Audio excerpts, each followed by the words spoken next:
Chapter 1168. After Princess Yuzhen barged into Princess Enli's residence that day, causing people to misunderstand the relationship between her and Yang Fan had to frequently visit Jade Truth Temple. They had to continue this fake show to ensure the safety of the spies in the palace.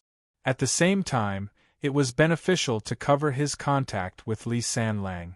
Li Longji wanted to return to the capital to participate in the grand ceremony. He would arrive in the capital in a few days. Jade Truth Temple was the best place for the two of them to meet for the first time. Yang Fan walked up the stairs and arrived at the foot of the mountain gate. Suddenly, he thought of Li Qiang's beautiful face and the rumors between the two of them. For a moment, he really felt like his heart was like a monkey running amok. Ambiguity was a kind of poison. It could unknowingly corrode a person's heart. The snow on the stone steps had been swept away, but there was a thin layer of ice. Yang Fan had some thoughts in his mind. His foot slipped and he almost fell. Luckily, he was an expert. He quickly steadied himself. His face was slightly hot. What nonsense are I thinking about? Do you want an old cow to eat young grass? Moo. At the right time, a cow mooed. A big green cow strolled in, swaying its big horns. It slowly walked over while chewing on a bunch of hay. When it saw Yang Fan, the big green cow arrogantly glared at him and slowly walked over. Aya! Great General Yang! The little Taoist nun Ning Xiang walked over with a bucket of water. When she suddenly saw Yang Fan, she hurriedly put down the bucket and smiled sweetly at him. Yang Fan smiled. Hello, Taoist Ning Xiang. Is Temple Master Jade Truth here? Ning Xiang hurriedly nodded. Yes. Great General, please. Ning Xiang strenuously lifted the bucket, but it was snatched away by Yang Fan. He smiled and said, Let's go. The water bucket in Yang Fan's hands was as light as a feather. Ning Xiang took small steps and followed beside Yang Fan. When they reached the backyard, Yang Fan passed the water bucket to her. Ning Xiang's eyes were like crescent moons as she sweetly said, Thank you, Great General. The sound of a zither drifted over from the front. Yang Fan smiled and nodded at Ning Xiang. He slowed down his pace and walked over. When he reached the corridor, the sound of the zither from inside the room became clearer. Although Yang Fan had learned to play the zither when he was young and had been taught by Dugu Ning Ku and other masters, he had only picked a few pieces to practice his fingering skills. He was not familiar with too many ancient pieces, so he could only hear the simple melody but didn't know what kind of music it was. Yang Fan stood in the corridor and listened quietly. Occasionally, a gust of wind would blow some snow off the eaves. The speed at which the snow fell seemed to be even faster than the sound of the zither. Yang Fan listened for a while and felt that this zither song lacked some emptiness and elegance. It was tinged with melancholy and didn't seem like Taoist music. He thought about it and couldn't help but laugh. This Yuzhen became a nun to avoid marriage. Her master is infatuated with officialdom and rarely comes to teach her anything. She must have learned this song when she was at the Prince of Xiang's estate. When the zither music finally stopped, Yang Fan knocked on the door with the lingering music lingering in the air. Knock, knock, knock. Who is it? Temple Master Yuzhen, this Yang requests an audience. Ah! Thump! 7 notes rang out in unison, followed by what seemed to be a cry of alarm. The zither fell to the ground, shaking the 7 strings, and then there was a flurry of sounds. Yang Fan's eyebrows shot up, almost suspecting that a large, straight tail had grown out of his butt. Is there a need to be so scared? After a while, the room quieted down. He heard Li Qiang say in a forcefully calm voice, General Yang, please come in. Yang Fan slowly pulled open the barrier door and saw Li Qiang, dressed in blue, standing with her head bowed. When he looked into the room, he saw that the walls and floor were empty. There was still a Tao character dripping with ink hanging on the wall, but there was nothing on the floor except a few prayer mats. Li Qiang saw his searching gaze and the blush on her face deepened. She lightly lowered her eyes and shyly said, Great General, please come in. Yang Fan took off his boots and entered the room. Li Qiang followed. Under her blue Taoist robe was a pair of snow-white socks. Her feet were slender like the moon and her gait was as light as a cat's. The two of them each sat down on a prayer mat. Li Qiang lowered her eyebrows and said with a slightly blushing face, "Why did the great general come?" Yang Fan said, "Didn't the temple master say that San Lang might return to the capital today? I thought that San Lang and the temple master have a close sibling relationship. If he returns to the capital, he will definitely come to visit the temple master. So I wanted to wait for him here. A third brother returned to the capital this morning, but I don't know if he will come today," Li Qiang said in a low voice. There was a faint sense of loss in her heart. Yang Fan saw that she was suddenly lost in thought, her long eyelashes blinking. She looked as if her soul had left her body. He couldn't help but look at her with curiosity. Li Qiang was lost in thought for a long time. She suddenly came back to her senses. When she saw Yang Fan's strange gaze, her cheeks became hot again. It was as if her thoughts had been seen through. She said guiltily, Yuzhen forgot to serve tea to the great general. Please wait a moment, great general." Li Qiang was so nervous that she forgot to call someone to serve her. She actually ran to prepare tea herself. But just as she ran to the door, before she could put on her boots and go out, she heard a shout of surprise. "Third brother, you're here." Yang Fan heard the voice and looked up. He saw a handsome young man wearing a light blue robe, a black cloak, and a black gauze hat on his head. He was striding over from the snowy path in high spirits. "Shenyang, long time no see." Li Longji affectionately held his younger sister's hand. Seeing Li Qiang's tears welling up, he could not help but patted her back with pity. His gaze went over her shoulder and suddenly saw Yang Fan, who was slowly standing up. Their eyes met and they smiled at each other. In the middle of the room there is a 2 feet wide floor. When the floor is lifted, it is hollow. The stove is placed in the middle and the red charcoal is burning, causing Li Qiang's face to turn red. Yang Fan and Li Longji are sitting cross-legged facing each other. Li Qiang is holding a pair of fire tongs and occasionally fiddling with the charcoal. Occasionally, she would raise her head and look at the two men closest to her. Her face is filled with satisfaction and happiness. Li Longji and Yang Fan chatted happily for a while.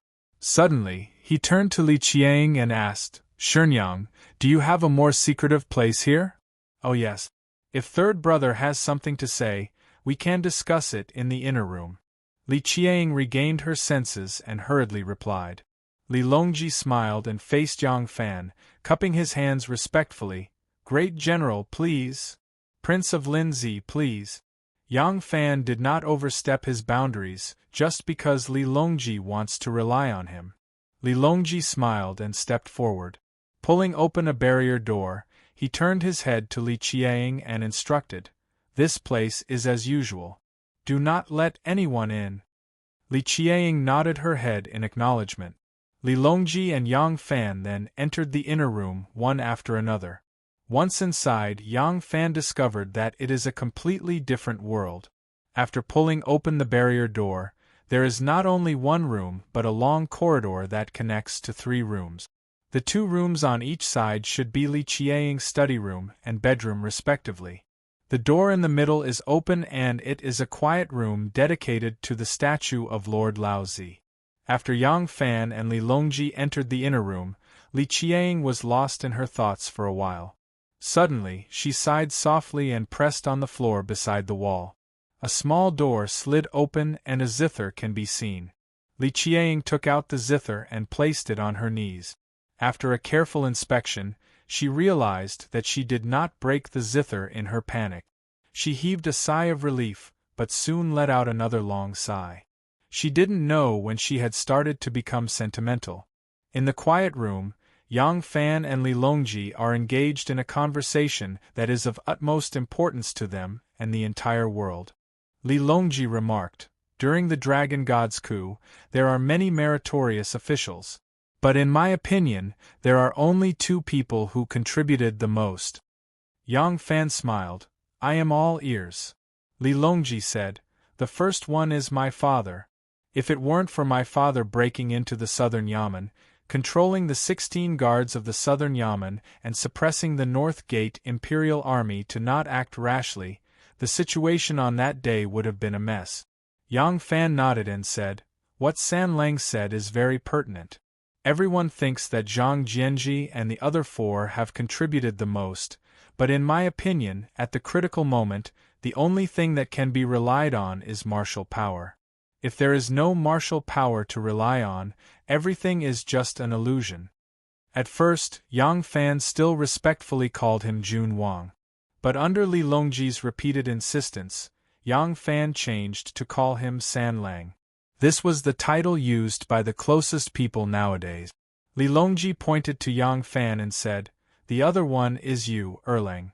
If it were not for you opening the Xuanwu Gate and allowing us to enter, we would have ended up like Crown Prince Zhongjun in the coup that day.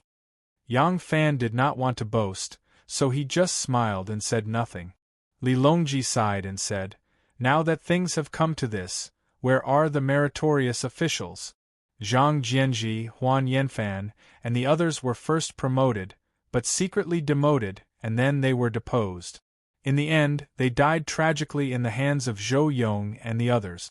My father and Aunt Taiping were conferred the title of Prime Minister of the Yin Kingdom, and Aunt Taiping was conferred the title of Zhenguo Princess. Their etiquette is like that of an emperor. It can be said that they are extremely favored. In fact, they are just like Zhang Jianji and the others. They are honorable on the surface, but secretly embarrassed. Now they are living an ignoble life, not knowing when the butcher's knife will fall. As for you, Erlang, he. Li Longji slightly narrowed his eyes and said, Erlang, you are already the general who supports the state at such a young age, and you are about to reach the peak of the military. The emperor also favors you very much. Yang Fan smiled bitterly and said, I really don't want to be the second Zhang Jianji. Li Longji said sadly, my father doesn't want to either. But it can be foreseen that when the Wei clan gains a more stable footing, it will be an extravagant hope for us to seek temporary peace. The knife has already been placed on our necks. Yang Fan slowly and forcefully nodded his head and said, this is exactly the reason why I invited Erlang to meet me. I don't want to sit and wait for death. I believe Erlang doesn't want to either. The Wei clan is holding the emperor in their hands, and they are wantonly nurturing the Wei clan's henchmen. Given enough time, we will no longer have the strength to resist. Li Longji happily said, great minds think alike. If one doesn't think far ahead, he will definitely have immediate worries. Now that the Wei clan is sharpening the knife, if we still have any illusions in our hearts, we can only wait until the knife is sharpened, then they can cut off our heads. But Li Longji gave Yang Fan a deep look and said, Erlang, to tell you the truth, the strength I have at hand is actually very limited. It's not enough to accomplish anything. The reason why I want to accumulate strength is because I don't want to die a cowardly death. But now that I have been invited by Erlang to discuss the grand plan, I want to know, what kind of help can Erlang give me? Chapter 1169. Yang Fan was quiet for a few moments, then indifferently spat out, 10,000 cavalry. Li Longji's inky, sword-like brows slightly rose as he said, 10,000 cavalry? Aren't these 10,000 cavalry already under the control of the Wei clan? Yang Fan smiled and said, controlling an army and replacing the main commander of an army with one of your own are two different things. These 10,000 cavalry were single-handedly established by this Yang. Although Yang Fan is no longer in office, it hasn't been long since he left office, so he still has some prestige. As for the Wei clan's party, although they have the 10,000 cavalry under their control and even have the winged cavalry to keep them in check, Wei Xian and Wei Bo have never been soldiers or fought in battle. They only know how to use harsh punishments and harsh laws to control their subordinate. As a result, they have not been able to raise the morale of the army and have instead caused their subordinates to become disloyal and disloyal. This Yang still has some friendship with the generals in the army. If this Yang were to step forward and communicate with them, if someone qualified to assume command of the army were to step forward and preside over the situation, I am confident that those hot-blooded men will make the wisest choice. Li Longji slightly narrowed his eyes, a sharp light occasionally flashing through them. He was currently evaluating and digesting the information Yang Fan had told him, and his angular and square face appeared solemn. Yang Fan calmly gazed at him, his pursed lips revealing several fine and distinct lines, causing his face to exude an expression of determination and decisiveness. On this contemplative face, there was a maturity that did not quite match his age. Yang Fan continued, although Wei clan is holding the absolute power now, but their foundation is only concentrated in the capital, and it is only on the surface. At this point they only need a surprise troop, and perhaps they can achieve great things. If this continues, it will truly be impossible to stop. Li Longji gave a slight nod, his thoughts frantically racing. He agreed with Yang Fan's view. He also knew that once the Wei clan's party gained even greater power and absolute control over the political situation, they would never let the Prince of Xiang's branch go. At that time, his father, his brothers, his sisters, the entire Prince of Xiang's branch would be uprooted. Yang Fan had undoubtedly developed this sense of crisis, which was why he wanted to advance and retreat together with him, a fellow sufferer. Li Longji was mainly thinking about whether there was any possibility of success after joining forces with Yang Fan. At present, he was accumulating power in Luzhou. Back in the capital, he had also made a group of brothers whom he could entrust his life to. However, he knew that this power was not enough to protect himself, let alone counterattack. Back then, he had only been constantly seeking power, not because he had delusions that he could resist the imperial court with his weak power. It was merely an instinctive reaction in the face of danger, as well as an indignant anger. However, what if they added the power of 10,000 cavalrymen? Li Longji thought to himself, with my salary, it's naturally not enough to recruit more people. However, I now have Zheng Li, Sun Long, Pei Yao, and other wealthy merchants from the western regions who have pledged their allegiance. They've been pushed aside and bullied by the Longxili clan. Now that they've moved to Lu province, they've already pledged their allegiance to me. These merchants who have long resided in the restless lands of the western regions are different from the merchants of the central plains. They are more willing to take risks. As long as I agree to enough conditions for them, I'm confident that they will spare no expense to help me. With their financial support, I can recruit even more warriors and buy even more people. If I add on the army of 10,000 cavalry, if things go smoothly, 1,000 people will be enough to topple the regime. 10,000 people is an enormous capital. It's worth the risk. Time waits for no man. At this thought, Li Longji suddenly opened his eyes and stared at Yang Fan. He sternly said, "Great General, can you persuade 10,000 cavalry to defect? How confident are you?" In his nervousness, Li Longji couldn't help but revert to the respectful title of Great General he used for Yang Fan. By addressing him this way, he emphasized his status and use. The army. That was the only guarantee of success. Yang Fan lowered his head in thought, then slowly raised his head. 70%. Li Longji closed his eyes, then opened them again. He let out a long exhale and emotionally said, 30% is worth the gamble. Great General Yang, if this matter succeeds, my Prince of Xiang's lineage will not disappoint, General. If I violate this oath, may the heavens and earth hate me, and may even gods and ghosts attack me. Princess, please wait a moment. This servant will go, there's no need. This princess will go see Imperial Mother. Princess Annel did not wait for the eunuch to say anything. She arrogantly waved her hand and walked in with her chest held high, exuding a graceful bearing. She wore an extremely gorgeous dress woven from the feathers of hundreds of birds. The dress had also cleverly used the different colors of the feathers to weave flowers, birds, and beasts of all sizes. Some were as big as a fist, some as small as a grain of millet. It could be said to be an exquisite work of art. Under the moon and under the sun, this kind of dress looked different. Even if it was under the same sunlight, it would still undergo all sorts of changes at different angles and in different intensities of light. Seeing the astonished and curious gazes of the palace maids and eunuchs she encountered along the way, Li Guo'er's vanity was greatly satisfied. She had finally obtained a dress of hundreds of birds that was not one bit inferior to the one from the Yang clan.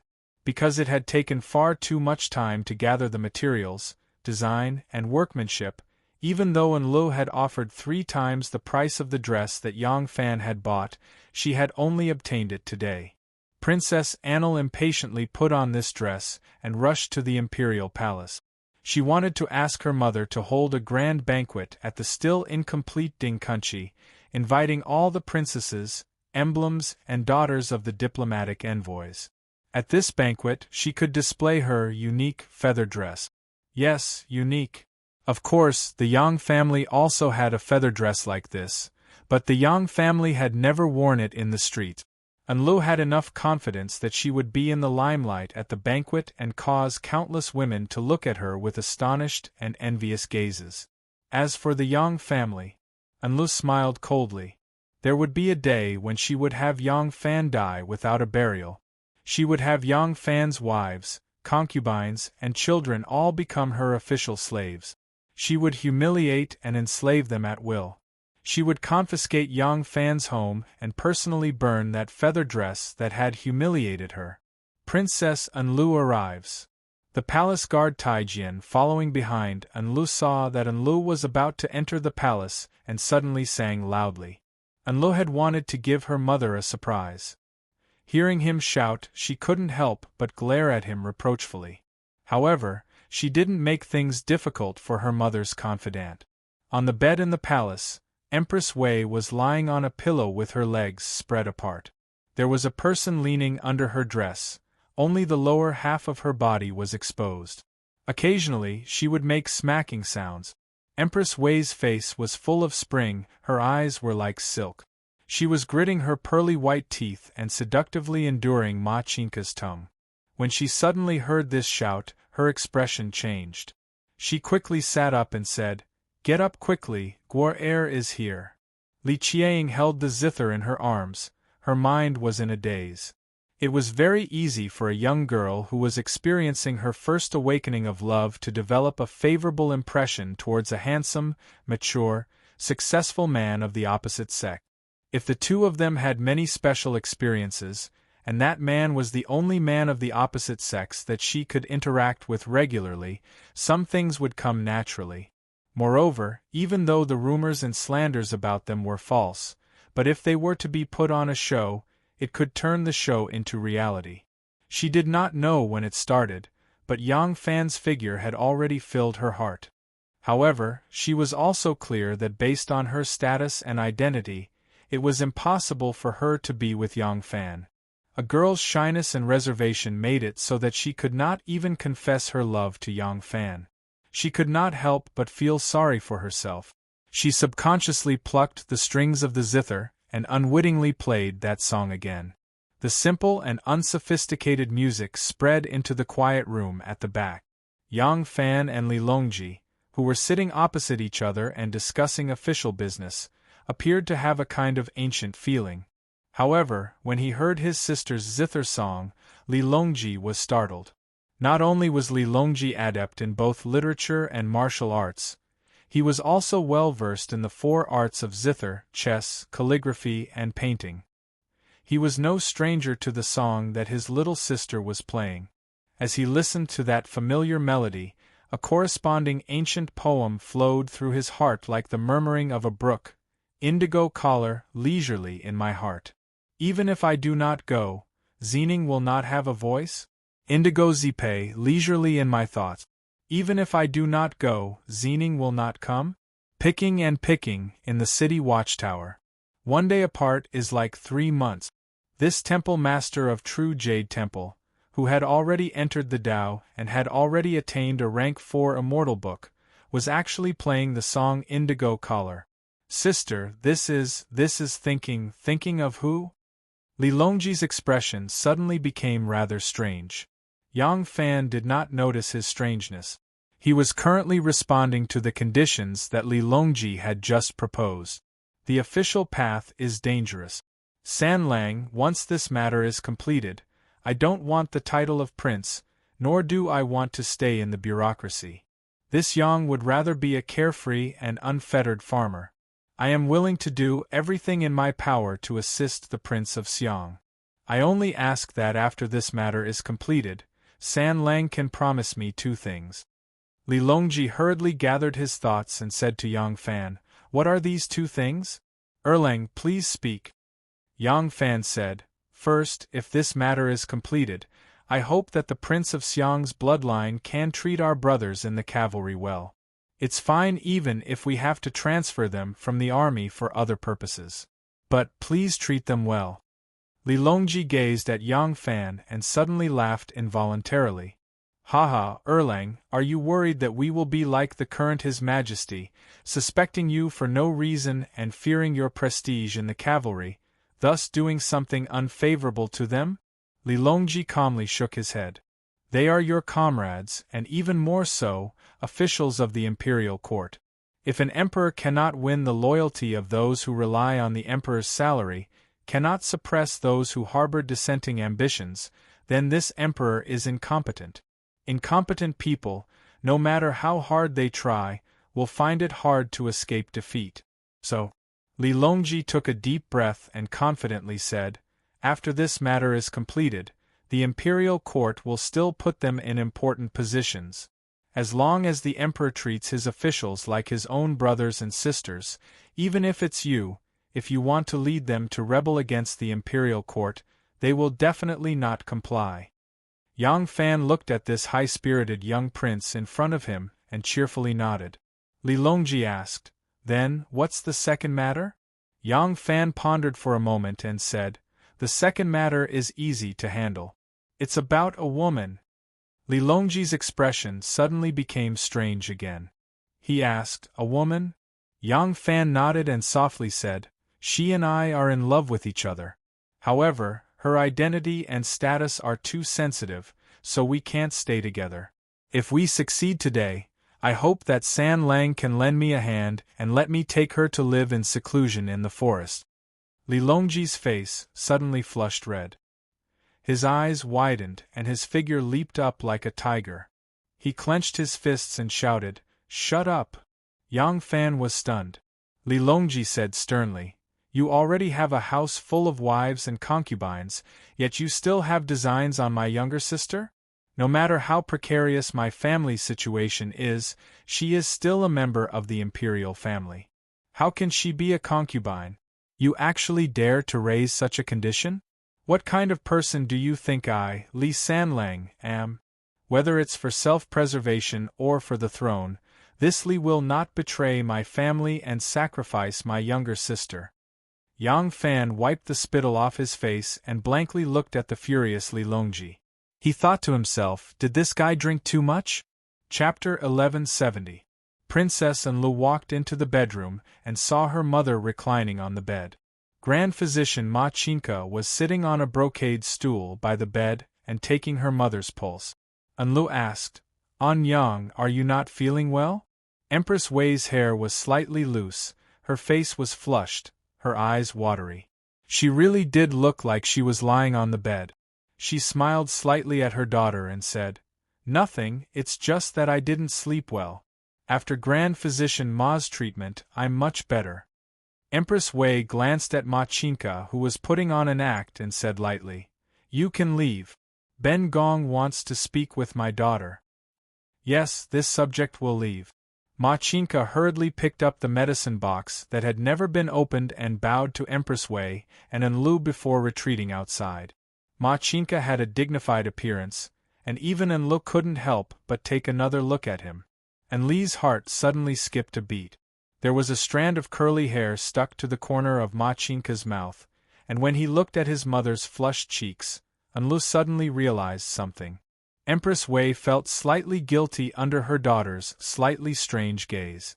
She hurriedly coughed and straightened her body, asking, "Why does daughter have the time to visit mother today?" Princess Unlu quickly concealed her strangeness. She lifted the hem of her dress and twirled on the spot. She giggled and asked, "Anyang, do you think daughter's dress looks good?" When Empress Wei saw it, her eyes lit up. She carefully examined the feathered dress and praised, "It really is a work of art. Where did this daughter buy such a dress? It is probably one of a kind in the world?" "Hee, of course it is, unique." Princess Unlu was very proud. When she said unique, she suddenly remembered that the Yang family had a similar dress. A thread of darkness flashed across her heart, but she quickly threw the thought away. This dress is not unique now, but it will definitely be in the future. Princess Unlu put down the hem of her dress and went forward to grab Empress Wei's arm. She giggled and said, "Anyang, it's almost spring and the flowers are blooming. My Ding Kuan-chi is starting to take shape. Why doesn't mother invite all the noble ladies and socialites in the capital and hold a banquet at Ding Kuan-chi?" Empress Wei heard this and understood her daughter's intentions. She couldn't help but chuckle. You got a precious dress and you can't wait to show it off to others?" Princess Unlu wasn't shy at all. She smiled and said, "Since I have embroidered clothes, how can I travel at night? Mother, do you agree?" Empress Wei thought for a moment and said, "Daughter, it is not necessary to go to Ding Kuan-chi to hold the banquet. This spring the court will be holding the heaven and earth sacrificial ceremony in the southern suburbs. Mother wants to personally attend the ceremony. Mother is a woman, it is not good to ask a group of foreign officials to serve as the kitchen attendants. Therefore, I want all the madams and daughters of the ministers in the capital to serve as the kitchen attendants. Your daughter will be going with mother. When the time comes, not only will all the noble ladies and young ladies of the capital be able to witness your splendor, even the ministers of the court will be able to admire your elegance." When Princess Anil heard this, she was overjoyed and quickly said, Good, but mother wants to be the Yaxian, will father agree?" Ever since the Duke of Zhou established rites, the use of rites in the officialdom grew. Even now, the specific steps of every ceremony contained rich political meaning.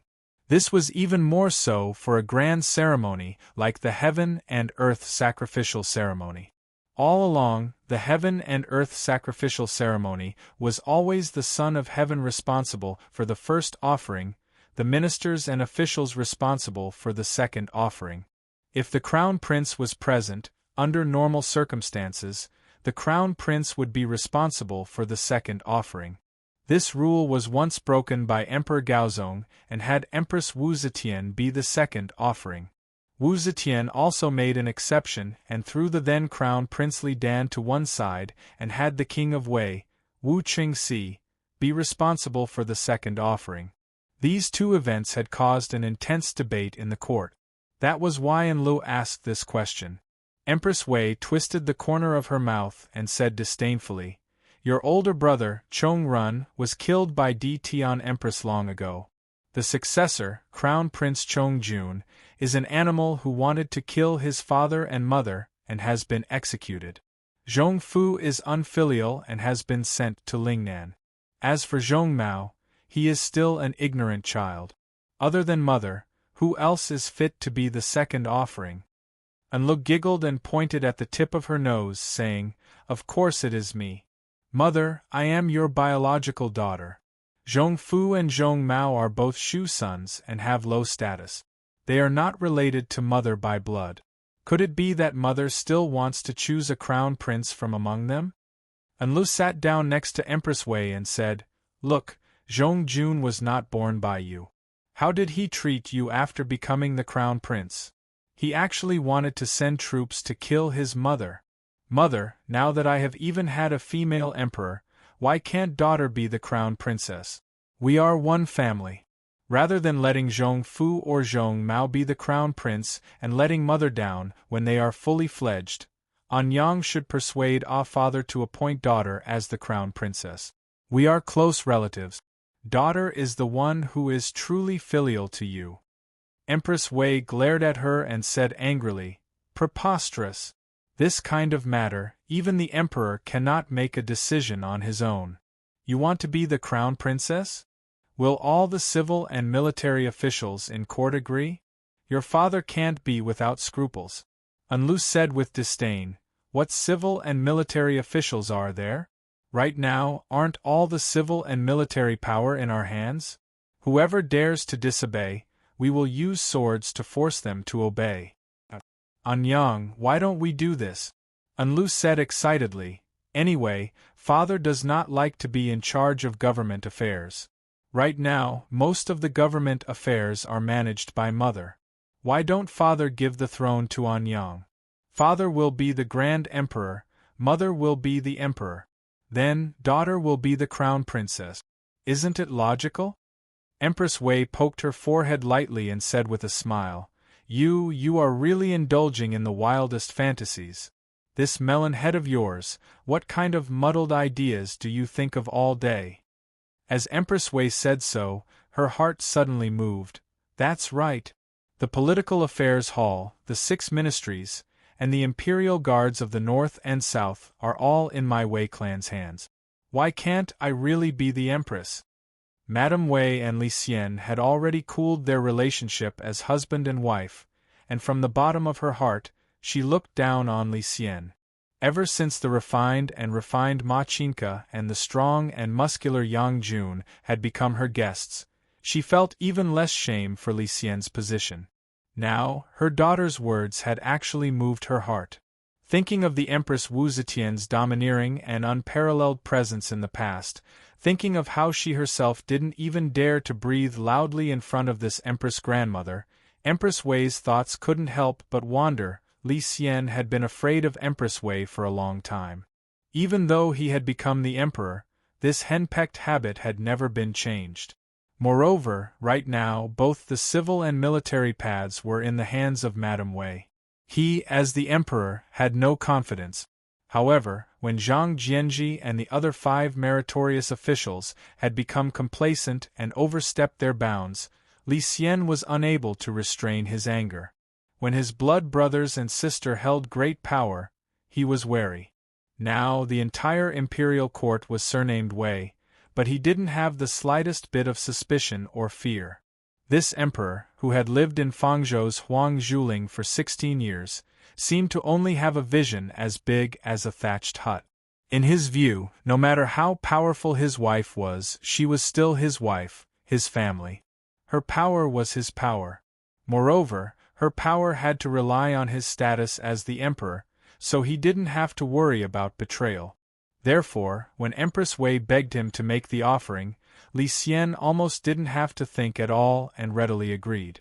But as expected, this matter caused a great uproar in the imperial court. When Emperor Gaozong was consecrated on Mount Tai, it was Empress Wu Zetian who was responsible for making the offering. That was an unprecedented move. As a result, Wu Zetian succeeded Emperor Gaozong and became the emperor. From then on, Li Tang had been in turmoil for more than 20 years. Could it be, after Wu Zetian, there was going to be another Empress Wei? Even though the Wei clan had basically taken control of the imperial court, they still couldn't control all voices. Immediately, an imperial censor objected. Empress Wei had long since prepared for this. She immediately arranged for someone to quote scriptures and say that it was an ancient custom for the empress to participate in the grand ceremony. The opposing imperial censor argued that in the ancient custom, the empress's participation in the grand ceremony was a sacrifice to the ancestors, a sacrifice to the imperial ancestral temple, and not a sacrifice to the heavens and the earth. There was a fundamental difference between the two. The two factions argued endlessly. Seeing this, Li Xian decided, this matter can be decided by the prime ministers, who were the people in the Political Affairs Hall. Yang Zixi, who was in a dilemma, and Dolu Qinhuang, who was ostensibly loyal to Li Xian but was actually the Prince of Xiang's trusted aide, had injured his body in the tug-of-war and was currently bedridden, recovering from his injuries at home. Of the remaining prime ministers, 3 were surnamed Wei, all of them of the same clan as Empress Wei. The prime ministers naturally stood on Empress Wei's side, so the matter of the Empress's offering was settled. Bang! A cup of tea was slammed down in front of Li Longji, the tea instantly spilling out and splashing onto the table. Following that, another cup of tea was brought out. A pair of slender and delicate hands gently placed it in front of Yang Fan, and a gentle smile appeared on her face. Li Longji had a bitter smile on his face. Ever since he had misunderstood Yang Fan last time and almost fought with Yang Fan, Princess Yuzhen had been both angry and embarrassed after learning the truth. She no longer had a good attitude toward her third brother. Girls always go out. Isn't it all for your own good that I'm doing this? Li Longji rubbed his nose and thought gloomily. Great General, please have some tea. Li Qiang gave a gentle smile to Yang Fan, picked up the tea tray and left the room. Li Longji bitterly watched his sister leave, but all he got in return was an indignant, supercilious look. Then, he pulled the curtain door shut. Cough! Yang Fan coughed awkwardly and said, San Lang, are you aware of what has happened in the court these days? Yang Fan and Li Longji both lived by the Longqing Pond.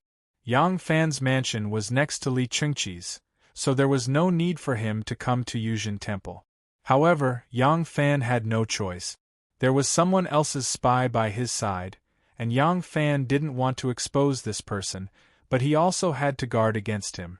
Thus, he could only use Princess Yuzhen as a cover.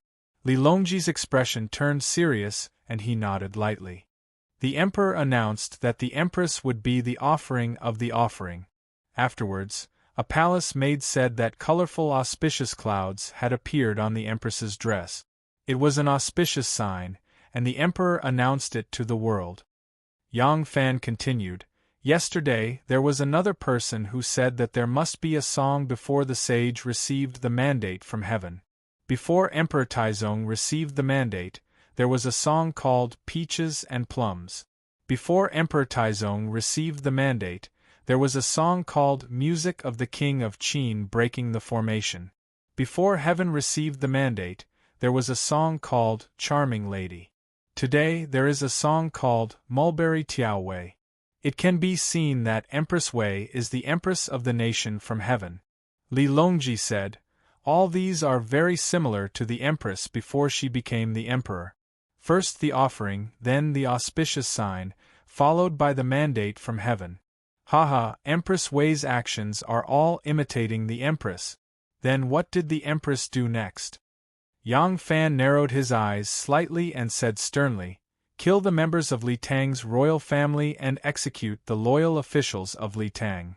Li Longji said with a heavy expression, We are like an arrow on the bowstring. We have no choice but to release it. Chapter 1171. Back then, Wu Zetian had waited until her husband had passed away, until her son had become emperor. Only then did she begin to build up her power and move to eradicate her dissident.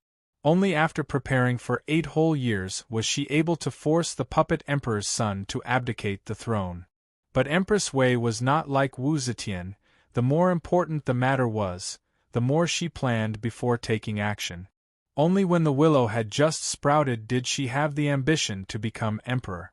Before the willow catkins had filled the air, she had already accomplished half of what Wu Zetian had needed 8 years to accomplish.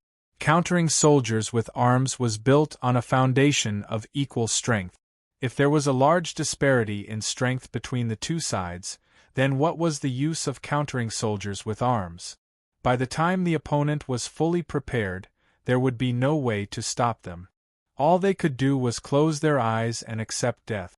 Yang Fan and Li Longji were both people with the keen senses of wild beasts. They sensed danger, but they could not be sure when Empress Wei would begin her purge of the imperial clan and loyal ministers, so they had to race against time. Yang Fan sternly asked, Has San Lang ever tried to probe your esteemed father's intentions?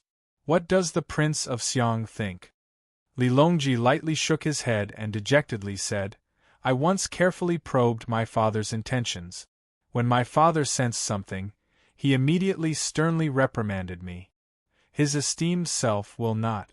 Alas!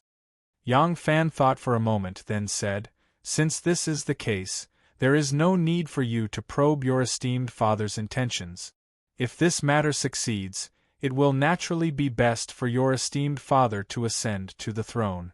At that time, your esteemed father will be the Emperor Emeritus, and I believe that your esteemed father will be able to accept this result. If your esteemed father insists on not replacing his brother, then we will settle for the next best thing and have your esteemed father become regent. In short, we must seize power. No matter what, we cannot allow the present emperor to grasp it, or else we will inevitably end up like Zhang Jianji and the others. Li Longji solemnly nodded. I understand. After the grand ceremony, I will hurry back to Lu province to prepare. Yang Fan said, Good. I will also try to get in touch with a squad of my 10,000 cavalry as soon as possible. If we can make it in time, we will act first. If we can't, we will begin our preparations early so that we won't be unable to fight back when the butcher's knife is upon us. Li Longji said, Well, after I return to Luzhou, I'll leave my father to you. Yang Fan understood and said, Be at ease. If Empress Wei suddenly strikes a vicious blow, Xue Chongjian and I will do our utmost to escort the Prince of Xiang and Princess Taiping out of Chang'an and defend the northern lands. We might be able to fight back. Li Longji cupped his fists towards Yang Fan and bowed solemnly. Yang Fan returned the greeting solemnly. This bow was a promise of life and death. The southern suburbs' grand ceremony was held as scheduled.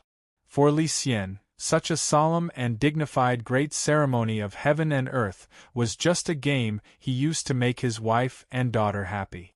But for Wei Ho it was of great significance. Wu Zetian had only obtained the right to preside behind the curtain 5 years after she was conferred the title of Empress, and this was because Emperor Gaozong Liji's rheumatism had made him dizzy and unable to attend to politics, so he had no choice but to entrust the Empress with the task. Empress Wei had smoothly obtained the right to preside behind the curtain when Li Xian had just become emperor. Wu Zetian had only obtained the right to preside behind the curtain 11 years after she was conferred the title of Empress. Empress Wei had still walked ahead of Wu Zetian. As for the ballad of offering auspicious signs and accepting the mandate of the heavens, while Emperor Gaozong Liji was alive, Wu Zetian would never have dared to do such a thing, but Empress Wei had done the same. Empress Wei was filled with pride. She felt that she was even more outstanding than her mother-in-law, Wu Zetian.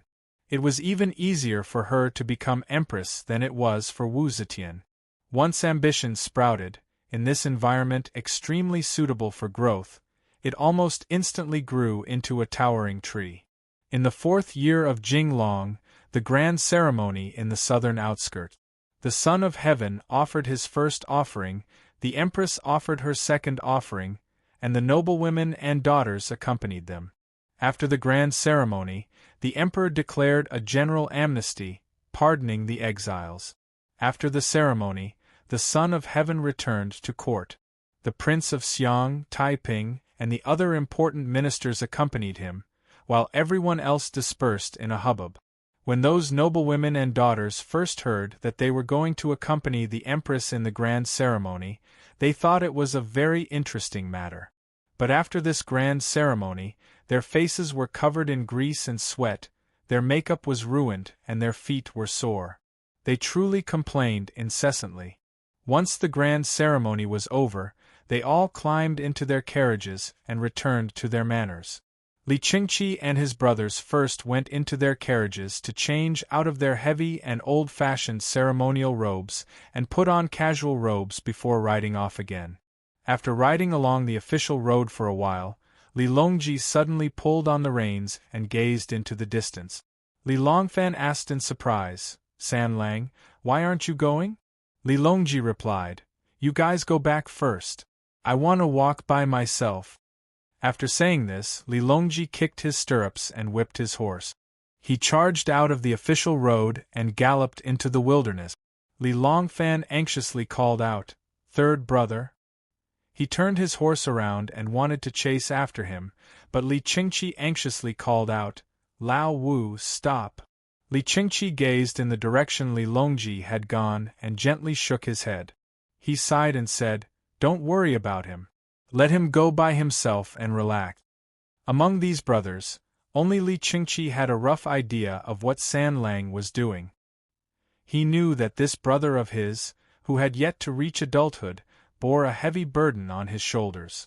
But he knew that his talent was not as good as his third brother's. There were some things that he, as the eldest brother, could not shoulder.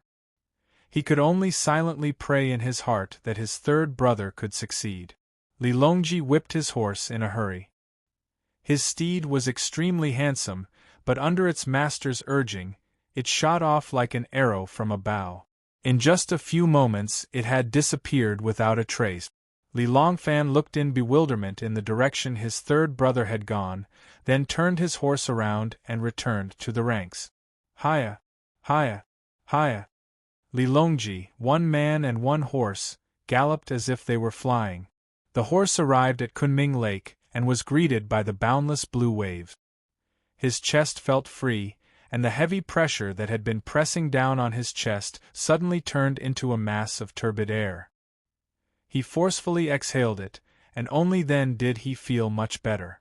Li Longji dismounted and led his horse forward, pacing back and forth on Kunming. Everywhere he looked there were blue waves and green trees, as if they were from a painting. Li Longji's depressed mood gradually relaxed in this picturesque scenery. A grassy slope appeared in front of him. On the side was a large tree with a canopy like the clouds. The leaves were all fresh green, reflecting the sunlight and giving off a light yellow color. A shallow ditch had been dug in the grass to divert the lake water. A dozen or so finely dressed youths were sitting on both sides of the shallow ditch, surrounded by pretty maids. Obviously, they were all children of either rich or noble families. Li Longji stopped in front of that grassy slope. Less than a foot in front of him was the small ditch that diverted the lake water. The lake water flowed leisurely, and a wine cup was floating on the surface of the water. The cup was filled with fine wine. A young man who was about 6 or 7 parts drunk saw Li Longji. He saw that although he was only one man and one horse, his appearance was handsome, and he looked like a talented person. He couldn't help but have a good impression of Li Longji. He raised his cup to Li Longji with a smile, and in a clear voice said, "Meeting is fate. Why don't you drink a cup?" Li Longji saw their leisurely and carefree appearance, and his nervous heart was even more relaxed. He smiled slightly and let go of the reins, letting the horse go to the side to nibble on the grass. He stooped down and picked up the cup of wine from the water. He raised it to the hospitable young man and drank it in one gulp. The young man saw that he was straightforward, clapped his hands and laughed. "What a wonderful man! Since you are alone, why don't you sit with us and drink a few cups?" Li Longji was very pleased with this person's frankness, so he walked over and sat next to him. The young man giggled and said, "Huanyun, why aren't you pouring wine for this Langjun?" The pretty maids standing next to him immediately knelt down and poured wine for Li Longji. Li Longji sat cross-legged, his expression calm, and there wasn't the slightest bit of uneasiness. Looking at all the young men present, only Li Longji was as handsome as jade. The pretty maids around him couldn't help but steal glances at him, rather envious that the young girl pouring wine could be so close to him. The young man who invited Li Longji to sit with him turned his head and said to his companions, "Therefore, I believe that the Confucian school of thought is good for cultivating the body, but not enough to govern a country. I'm not saying that human nature is inherently evil, but as a human being, there are countless temptations in the world. Human nature, which has no distinction between good and evil, will naturally lean towards the evil side. Just relying on moral education is absolutely not enough, and must be restrained by law." Li Longji glanced at him in surprise and thought, "So these young officials are debating here. It seems that this young man who shares the same surname as me advocates legalism."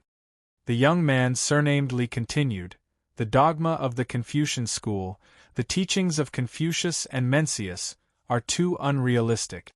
Governing by law, one must be smooth on the outside, but square on the inside. Only then can the imperial court and the country have rules to follow, and only then can one not do or not do, and only then can one have a limit to everything. A young man with a few pimples on his face saw Li Longji's handsome face and graceful bearing, and couldn't help but feel jealous. Then he saw that he was sitting with them without restraint, and he became even more displeased. However, he was not in the mood to listen to the young man surnamed Li's argument. He put down his wine cup and interrupted the young man surnamed Li, saying, "Gu Nu, today is a rare day of leisure, so why are you peddling your Han Fei theory again? We are all disciples of the Confucian school, so we won't listen to your unorthodox methods. Why don't we play a game and drink a few more cups?" The young man surnamed Li laughed helplessly and said, "What game? Tell me." That person looked left and right and said with a smile, "You and I are both officials of high status. Why don't we introduce ourselves here and list the heroes of our families from the previous 3 generations, and then arrange the drinking order based on that?" When everyone heard this, they all felt that it was very interesting. If it was only based on the position of the father's generation, then there was no need to arrange the ranking. But when it came to the grandfather and great-grandfather, then it was not certain who was higher and who was lower. The youths were competitive, and so they all cheered. One of them said excitedly, "I'll go first. My great-grandfather is the right servant of the Minister of Finance, a disciple of the Hall of Governmental Affairs, and was conferred the title of Duke of Su, Assistant Minister of the Ministry of Ancestral Appointments. My father is the Provincial Governor of Shuzhou. I am Su Zhen, conferred the title of Colonel Qianyo." Those who dared to be the first to introduce themselves naturally had a more illustrious family background, but the others might not necessarily be weaker than him. Some great-grandfather's generation was not as illustrious as their family, but their father's generation would surpass them. Thus, the youth who initiated this game said, "My great-grandfather is the provincial governor of Dingzhou. My ancestor is the head of the Hall of Governmental Affairs and the son of the Crown Prince. My father is the Crown Prince's junior protector and the Minister of Rights. I am Xue Qitong, currently the Palace Grandee." After Xue Qitong finished speaking, he arrogantly glanced at Li Longji. The youth surnamed Li, who was sitting next to Li Longji, said, "My great-grandfather is the Prince of Chongping. My ancestor is the chief historian of Yuanzhou. My father is in the army at Yangzhou. I am Li Linfu, currently the Colonel Qianyo." As Li Linfu spoke, his tone was somewhat gloomy. Compared to those 2 people, his clan was really getting worse with each generation. Li Longji looked at him with some surprise. He didn't think that the person in front of him would be his cousin in the same generation as his great-grandfather. Although their bloodline was already very distant, they were still part of the Li clan. Li Tang's imperial clan was now in decline, so seeing someone from the same clan inevitably made them feel closer. At this time, another person was about to introduce himself, but Xue Qitong interrupted him and said to Li Longji with a smile, "Since you came uninvited, you must be from a noble clan. I wonder what kind of illustrious figures are in your clan? Why don't you tell us and broaden our horizons?" There was a hint of mockery in his tone. When the other youths heard his words, they all revealed a playful smile and looked at Li Longji in unison. Although Li Longji's family background is not bad, for him to travel around the Kunming Lake without a servant and on his own horse, even if there is someone in his family who is an official, his position must be very low. Li Linfu was a little drunk. Only now did he realize that Xue Qitong's game was meant to humiliate the guest he invited. He was a little displeased, and just as he was about to defend Li Longji grabbed his arm. Sweeping his gaze across the crowd, Li Longji indifferently declared, "My great-grandfather is the son of heaven. My father is the Prince of Xiang. I am Li Longji, the current Prince of Linzi." As soon as his words were spoken, everyone exchanged glances and were speechless. Li Longji smiled and asked, Can I drink the first cup of wine? Xue Qidong's face turned red and he embarrassedly replied, Of course it should be me. And no. It should be Prince who drinks first. Li Longji laughed heartily. He picked up the wine cup and drained it in one gulp. Then, he tossed the cup aside and stood up. He bowed deeply to Li Linfu and said, Thank you for inviting me to drink. I'm deeply moved by your hospitality. I shall take my leave now. Li Longji led his horse and rode away under the shocked and embarrassed gazes of the crowd. In a short while, he disappeared into the lush green forest. Beside the Kunming Lake, Li Longji mounted the 3-feet-long Han Dynasty stone whale. Standing on the whale's back, he could see the vast expanse of blue water before him. A gust of wind blew from the lake, causing his robes to flutter. Holding the 3-foot sword, Li Longji sadly sighed, A real man must not be powerless for a day. Chapter 1172. Yang Fan walked behind the crowd. Seeing Li Longji riding his horse away as if he was venting, Yang Fan could not help but smile. He had thought that this youth, who looked far more mature than his actual age, had a strong will that would not change even if Mount Tai collapsed in front of him. Now it seemed that this was not the case. In the end, he was still a youth. Even if his breadth of mind, knowledge, courage, and wisdom were all stronger than his peers, it was still a skill that required time to accumulate. It required experience to form.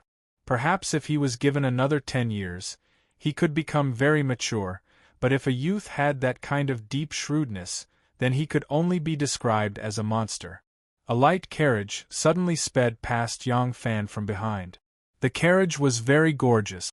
Even the outer wall of the carriage was engraved with exquisite patterns. It was also painted with good varnish. Under the sunlight, it shone with a jade-like luster. Yang Fan stared at the carriage seriously, as if he admired its workmanship and craftsmanship. But at the same time, he slightly tightened the reins in his hand, and the light horse slowed down. The carriage in front was still speeding, and Yang Fan rode freely. By the time he reached the gate of Chang'an, the carriage had already disappeared. After returning to Longqing Square, Yang Fan turned his horse away from the main road and turned into a small path in the forest beside the road. It had just rained the day before, so the path was a little muddy.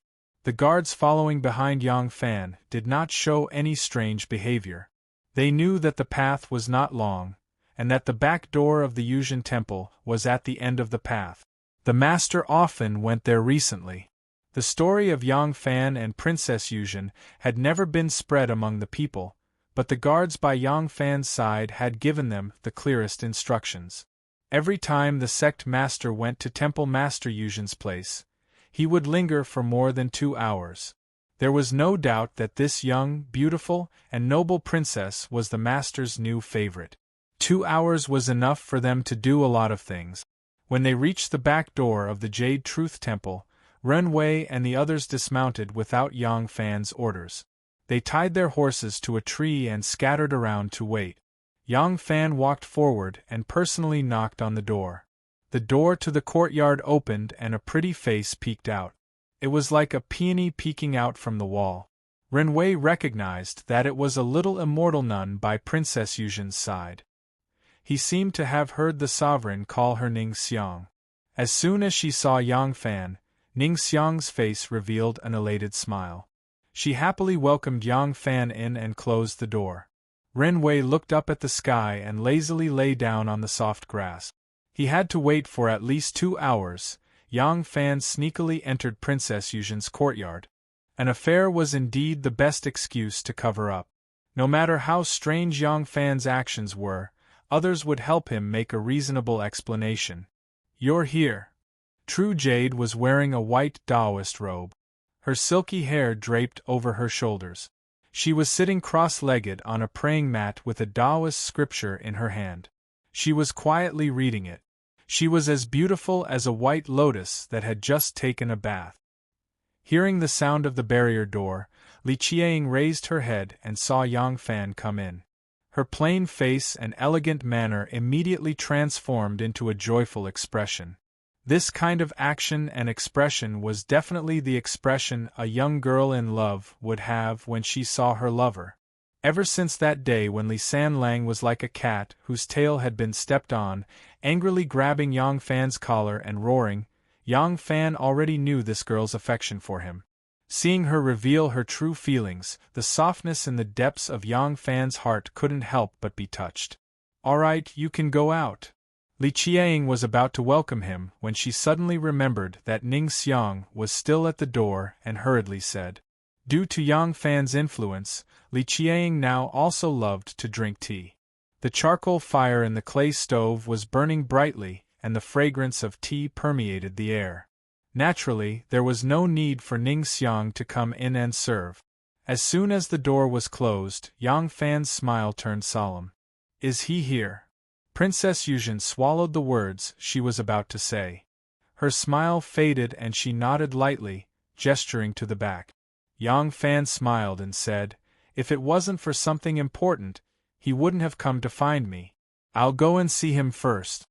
Princess Yuzhen was initially disappointed when Yang Fan asked about someone else, but when she heard his tone of explanation as if he was afraid that she would be unhappy, Li Qiang's heart suddenly became happy.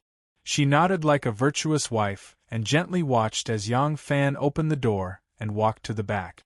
Yang Fan passed through the corridor and walked into the meditation room. He saw Shin Mu sitting cross-legged and staring at the portrait of the Elder Supreme on the wall. Hearing the footsteps, Shin Mu turned his head and smiled at Yang Fan. Ever since they publicly broke off their relationship at the 5 Feet Plains, the two of them no longer met. When there was truly an important matter, they would communicate through Gu Air. However, which matter that required the two of them to discuss wasn't an important matter. It couldn't be explained in a few words. Later on, when they discovered that the Jade Truth Monastery was an exceptional hiding place, this predicament was resolved. With the hidden sex ability, it was a piece of cake for them to dig a secret passageway that led directly to the Jade Truth Monastery's rear residence, the Princess Courtyard. Yang Fan asked, "You suddenly invited me to meet you. Did something big happen?" Shin Mu replied, "If that wasn't the case, why would I come to see you? You aren't a charming beauty." He might be smiling casually, but there was a trace of worry in between his brows. It was obvious that something big had happened. Yang Fan could tell that he was worried. However, the current Yang Fan was getting more and more composed as he encountered something big. He wasn't in a hurry to probe further. Instead, he slowly sat down and teased, "I might not be a woman, but there is a delicate and noble beauty in this monastery." Shin Mu casually replied, "I might be a playboy, but I would never have designs on my brother's women." Yang Fan's face instantly heated up. He let out a dry cough and asked, "What exactly is it?" Shin Mu wasn't in a hurry to answer. He sized him up and asked, "Has Li Longji returned to Lu Province?" Yang Fan nodded and replied, "He will leave tomorrow." Shin Mu muttered, "The matter you are doing, you really don't need my help?" Yang Fan shook his head. "There's no need. If there's a chance of success, my strength is more than enough. If it doesn't succeed, even with the combined strength of the obvious and hidden sex, how can we contend against the army of the Imperial Court? You only need to place a few chips on the Wei clan side. If this one fails and has no choice but to flee into the pugilistic world, you can come out and clean up the mess. Quickly tell me, why did you call me here today?" Shin Mu sat up a little straighter, and after a few moments of deliberation, he slowly said, "Anshi Protector General Guiyuanjin might not be one of us, but over the years, our two sides have established a very close relationship. We have used our identities as powerhouses of the Western regions to help him consolidate the Imperial Court's rule in the Western regions, and in return, he has provided us with some conveniences. Our two sides have always cooperated happily, but now, he is in trouble, very big trouble." Yang Fan frowned. "Are you talking about the conflict between Tukishi and Ashina?" Shin Mu replied, "Yes. The Tukashi had received the support of the hidden sect to become the #1 tribe of the 10 Turkic tribes, and Shen Mu had even succeeded in making the chief of the Tukashi tribe, Uzheil, into Tukashi Khan. But at the end of last year, Uzheil had died of illness. After Uzheil's death, his son Suaga succeeded him and became the chief of the 10 Turkic tribes. Logically speaking, the imperial court should have issued an edict conferring upon him the title of Tukashi Khan, but for some reason, the imperial court had not conferred this title. Ashina Zongjie, the chief of the Ashina tribe, whose strength was second only to the Tukashi tribe, believed that Suaga had lost the support of the Tang dynasty and wanted to seize the throne of Khagan of the 10 Turkic tribes. The two tribes had fought several times, leaving Anshi in shambles, but Anshi Protector General Guoyuenzhen could only bide his time. This was an internal conflict among the 10 Turkic tribes, and they were fighting over the leadership of the 10 Turkic tribes, not the Tang dynasty. Even though Guoyuenzhen was Anshi Protector General, he did not have the authority to use the army to interfere. He quickly submitted a memorial to the imperial court, suggesting that Ashina tribe be moved to the Guasha prefectures and cut off from the Suaga tribe. Li Xian issued an edict in agreement, and Ashina Zongjie, who was transferred to a more affluent area and would no longer be subject to Suaga's control, happily agreed. But while Ashina tribe was moving, the imperial court suddenly changed its mind. Li Xian suddenly sent an envoy to Ashina Zongjie, and at the same time, he appointed Great General Niu Shichang as Anshi Vice Protector General. Together with Ashina Zongjie, he would send troops to suppress Suaga. The imperial court was openly siding with the offending Ashina tribe. Li Xian's appointment of Niu Shichang as Vice Protector General was a sign that Guoyuenzhen was going to be deposed. If everything went as expected after Niu Shichang defeated Suaga, he would officially replace Guoyuenzhen as Anshi Protector General. The chief of the Tukashi tribe, Uzheil, had been loyal to the imperial court his entire life. For his son, Suaga, to take over his father's position was a matter of the heavens and the earth. It was precisely because the imperial court had delayed the appointment that Ashina tribe's ambitions had been aroused. Now, the imperial court was even helping Ashina tribe. If this could be tolerated, what could be tolerated? Suaga was infuriated by the news and naturally declared himself independent, proclaiming himself Khagan of the 10 families. He then dispatched 5,000 cavalry from Anshi, 5,000 from Yanqi, 5,000 from Shul, and his elite cavalry to attack the garrisons of the Tang dynasty. While Ashina Zongjie was welcoming the imperial envoy, Suaga had received the news and personally led a surprise attack. In a single battle, he captured Ashina Zongjie, killed the imperial envoy, and executed Great General Liu Shaosu. The newly appointed Anshi Vice Protector General, Niu Shichang, was infuriated by the news and personally led an army to suppress Suaga, but he was utterly defeated by Suaga. Even he, the commander-in-chief of the 3 armies, died on the battlefield, and the 4 garrisons of Anshi fell. Li Xian was infuriated by the news. Believing that Prime Minister Zhong Chuk had said that Guoyuenzhen had been guarding the western regions for a long time and had befriended various foreigners, that he harbored ill intentions, and that the rebellion of the Turkic 10 families was instigated by Guoyuenzhen, he was relieved of his military post and ordered to return to the capital to be consulted. Li Xian also followed Zhong Chuk's advice and appointed General of the Right Guard Zhou Yidi as Anshi Protector General and Ashina Zongjie's younger brother, Ashina Xian, as Khagan of the 10 families. How could Shen Mu just sit back and watch Guoyuenzhen suffer? He had been dealing with this matter for the past few days and Yang Fan knew the details. Hearing Shen Mu's words, Yang Fan could not help but frown and said awkwardly, "Even if I still have military authority, I cannot interfere with the court's handling of a high-ranking military official. Moreover, I am currently a wild crane with nothing to do. What can I do to help?" Shen Mu said, You only need to help me bring a person to the imperial court during the Grand Court Conference. Who is it? Yang Fan asked in surprise. Clapping his hands 3 times, Shun Mu sternly ordered, "Bring him here." Chapter 1173. Suddenly, footsteps could be heard from the study room on the left, followed by the sound of a heavy metal door opening. After the time it took to brew a cup of tea, the door to the quiet room was opened. 2 men in green appeared in front of Yang Fan and Shin Mu with a man whose face was covered with a black cloth. This person's face was covered with a black cloth, so that everything from his nose to his hairline was covered, only his chin, which was full of beard, was exposed. His body was extremely tall and sturdy. With one look one could tell that he was a valiant warrior. Standing in the small room, he looked like a Mount Tai or a stone Gondang. However, in the eyes of a martial arts expert like Yang Fan, the 2 men in green who didn't look burly were the true experts. They might be skinny, but their bodies seemed to be forged from steel. Every movement they made seemed to exude an aura of vigor. After the burly man was brought into the room, one of the men in green pressed his shoulder lightly, and he sat down cross-legged. The 2 men in green quietly retreated and closed the door. Shin Mu said slowly, "Brother Gua, you can remove your mask now."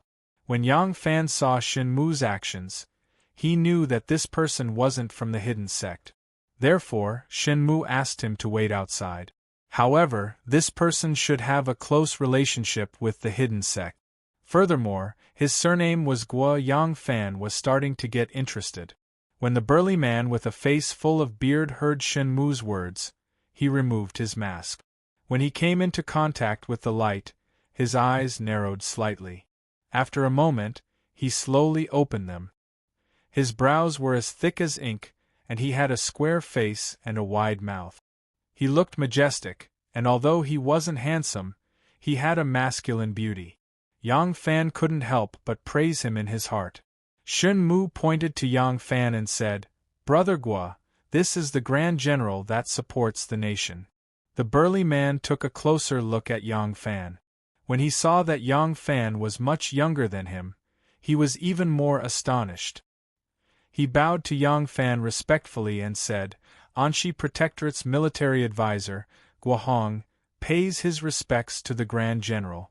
Yang Fan smiled and asked, "Who is Protector General Gua to you?" Gua Hong replied solemnly, "He is my father." Yang Fan softly exclaimed and cupped his hands. "Apologies," Shin Mu said. "Brother Gua, Zong Chuk covers the sky with one hand. The only one who can help your father now is the Grand General that supports the nation. Tell him what you said to Grand General Yang." Gua Hong nodded and looked gratefully at Shin Mu before telling his story to Yang Fan. Gua Hong nodded and looked gratefully at Shin Mu before telling his story to Yang Fan. It turned out that after the death of Tuki Shur Han Wujila, Sua Gu succeeded as the leader of the Tuki Shur tribe and immediately requested the imperial court to appoint him. The reason why the imperial court did not do so was because Zong Chuk failed to bribe him.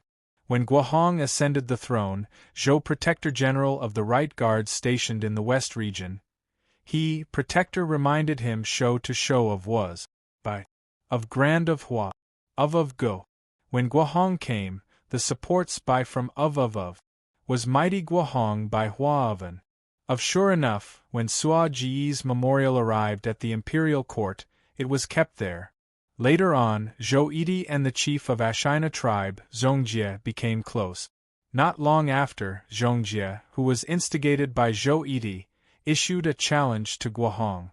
Gua Yuanjin, the Protector General of Anshi, submitted a memorial to the imperial court, suggesting that Ashina tribe be transferred out of Anshi and relocated to Gua and Sha.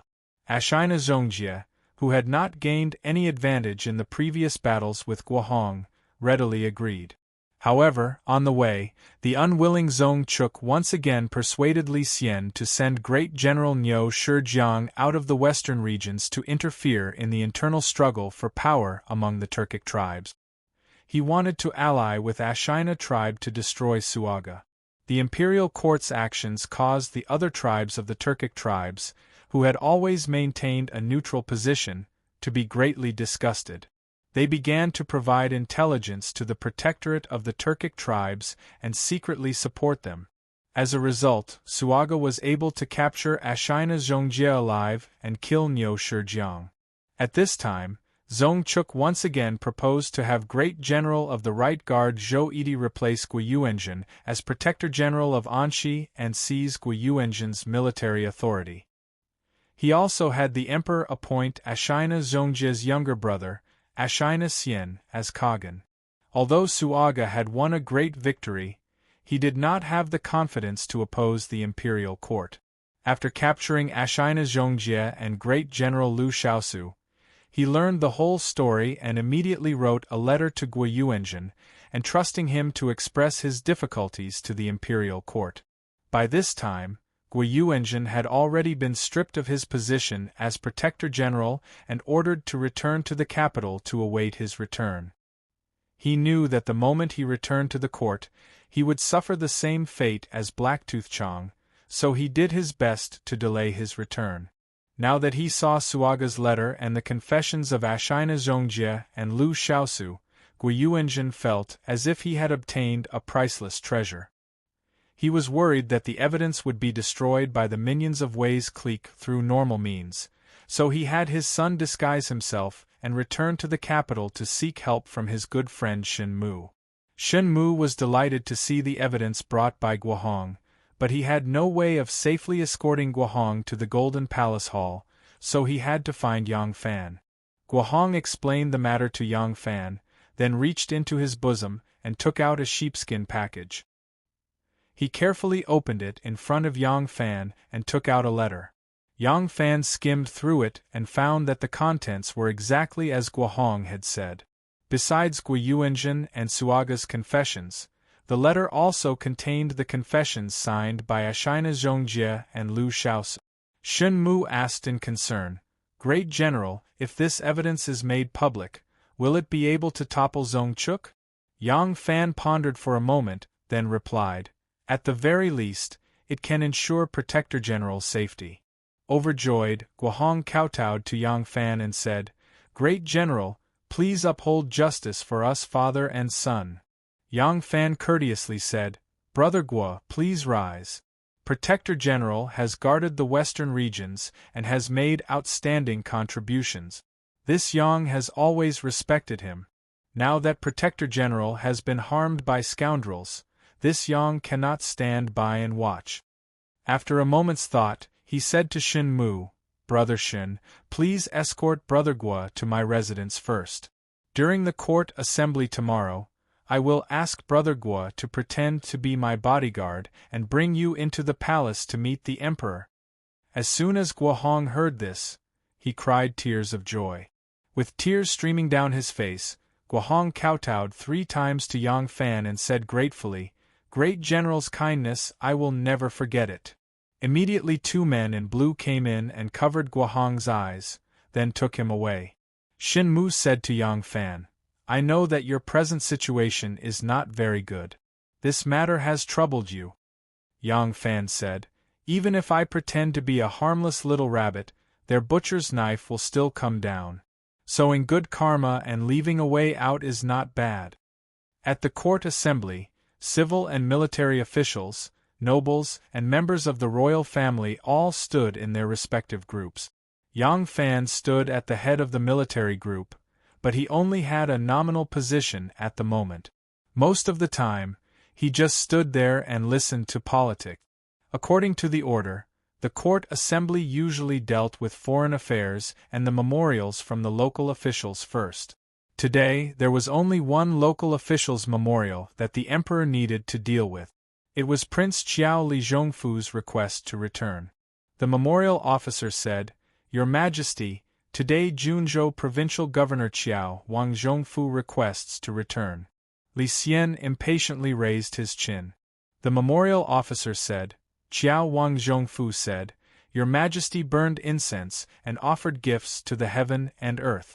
The people's crimes were all pardoned, but the innocent child was abandoned. The heaven's law of fairness is not like this. The people of the world shed tears for me. Moreover, "Your Majesty is benevolent, how can you not pity me for my loneliness?" Kneel and kowtow, begging to return to court. Before he finished, a cold laugh came from behind the bead curtain. Empress Wei coldly said, "His Majesty ordered Prince Chiao to guard Lingnan because he had high hopes. Could it be that in Prince Chiao's eyes, this is a hard job similar to being exiled?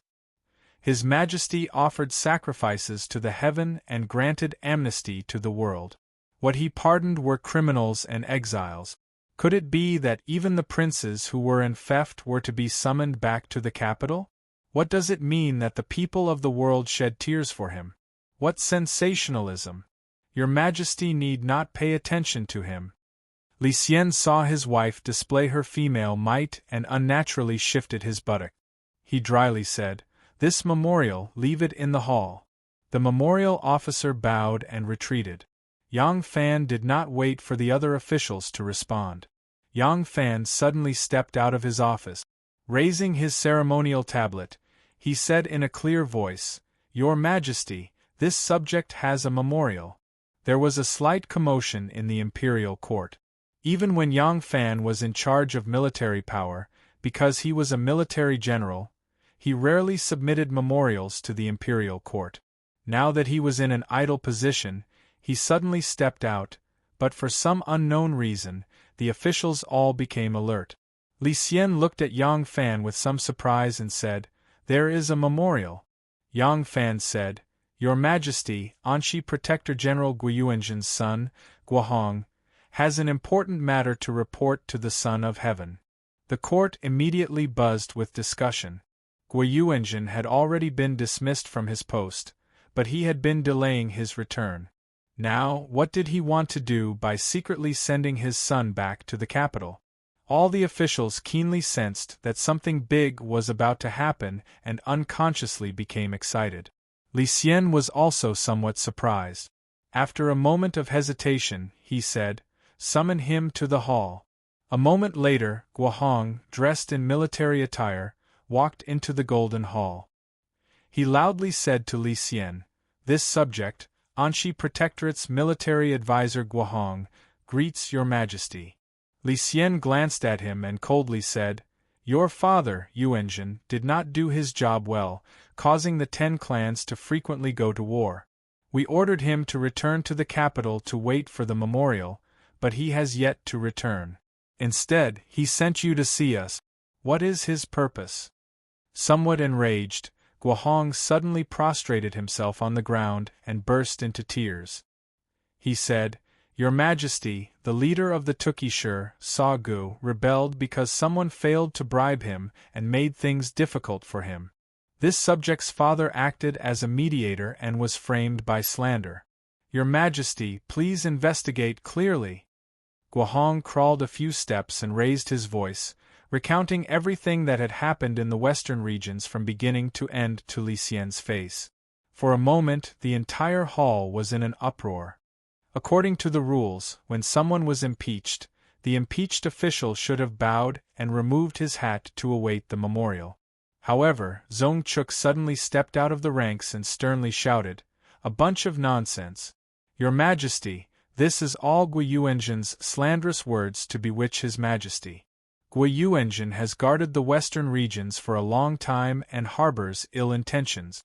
When Sa Gu sent his cavalry to wreak havoc, he did not move his troops. This is irrefutable evidence.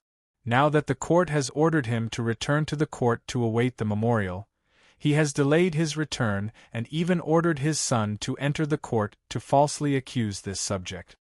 Imperial Censor Chui Wan saw that Zong Chuk was acting so unbridled and immediately stepped out. "Master Zong, the Son of Heaven has not questioned you, so you should have stepped out of the ranks to await the memorial. How dare you be so impudent? You say that Guohong is making irrefutable lies, but Guohong has irrefutable evidence. If Guiyuanzhen and Sa Ji's statements are false, then is Lu Xiaosu's statement also false? The statement was personally signed by him." Zong Chuk coldly glanced at Chui Wan and sneered, "I have never instructed Zhou Yidi to ask for bribes for me. Zhou Yidi is far away in the western regions. How can I know what he has done in Chang'an? Now that Lu Shaosu is dead, only heaven knows whether his statement is true or false. Guohong, who was crying on the ground, suddenly raised his head and said, Lu Shaosu may be dead, but Ashina Zhongjie is still alive. As long as your majesty issues an edict, this subject is willing to go to the western regions and escort Zhongjie to the capital to confront him. Empress Wei sat behind the beaded curtain. Seeing the situation, she couldn't help but frown. She was very clear about whether Zong Chuk's request for bribes was true or not.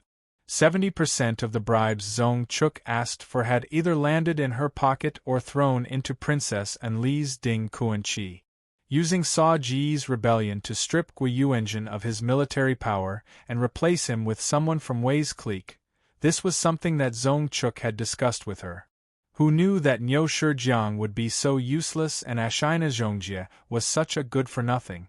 Even when the court's army joined with Ashina's troops, they still suffered a crushing defeat and were even captured alive. This matter would most likely not be concealed. Thinking of this, Empress Wei couldn't help but glare hatefully at Yang Fan and thought, this person is really a scourge. Chapter 1174. Guohong had not immediately presented the memorial to the Son of Heaven, instead using the method of complaining about his grievances in the Golden Hall to reveal the inside story. Yang Fan had warned him to do this. Yang Fan was well aware of Zong Chuk's current status in the Wei faction, and the Wei clan would not sit by and watch as such a capable general fell from power. Moreover, if Gui Yuanjin were to be dismissed for his inaction, the Wei clan would be able to take the hundreds of thousands of soldiers of the Anxi Protectorate into their pocket. Based on this point alone, the Wei faction was certain to protect Zong Chuk. Thus, if the evidence was presented to the imperial court, the matter might be manipulated behind the scenes and left unsettled. Given Empress Wei's control over the emperor, this matter was likely to go along with the mistake. But if the matter was publicly exposed in court, the situation would be completely different. The emperor could not ignore even the most basic rules. Now that Guohong had exposed the truth, Li Xian ordered people to present the confessions of Sa Gu and Gui Yuanjin, as well as the confessions of Lv Shaosu and Ashina Zhongjie. After personally perusing them, his face instantly darkened. He had not known about Zong Chuk's embezzlement, and now that he saw this evidence, Li Xian was furious. Although there were only written confessions, he believed that Gui Yuanjin and Sa Ji's confessions were the truth. It was a very simple reason. Sa Gu had already declared himself to be sweating. If he had not truly been wrongly accused and truly wanted to rebel, there would have been no need for him to do this. Li Xian coldly glanced at Zong Chuk and sternly said, Zong Chuk, what do you say? Zong Chuk gave a deep glance in the direction of Empress Wei's curtain, then calmly bowed and loudly said, Your Majesty, this subject has been wrongly accused.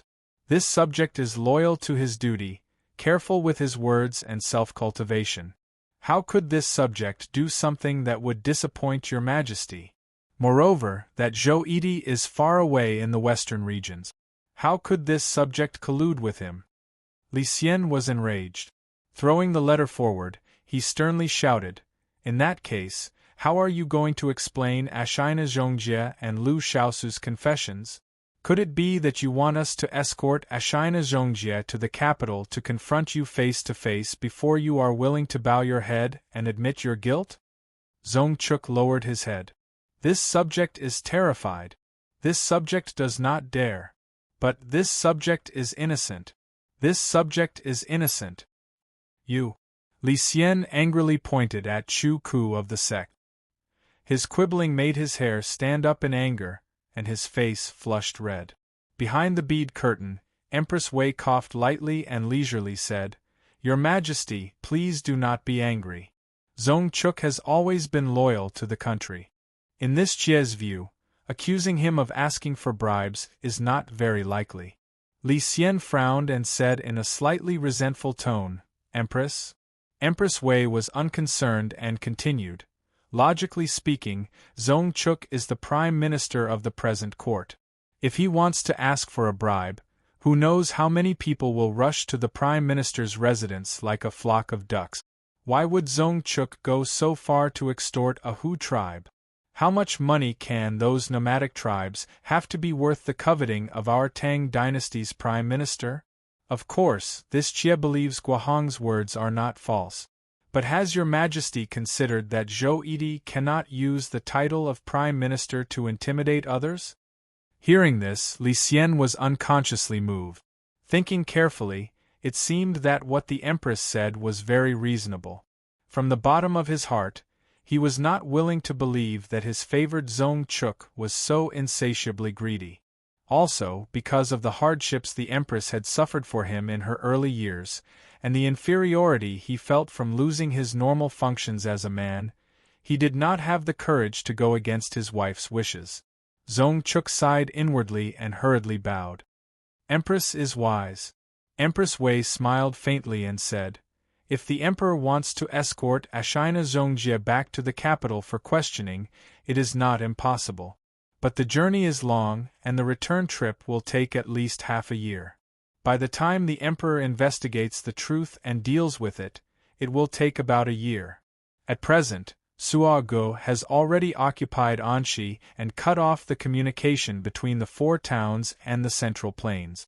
The trade routes of the western regions have been cut off.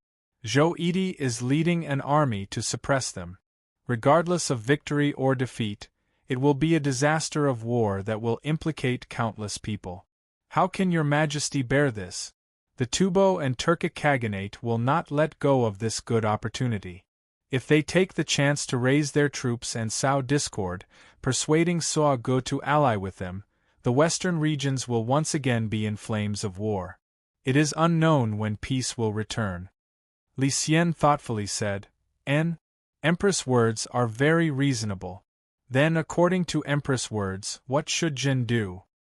Empress Wei said, "Your Majesty, with Guohong's testimony today, it is enough to prove Guiyuanzhen and Suo Ji's innocence. In this Jie's view, the most important thing is to pacify Suo Go and restore Guiyuanzhen to his military position to pacify the situation in Anxi." Hearing this, Li Xian repeatedly nodded his head. Empress Wei continued, "This Jie believes that your Majesty only needs to acknowledge the righteousness of the Suo Go 10 families Khaganate, and then the Turkic 10 families can be brought back under your rule. The 4 towns of Anxi will be restored without a fight. Your Majesty originally thought that Guiyuanzhen, as Anxi Protector General, watched as Suo Go and Ashina fought for loyalty and integrity. Later on, when Niu Shicheng was attacked, he did not promptly rescue him, and thus punished him. Now it seems that all of this was Zhou Yidi's slander because he coveted the position of Protector General. At this point, Empress Wei paused for a moment, her eyes suddenly turning cold. This Zhou Yidi first used the name of Prime Minister to extort foreign chieftains, and then he slandered important ministers, corrupting the discipline of the court. He should be severely punished to serve as a warning to others. Li Xian happily said, "Empress words are very appropriate. Then let it be done." Li Xian turned his head and issued the edict according to Empress Wei's wishes. As soon as Guohong heard that his father was out of danger and had been reinstated, even though he was unable to overthrow Zongchuk, it was an extremely good result for him and his son. He immediately kowtowed in thanks. Unexpectedly, Imperial Censor Cui Wan did not want to let the matter rest. At present, the court of the Tang dynasty was completely controlled by the Wei faction, but this did not mean that all of the officials had become members of the Wei faction. It was just that all of the important positions were controlled by the Wei faction, and the operation and execution of the court's power was controlled by the Wei faction. The censorate was the headquarters of the imperial censors. Not everyone had the right to enter this place. Although the imperial censor was an important position and did not have many benefits, due to tradition, to enter the censorate, one first had to be a scholar. Just this one rule limited many officials who were lucky enough to enter. There were naturally many officials who were scholars and had joined the Wei faction. However, even if they weren't the heads of a yamen, they were still officials in important places, or in places that were not high but were full of benefit. It was impossible for them to swear loyalty to the Wei faction, so they were sent to sit on the cold bench in the Qingshui yamen. As a result, the censorate was one of the few places that had not been occupied by the Wei faction. Now that he had finally found a reason to attack Zongchuk, how could Cui Wan let it go so easily? Seeing that Empress Wei was about to throw a pawn to protect the general, Cui Wan immediately stepped out of the crowd and shouted, "Wait, subject still has a memorial." Li Xian furrowed his brows and looked at him with displeasure. Cui Wan said, "Your Majesty, subject deeply agrees with Empress' suggestion to immediately appease the 2 cavalry and reinstate Protector General Guo to pacify the situation in the western regions and prevent the Tubo or Turks from taking advantage. However," Cui Wan pointed at Zongchuk and said sternly, "the reason for this action is that Guo Hong has presented evidence. But regarding the matter of Zhou Yidi forcing Suo Ge to rebel, whether it was Zhou Yidi who used Prime Minister Zong's name to ask for bribes, or whether Prime Minister Zong instructed Zhou Yidi to ask for bribes on his behalf, we cannot make wild guesses." Cui Wan took a step forward and held his scepter. "Your Majesty, if it was Zhou Yidi who used Prime Minister Zong's name to ask for bribes and thus forced Suo Ge to rebel, resulting in this military disaster, Zhou Yidi's crime cannot be punished. But what if it was Prime Minister Zong who asked for bribes and caused trouble on the borders? This subject believes that this matter should be thoroughly investigated." Zongchuk flew into a rage and pointed at Cui Wan. "The one surnamed Cui, you are a fame-seeking person. For the sake of your own reputation, you have repeatedly slandered me and now you are making wild guesses. What is your intention?" "His Majesty and Empress have already made a decision on Zhou Yidi's case. Are you going to defy the edict?" Cui Wan responded tit for tat, his voice much louder than Zongchuk's. "As an imperial censor, I am the son of heaven's eyes and ears. All officials who are treacherous, villains who set up cliques, and tyrannical and disorderly, impeach. All officials who are wretched, and corrupt, impeach. All scholars who are not upright, who submit petitions to change the Constitution, and who hope to be promoted, impeach. I have the power to impeach the officials, clarify the injustice, and supervise the various departments. Prime Minister, do you think I can't impeach you?" Both of them were good at debating. For a moment they talked non-stop, each making their own arguments. Above the Golden Hall, only their roars could be heard incessantly. Li Xian said helplessly, "My 2 beloved officials, pay attention to your official conduct and stop arguing." The 2 of them engaged in a war of words, turning a deaf ear to Li Xian's words. Li Xian continued helplessly, "My 2 beloved officials, we have already made a decision on this matter. Both of you may leave." Cui Wan and Zongchuk argued until their faces were red, but they still ignored him. Li Xian was furious. He abruptly picked up the trembling mountains and rivers and slammed it with all his might. A loud "pa" resounded in the Golden Hall. Zongchuk and Cui Wan were stunned. Only now did they realize that they had lost their etiquette in front of the ruler. Cui Wan adjusted his official hat, which had been crooked because of the angry argument. He was completely unconcerned. He was an imperial censor and had special privileges in this aspect. He was not afraid of the emperor's rebuke. Zongchuk, on the other hand, blushed. He was the prime minister. Such an action was truly embarrassing. Zongchuk hurriedly adjusted his attire and asked for forgiveness from Li Xian. Li Xian tried hard to make his voice sound gentle. He said, "My 2 beloved officials, even though you 2 have lost your etiquette, it is all for the sake of the imperial court. We are very comforted and will not accuse you. My 2 beloved officials are both loyal and good. Do not harm the harmony because of your bigotry. How about we make the decision today? From now on, the 2 of you will become sworn brothers with different surnames. From now on, you will work together to protect our country."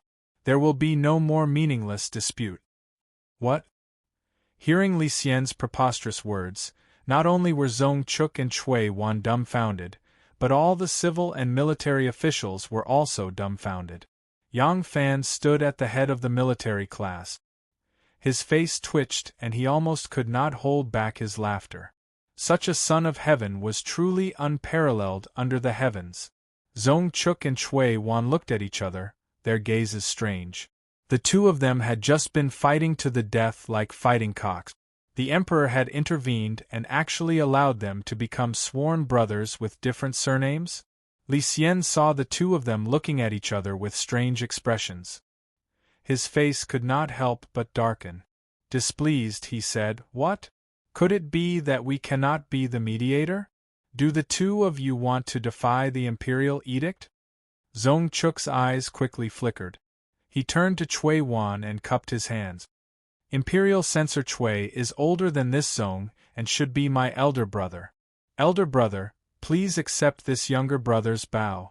As he spoke, he clasped his hands 3 times toward Cui Wan.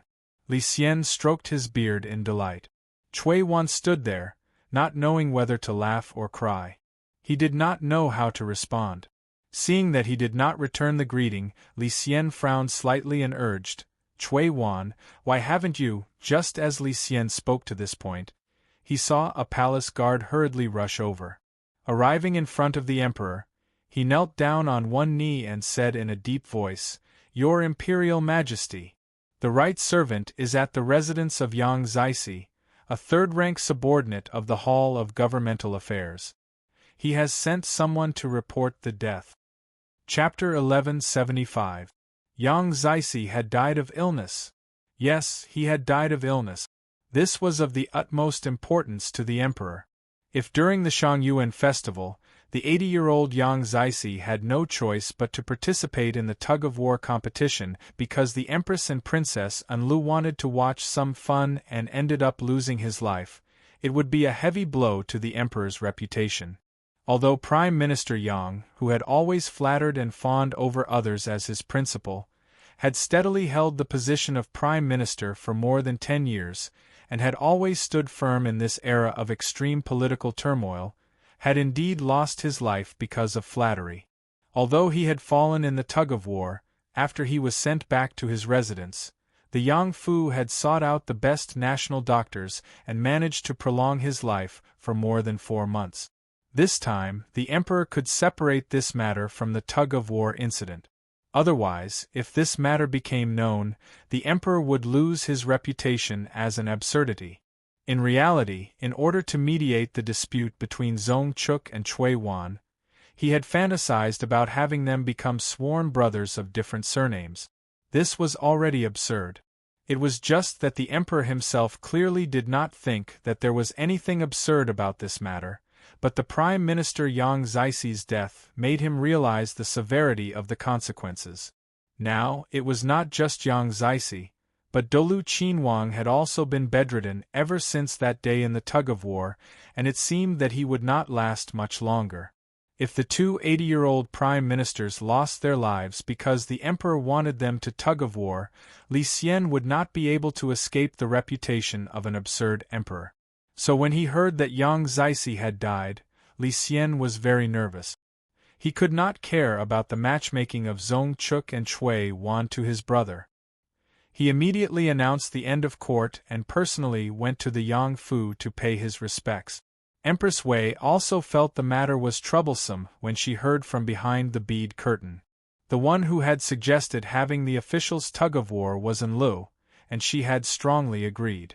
After the court meeting ended, Empress Wei took in Zhong Chuk and discussed the matter with him. Zhong Chuk heard Empress Wei's worry and comforted her. "Nyang, do not worry. Yang Zisi was an old man in his 80s.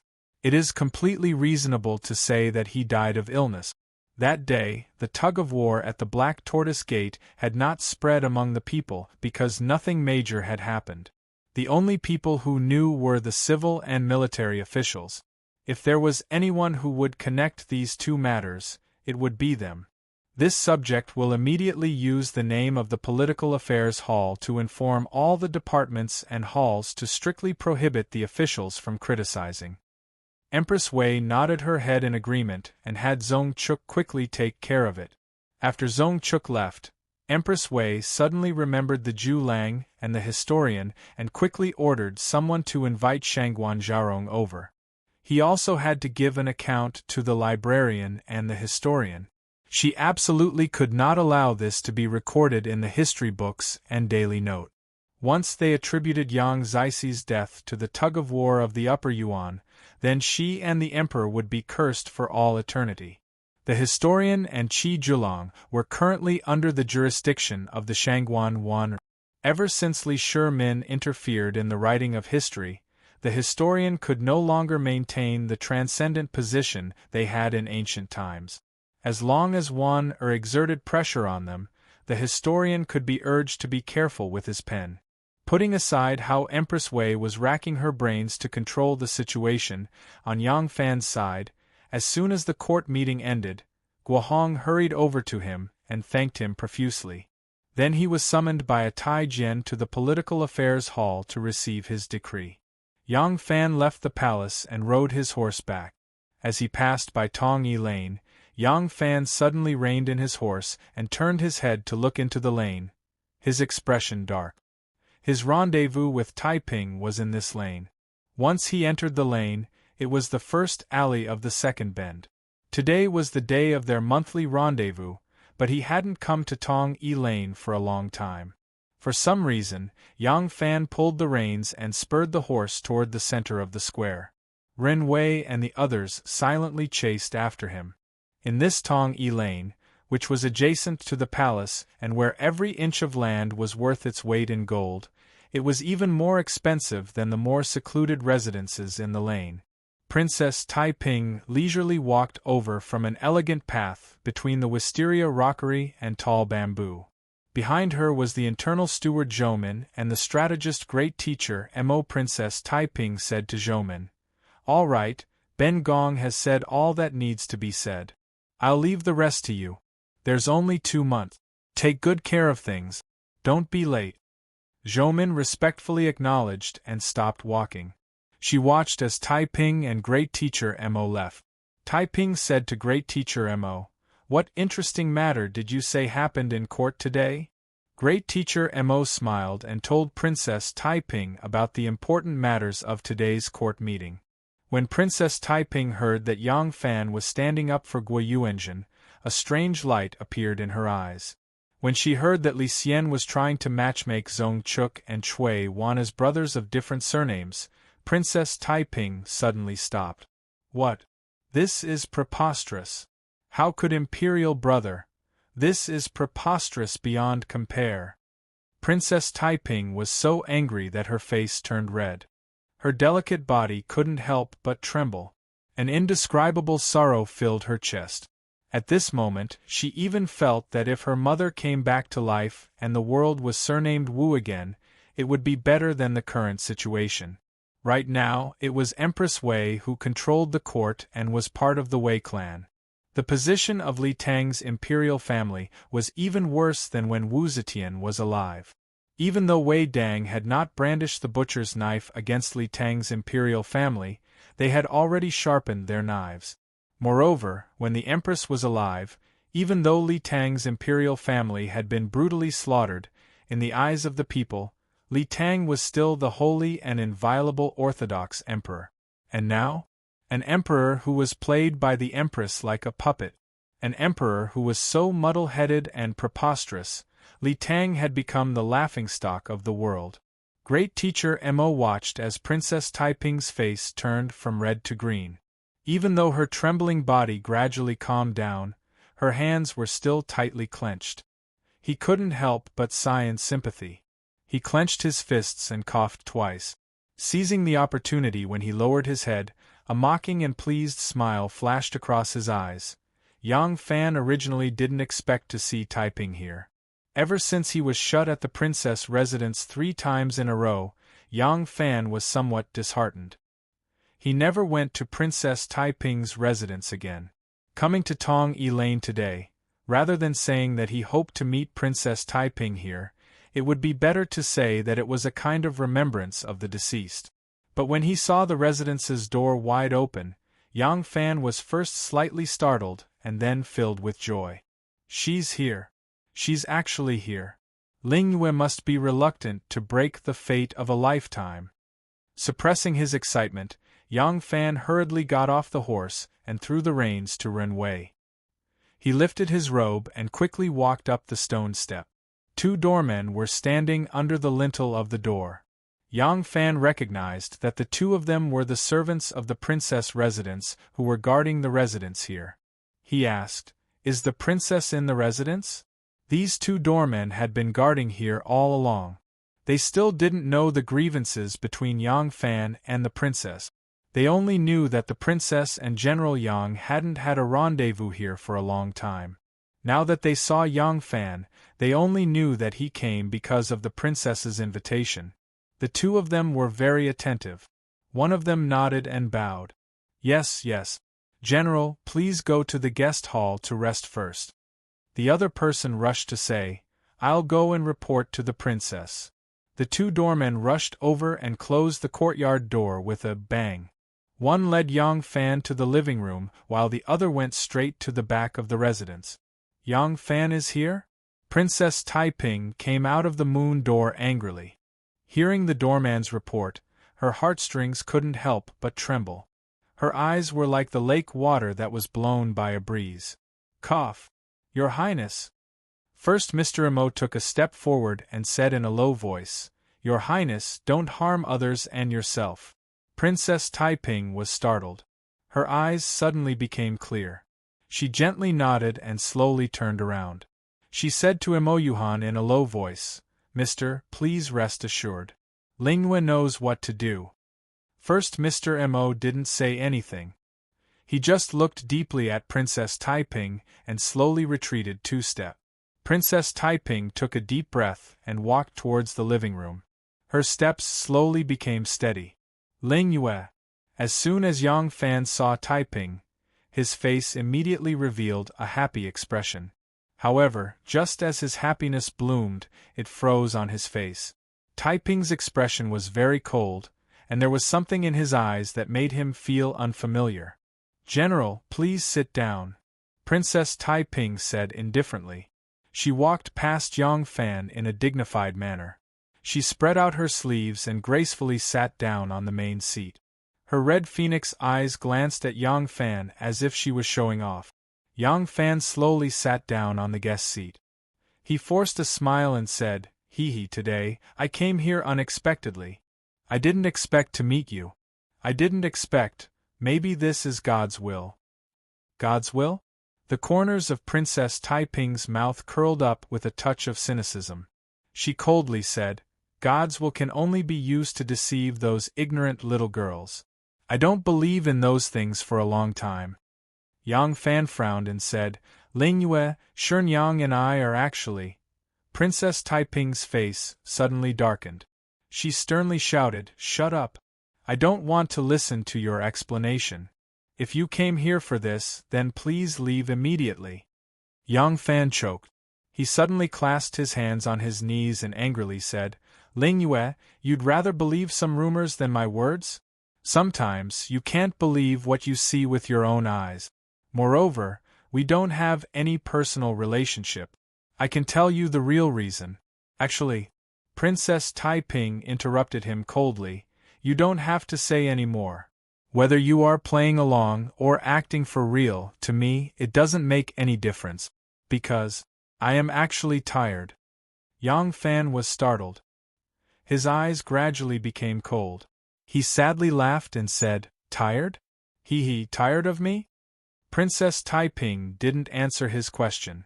Instead, she glanced at him and suddenly changed the topic. "Today, you brought Guohong to the Golden Hall?" Yang Fan was startled. He was quite surprised and said, "I just came out of the palace. You already know?" Princess Taiping smiled. There was an indescribable pride in her smile. Guarding the country, Taiping, is not as weak as some people think. Yang Fan gently shook his head and said, This some people doesn't include me. I've never looked down on you. Princess Taiping ridiculed. To be praised by such a scheming and intelligent person like you, Taiping is really flattered. Yang Fan frowned and said, What do you mean by this? Princess Taiping smiled indifferently and said, Nothing much. Guohong exposed Zhong Chuk's bribery in front of everyone in the Golden Hall, forcing Se Go to rebel and framing Guiyuanzhen. It should also be your idea, right? Yang Fan's heart skipped a beat. His pupils suddenly contracted. Princess Taiping had long been paying attention to his expression. The fleeting change in expression of Yang Fan didn't escape her eyes. Princess Taiping smiled and said, Good move. I didn't expect that you could also use such a thing. The technique of creating momentum, borrowing momentum, and directing momentum are superb and have reached the peak of perfection. Princess Taiping gently sighed and said, You told me before that when martial arts is practiced to the highest level, you can even pick leaves and fly flowers to hurt people. Your official career should have been practiced to this level, right? Chapter 1176. Yang Fan's expression slowly calmed down. He slowly straightened his body, the taut lines on his shoulders softening. An appreciative smile appeared in Yang Fan's eyes. This proud woman before him had the right to be proud. Her political wisdom had never disappointed him. Yang Fan softly asked, You saw through it? Princess Taiping replied, The most reliable method is to present the evidence when the emperor summons the prime minister and the 6 ministries. In a relatively small area, the emperor would not be in such a sorry state as he is today, or even do something as stupid as having Zhong Chuk and Chui Wan become sworn brothers. Yang Fan smiled gently. Taiping was somewhat angry at his smile. He said, You purposely had Guohong expose the truth in front of all the civil and military officials in the Golden Hall because you knew that Wei Dang would definitely protect Zhong Chuk, and the emperor would definitely follow Wei Dang's wishes, right? Yang Fan was still sitting there, calm and unruffled. He didn't even bat an eyelid, looking non-committal. Princess Taiping said, Guiyuanzhen built up a large number of farms in the western regions, governed Liangzhou, protected Anxi, consolidated the borders, and expanded the territory. He has made outstanding contributions and is the pillar of the country. Such a loyal old general was framed and almost lost his life. Now that the truth has been revealed, the matter has been left unsettled, and the one who framed the meritorious subject has not been punished. What will the generals think? Because the treacherous subject failed to extort bribes and force Suaga to rebel, the court mobilized tens of thousands of soldiers and spent endless money and rations. In the end, they suffered heavy casualties, and the main culprit is not punished. What will the people of the world think? The 10 families tribes are an important force for our court to control Anxi and resist the Turks. To make them work for us, the court has spent much effort. In the past, when Wuzheil was popular, the court was still cautious and was not willing to easily remove Ashina Huzaro from the throne. Now, Ashina's loyalty and strength are far inferior to Suaga's, and he does not have the prestige of having hundreds respond to his call in the 10 families tribes. Yet the court rashly supported him and provoked a civil war among the 10 families tribes. Such self-destruction is foolish. When the truth is discovered and the culprit is not punished, what will the officials think? Princess Taiping glared at Yang Fan and said word by word, You are putting the emperor in an unjust position. I didn't. Yang Fan calmly looked at Princess Taiping and asked calmly, Who did these things? Not me, but the emperor. If I hadn't instructed Guohong to expose the truth, would the emperor not have done it? Princess Taiping felt powerless when she heard his question, and sat down dejectedly. Yang Fan's words were as sharp as the wind as he coldly said, What will happen if I don't do this? The emperor would very likely make the best of a mistake. Guiyuanzhen would be dismissed from his post and sent to the capital. He might even die in prison. Zhou Iti would become the Anxi Protector General and lead an army to suppress the Turkic Khaganate. The smoke of war would rise everywhere and the land would be ravaged. Regardless of victory or defeat, it was unknown how many soldiers would die in the western regions, all for the sake of Zongchuk's greed. The Tubo and Turkic Khaganate would not let go of this good opportunity. They would spare no effort to win over the 10 tribes and incorporate the entire Anxi region into their territory. At that time, our Tang dynasty would not only lose our army and our country, but also lose a large amount of territory. Yang Fan took a deep breath and said loudly, "That's right. I wanted to expose His Majesty's incompetence to the world. But even if I didn't have this intention, I still had to use this method to ensure the safety of Protector General Gua, who had worked hard and made great contributions, didn't I?" Yang Fan showed a hint of ridicule in his eyes and lightly said, "In fact, His Majesty did better than I expected." Princess Taiping's face turned green and then red. Yang Fan's ridicule and accusation were directed at Emperor Li Xian, but as a member of the royal family and the emperor's sister, Princess Taiping felt that Yang Fan's ridicule was like a fierce slap on her face. She had to admit that Yang Fan was speaking the truth. He had only slightly achieved one of his goals, and the emperor's performance was even worse than Yang Fan had predicted. As the ruler of the world, he had not only ignored the laws of the country and blindly shielded Zongchuk, he had even fantasized about having Zongchuk and Chui Wan become sworn brothers of different surnames. Princess Taiping's face burned. It took some time for her to calm down. Princess Taiping stared at Yang Fan and sternly asked, "Just what are you planning by doing this?" Yang Fan replied, "Why ask so many questions? Do you really not understand? The emperor is nothing more than a puppet, and a puppet that does all sorts of stupid things.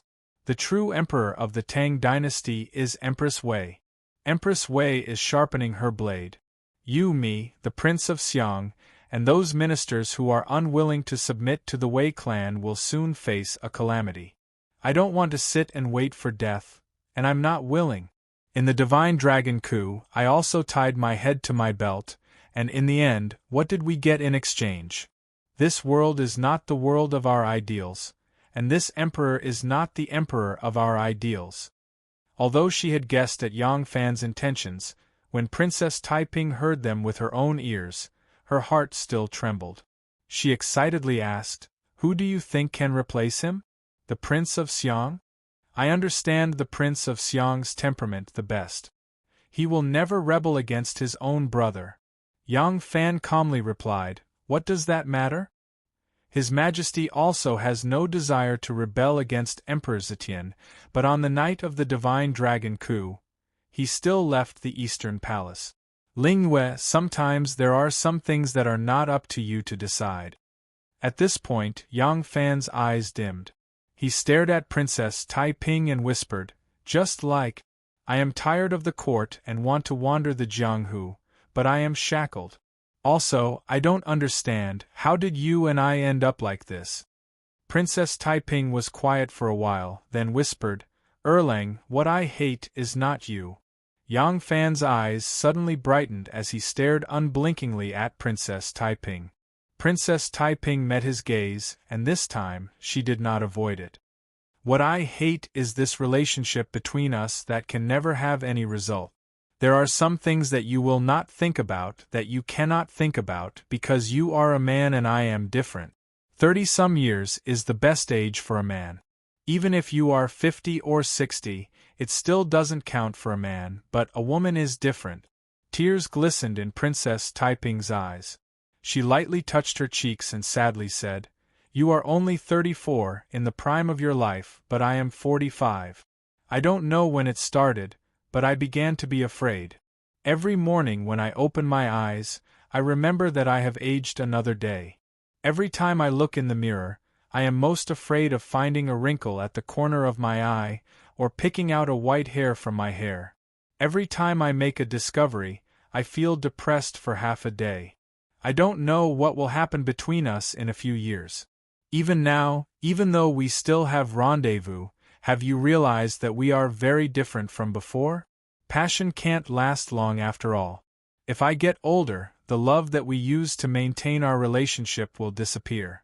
At that time, what will be our relationship? Confidant?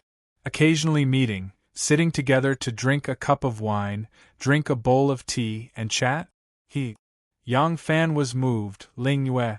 Princess Taiping shook her head fiercely and sadly said, "That is not the result I want, Erlang. What you said is right. Sometimes there are some things that are beyond my control. I am not alone in this world. I can't abandon everything and go with you. I also have a son and a daughter. In the past, I neglected them too much. I only thought that it was enough to let them live in luxury, but I neglected that they also need a mother.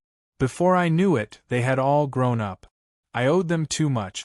I don't know whether it is because I am getting old that I naturally care more about the growth of the younger generation, or because I am approaching the age of knowing destiny that I have sprouted the nature of a mother. I clearly know that now I can't abandon everything for love. Watching my children get married and build a career, watching them live a happy life, watching the birth of grandchildren and grandchildren is my biggest dream and pursuit at this moment. What I want now, what I hope to get the most, is kinship. Do you understand? When the princess passed away, her son deliberately wrote on his mother's epitaph that he got his official position by his own efforts, not because his mother flattered the emperor. As an aunt, he worshipped his niece as his mother, and tried his best to cover up the princess's unscrupulous behavior.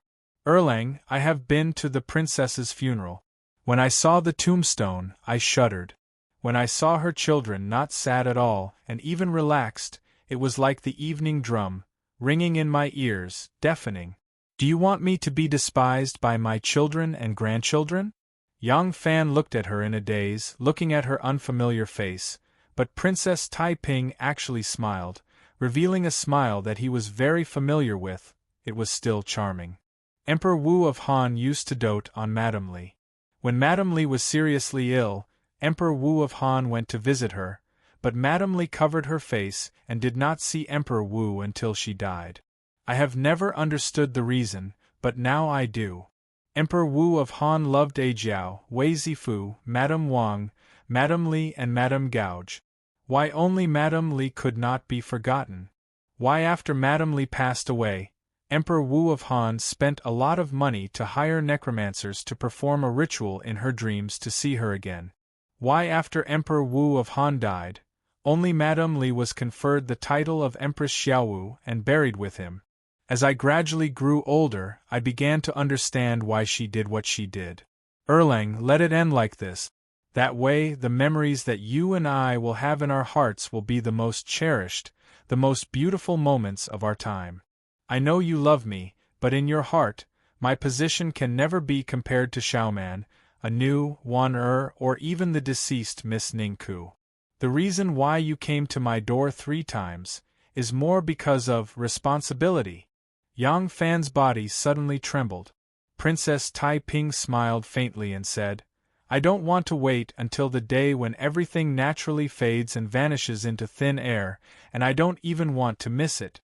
In the beginning, it was me who pestered you. Now, I beg you to leave me, okay?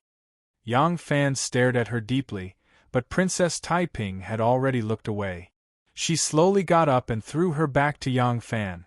Time passes so fast, my second daughter is also going to get married. This house, I will give it to her. Princess Taiping walked to the back of the screen. When her figure was about to disappear behind the screen, she used all her strength to stop her voice from trembling, and said, See the guest out. Chapter 1177. Princess Taiping turned around the screen, her tears streaming down her cheeks. She stubbornly raised her chin, letting the tears crawl down her cheeks. One by one they fell on her lapel. It was not until Yang Fan's heavy footsteps slowly faded away that Princess Taiping suddenly collapsed to the ground.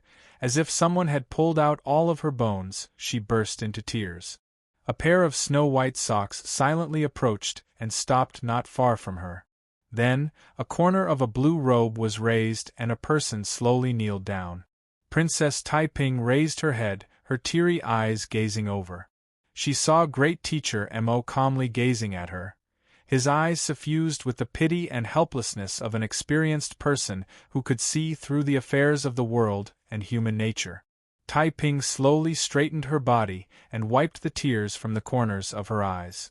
She whispered, "Erlang's actions are just as teacher said. He has a plan." Great teacher Mo lightly creased his grizzled brows and stroked his beard.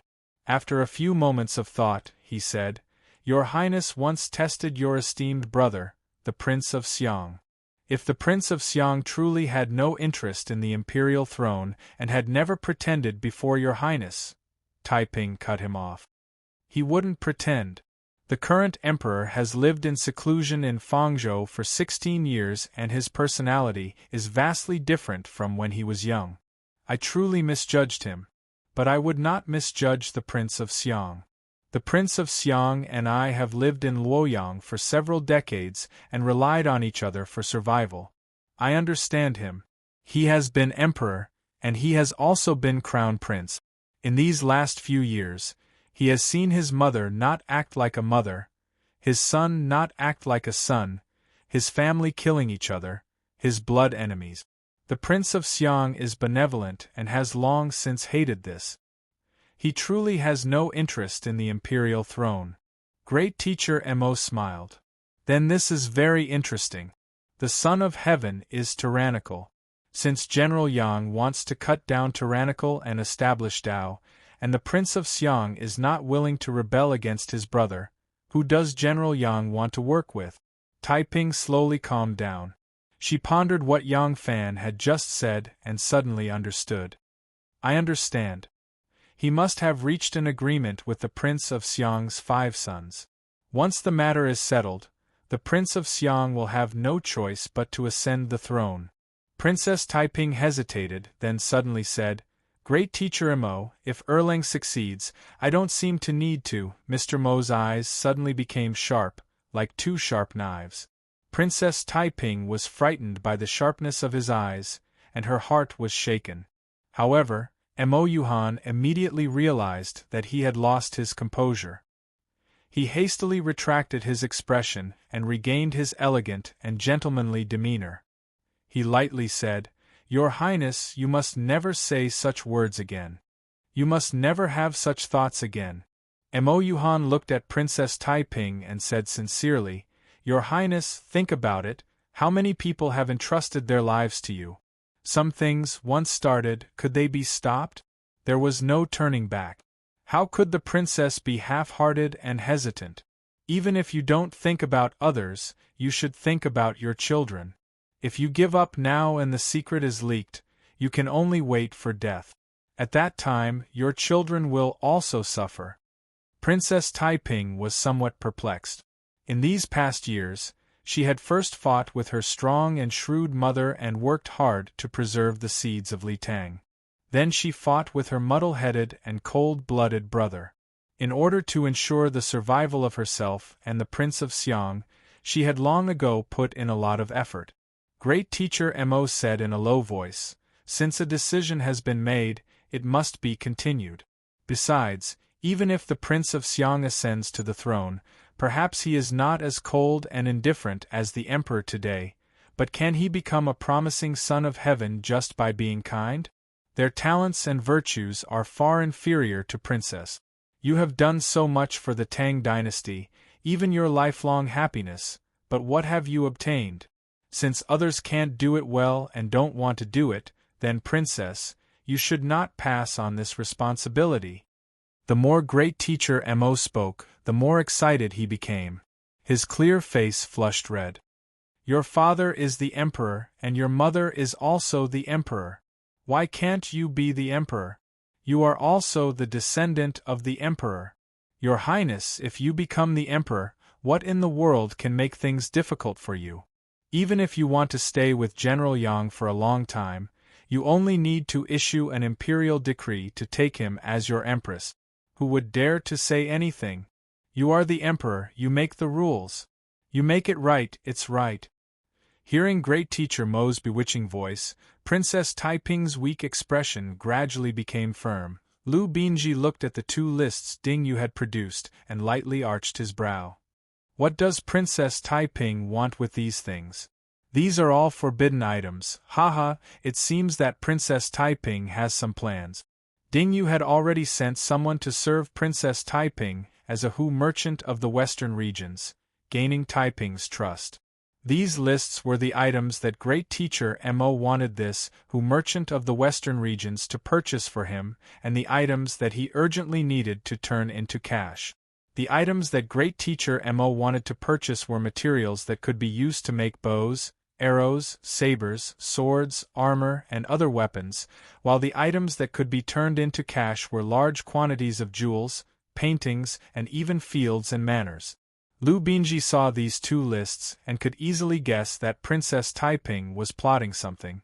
Lu Binji tossed the two lists onto the table and smiled.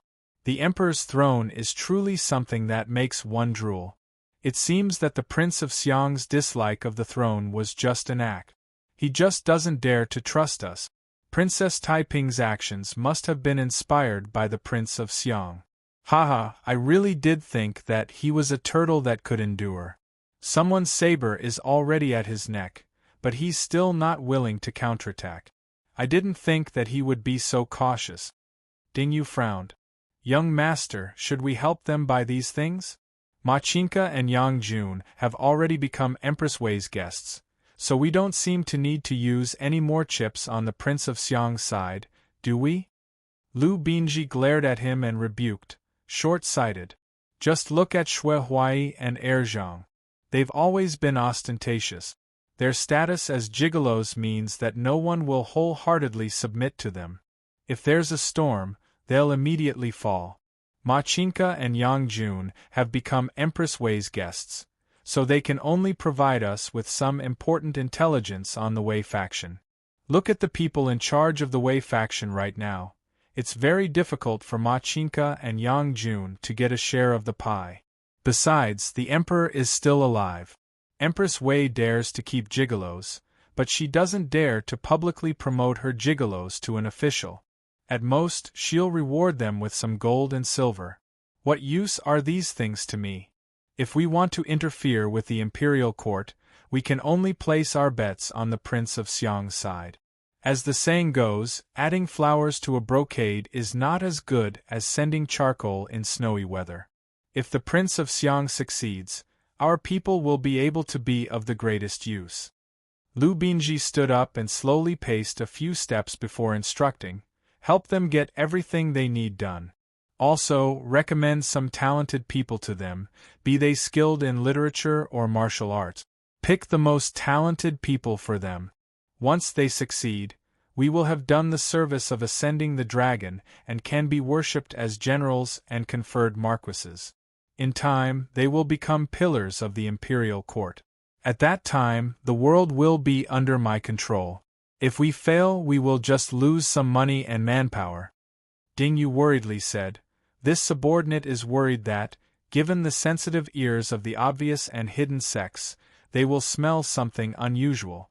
At that time, they will assuredly become our great enemies. Lu Binji waved his hand. There's no need to worry about them. This young master just received a secret report that Guiyuanzhen was framed by Zongchuk and was on the verge of being imprisoned. He sent his son to the capital because Yang Fan helped him greatly. Yang Fan's actions were clearly to show his favor to Guiyuanzhen. Guiyuanzhen is the Anshi Protector General, and Shen Mu's foundation is in the western regions. For Yang Fan to be willing to offend the Wei faction in order to rope in Guiyuanzhen, what do you think he's up to? Haha, the duel between the obvious and hidden sects is approaching. The more Lu Binji spoke, the happier he became. The obvious and hidden sects are about to meet on the battlefield, and in the imperial court, the Prince of Xiang and Taiping have reached the end of their patience. A fierce struggle between dragons and tigers is about to take place. It's too wonderful. When the obvious and hidden sects both suffer heavy losses, it will be time for us to step forward and take over the Hall of Succession. As for the imperial court, if the Prince of Xiang's faction gains complete victory, we will henceforth take control of the imperial court. If the Prince of Xiang loses, we won't suffer too many losses. When the time comes, the obvious and hidden sex will be in our hands, and we can slowly plan. Ha ha ha ha, Lu Binji held his hands behind his back and laughed. I like this feeling of having everything under my control. I like this feeling of controlling everything from behind the curtains. Yang Fan finally understood why Princess Taiping's personality had undergone such a massive change. He had originally believed that Taiping was middle-aged and had a temperamental temperament, that this sort of woman was not rare. Only now did he understand what Taiping was afraid of, what she grieved about. Even more lamentable was that he could not use a single forceful word to comfort her. Yang Fan couldn't help but feel a deep sorrow. Taiping was right. He was also keenly aware that the pleasure of the bed alone could not sustain a relationship.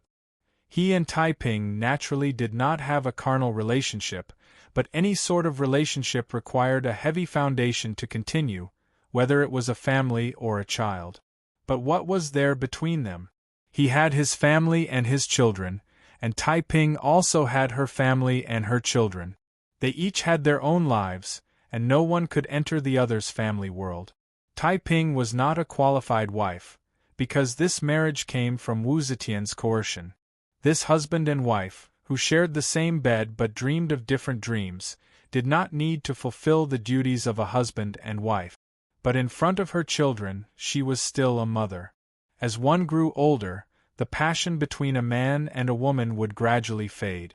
No matter if it was a man or a woman, the focus of his life would inevitably turn to his family and children, and this was precisely where they could not have any interaction.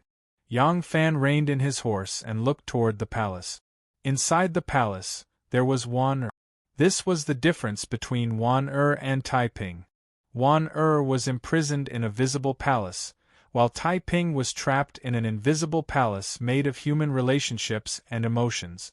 The city that trapped Wan Er, he could use his knife to cut it open and rescue her. The city that trapped Taiping, what could he use to break it? He was also a human. Born as a human, he had to follow some basic rules of the human world. That heart city was not something he could break. Yang Fan stood in a daze on the long street. After a long time, he could only sigh. Chapter 1178. Dolu Qinhuang did not disappoint Li Xian. He lasted 4 months longer than Yang Zixi. When the autumn wind swept away the withered leaves on the branches, it swept him away as well. Dolu Qinhuang died. Dolu Qinhuang had been struggling at death's door ever since he had broken his head in the tug-of-war at the Black Tortoise Gate during the Upper Lantern Festival. He only died at the end of the year. In addition, he was already 79 years old. It could be said that he had died a natural death. Moreover, after Yang Zixi's death, Li Xian had accumulated enough experience and was able to handle this matter with relative ease. However, whether it was out of guilt towards Dolu Qinhuang or because of Dolu Qinhuang's age and status, Li Xian had to personally pay his respects. The emperor's arrival caused the Dolu family to be in a state of chaos. But when the emperor arrived, he only ordered his trusted eunuchs to light a stick of incense for him and then ordered someone to recite a eulogy written by Shanghai Wanner on his behalf before leaving. The Li family had inherited cardiovascular and cerebrovascular diseases.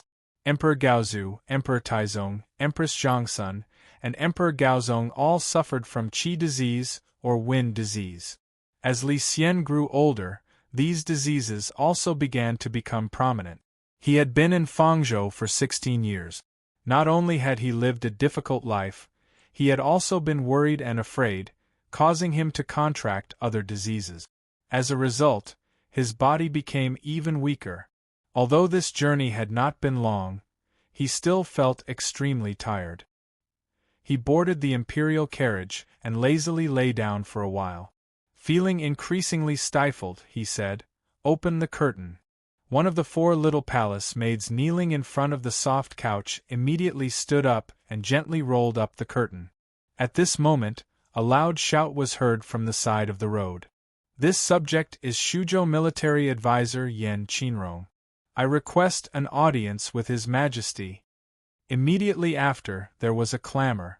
Among the countless commoners watching from the side of the road, a person suddenly leaped out and pounced on Li Xian's imperial carriage. His roar was clearly heard by the winged cavalry, 10,000 cavalry, thousands of oxen, and the imperial bodyguards in front of the emperor. Some of them had already brandished their sabers to slash at him, but upon hearing that he was an official of the imperial court, they hastily retracted their deadly sabers. Although they did not kill, they would not allow this person to get close to the imperial carriage. This person was only a weak scholar. In front of these tall and strong imperial bodyguards who were well versed in martial arts, how could he possibly break through? He was immediately pressed to the ground. Li Xian frowned and ordered, "Stop, ask him why he wants to see us." Yang Xishuan immediately shouted for the guards of honor to stop. Then, he rushed over to the Su province adjunct who was pressed to the ground. A moment later, he returned to Li Xian's side. With a strange expression on his face, he said in a low voice, "Your Majesty, that Yan Qinrong is impeaching, Impeach the Empress, Princess Anil, Wu Yanxiu, Zong Chuk, Cui Shi, Zheng Qiao, and the others." Li Xian's expression darkened. These people were either his relatives or his trusted aide. He could not question them on the street. After a moment of silence, Li Xian slowly said, "Take him back to the palace." "Your Majesty, the Empress is promiscuous in the palace and preempts politics. The entire Wei family ascends to heaven and controls both civil and military affairs. The world only knows Empress Wei, not your Majesty. If this goes on, the Wu family's disaster will be repeated. Shouldn't your Majesty be vigilant? Princess Anil is extravagant and takes bribes. The officials in the household are especially frivolous. They all come from families of butchers. Because they donate money to buy official positions, there are countless officials who are conferred titles. Most of the officials of the marquises and kings come from her family. The Anil temple and the Anil Buddhist hut were all modeled after the palace. The craftsmanship was even better. When Enlu built Kunchi, he used more than 100,000 people of the country for free.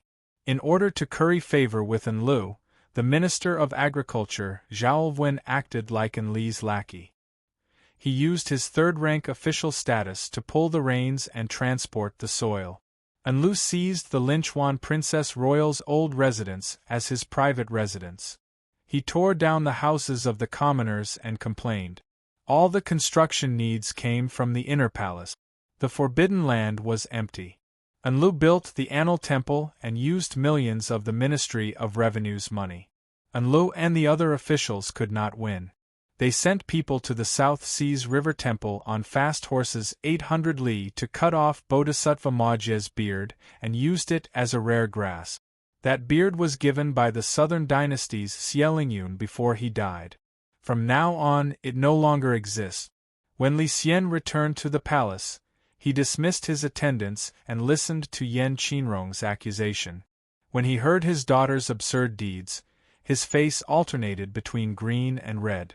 Some of these things he knew, some he didn't. But regarding the virtuous wife Wei Shi who was close to him, he absolutely did not believe it. Li Xian wanted to ask clearly. Who knew that this Shuzhou adjunct finally had a chance to speak? He talked non-stop and did not give him a chance to speak. Yan Qinrong continued. Zong Chuk and Wu Yanxiu conspired together. They asked for bribes and caused trouble at the border. Did they think the world did not know? These people who conspired against the country cannot be redeemed even with 100 deaths. But these people stole high positions. There are also people like Cui Shi and Zheng Qiao. They are not even 40 years old and are only a fifth-rank official. They suddenly became the prime minister and entered the political affairs hall. These people are also in cahoots with each other. They sold their positions and titles. As a result, the selection of officials has been ruined. Now the positions for the next 3 years have been sold. Your Majesty, do you know? There was no court conference today. Cui Shi, as the newly promoted prime minister, accompanied the emperor to pay his respects to Dolu Qinhuang's family. The carriage had just stopped when someone rushed to the front of the carriage and shouted, "Candidate of Jianan, Han Shufeng, requests an audience with Master Cui." Cui Shi got off the carriage and glanced at the person. He saw that it was a man around 40 years old. He was not tall, but his appearance was decent. Cui Shi walked up the stairs and did not pay him any attention. Ever since he and Jing Qiao became prime minister, he was in charge of the Ministry of Appointment. He had great power. How could he stop to listen to a candidate's clamor? Seeing that Cui Shi was ignoring him, Han Shufeng could not help but panic. He jumped and shouted, "Prime Minister Cui, your relatives have already accepted my monetary gift. Why is my name not on the list of officials?" Cui Shi's expression changed when he heard this. He quickly looked to his left and right. There was no one walking in front of the Prime Minister's door. There were only his servants and guards. Cui Shi relaxed and immediately shouted, "Bring him in." Cui Shi hurried back to the residence and asked someone to bring Han Shufeng to the living room. He did not even bother to change his clothes. He asked in a deep voice, "Han Shufeng, you said that my relatives have accepted your monetary gift?" Han Shufeng said, "Not a bit false. It's 1,000,000 taels of silver. I still have a receipt here. Master, why did you leave me out of the list of officials?" Cui Shi had already sold all the positions for the next 3 years. There was a lot of criticism from the officials in the court. He had no choice but to restrain himself. Originally, he had wanted to make one more payment before temporarily stopping. Yesterday, he had appointed the last batch of officials. Those who had not presented monetary gifts naturally had no chance. Now that he heard that a relative had used his name to accept monetary gifts, Cui Shi could not help but fly into a rage. He said, "Let this Prime Minister see who dares to use my name to accept monetary gift. This Prime Minister will capture him and beat him to death." Han Shufeng had just taken out a receipt from his sleeve. When he heard this, a strange expression appeared on his face. He said, "Master, please calm your anger. This matter must not be allowed." Cui Shi glared at him and said, "Why not?" Han Shufeng said in embarrassment, "Master, if you kill him, you will have Dingyu." Dingyu? Dingyu would only need to be removed from his position because of his parents' mourning. Then the person who accepted the monetary gift was, for a moment, Cui Shi's face swelled to the color of an eggplant. He was very embarrassed. Inside the palace, Yan Qinrong knelt in front of Li Xian and talked non-stop for more than an hour. His voice was hoarse, but he did not stop. With great difficulty, he finally finished accusing these people of their misconduct. He kowtowed to Li Xian and wept. "Your Imperial Majesty, if we do not reform the country, the world will be rotten beyond repair." Li Xian's expression was calm as he asked, "You are an official in Shuzhou. How do you know what is going on in the capital?" Yan Qinrong smiled sorrowfully. "Your Imperial Majesty, I have long heard rumors in Shuzhou. Today, the Ministry of Appointments had me return to the capital to report on my work. I clearly scored excellent in the exams, but I was removed from my position. This was to make room for the bribery. I have many old friends of the same age in the capital. After asking around, I found out that the rumors were not false. Your Imperial Majesty, these matters have long been known to the world. Only Your Imperial Majesty is still in the dark. Your Imperial Majesty only needs to investigate and you will know. I am not speaking nonsense." Li Xian's eyes narrowed slightly. Gritting his teeth, he asked again, "You say that the Empress corrupted the court. What proof do you have?" Yan Qinrong straightened his body and said, "I do not have proof, but this matter has long been spread throughout the capital. Not only by the common people, even the low-ranking officials and high-ranking officials of the court have spoken with certainty. They even said the name and identity of the adulterer. Does your Imperial Majesty think that this is false?" Li Xian suddenly walked in front of Yan Qinrong. Because of nervousness, his voice had become as hoarse as Yan Qinrong's. "Who is it?" Yen Qinrong boldly said, Grand Physician Ma Qinka and Imperial Guard Yang Jun. Li Xian's body shook. He suddenly remembered that Wei Shi was not feeling well. She had said that Grand Physician Ma Qinka was the best at nursing. Recently, Ma Qinka was the only one treating her.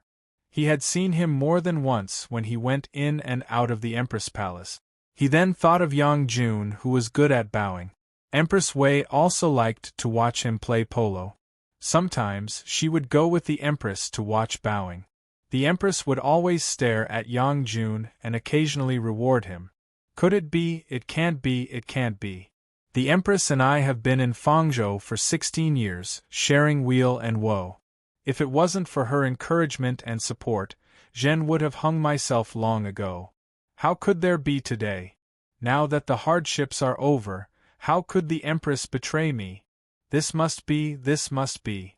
Yes, this must be because the Empress is not feeling well and often has Ma Qinka to nurse her.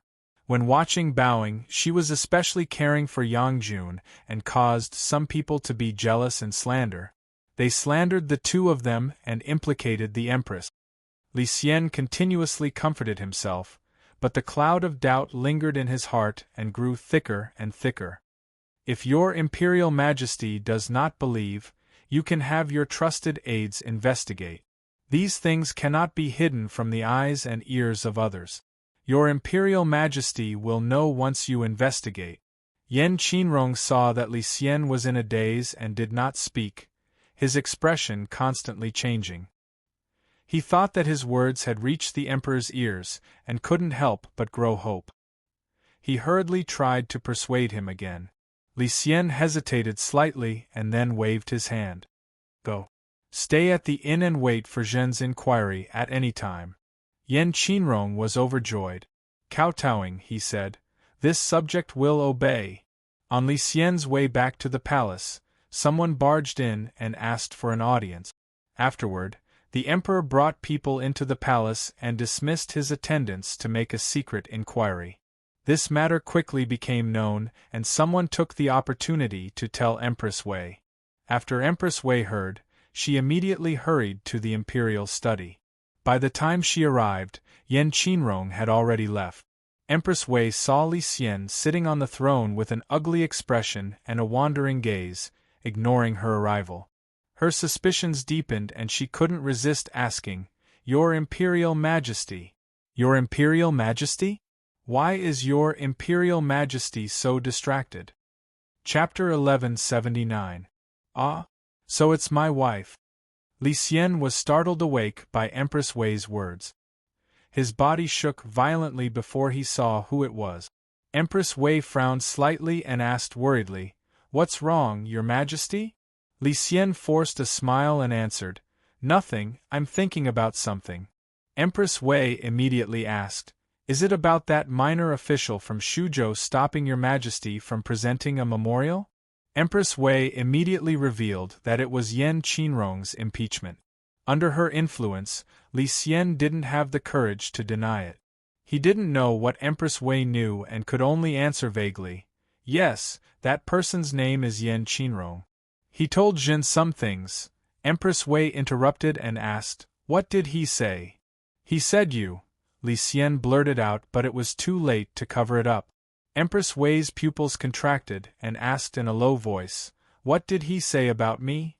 Li Xian panicked even more and said embarrassedly, He impeached my wife and said my wife shouldn't have interfered in court politics. He also said that Gur built temples, dug ponds, built mansions to compete for wealth. It's a little too absurd. Empress Wei secretly sighed in relief and asked, That's all? Li Xian said, He also impeached Zongchuk, Wu Yanxiu and the others for selling official positions. My wife doesn't need to worry. My wife's decision to preside over the government was Zhen's idea. In matters of state, I really can't do without the Empress' assistance. As for Guo, she suffered too much when she was young. Now that she has finally regained her status as an emperor's descendant, I don't think it's a big deal for her to be a little arrogant. However, he said that Zongchuk, Cui Shi and the others have used up their official positions for the next 3 years. This is quite shocking. I still don't know if it's true or not. I have to send someone to investigate. If it's true, even if they didn't ask for or accept bribes, they are still suspected of abusing their power. I have to deal with them properly. Empress Wei snorted and said disdainfully, Your Majesty, there's no need to investigate. Qian knows about this. Zhongchuk and Cui Shi did use their official positions until 3 years later. However, they didn't take bribes. They did it out of a sense of justice and loyalty to Your Majesty. Li Xian was stunned. Why do you say that? Empress Wei said, Your Majesty, although Zhang Jianji and the others have fallen, the old ministers of the Divine Dragon still fill the court. Although the Prince of Xiang and Taiping are no longer involved in politics, they still have a large number of their henchmen in the court. These people should be driven out, right? Li Xian could not help but nod his head. Empress Wei said, But these people don't have any clear faults. What reason does the court have to dismiss such a large group of officials at once? Since we couldn't chase them away for the time being, they would still be in control of the imperial court, and there would be a great risk. Zhongchuk discussed with me to appoint a group of our people to share their authority, slowly making them a mere figurehead, and then gradually kicking them out. Empress Wei said, This is the opinion of an experienced strategist. How can there be the talk of selling official titles? That man surnamed Yen is clearly an old member of the Divine Dragon sect, or else he's a henchman of the Prince of Xiang or Taiping. Seeing that the situation is not good, he slandered and deceived His Excellency. Empress Wei finished and lightly said, Husband does not need to ask about this matter. Zhongchuk has always been loyal and devoted to husband. Who is more trustworthy, him or a minor official who popped out of nowhere? Li Xian hesitantly said, Wife's words are reasonable. Since this is the case, we will ignore him. Empress Wei's gaze shifted slightly. Feigning casualness, she asked, That man surnamed Yen has already been sent away? Li Xian wanted to nod, but with Empress Wei's pair of phoenix eyes staring at him, he actually didn't have the courage to lie. He obediently replied, Not yet. At the time, I really thought that Zhongchuk and the others were corrupt and perverted the law, so I had him go to the Four Quarters Embassy to stay and wait for my questioning. Empress Wei smiled and said, Oh, if that's the case, then in a while, your wife will send someone to the Four Quarters Embassy and tell him to return to Shuzhou. Finishing, Empress Wei said with concern to Li Xian, Your Majesty's health is not good. When handling government affairs, you need Zhang Yuqi. You must not tire yourself too much. Your wife will not disturb you any longer. When it's time for the evening meal, your wife will invite your Majesty to eat together. Empress Wei left the imperial study, her gentle expression immediately turning cold and stern. She called over a trusted eunuch and whispered a few words into his ear before returning to the inner palace. Receiving Empress Wei's orders, the eunuch immediately flew to the political affairs hall. There was only one inn in the capital of the Tang dynasty, and it was managed by the Four Quarters Embassy. Those high-ranking officials visiting the various ministries in the capital or meeting the emperor could stay here while they were waiting.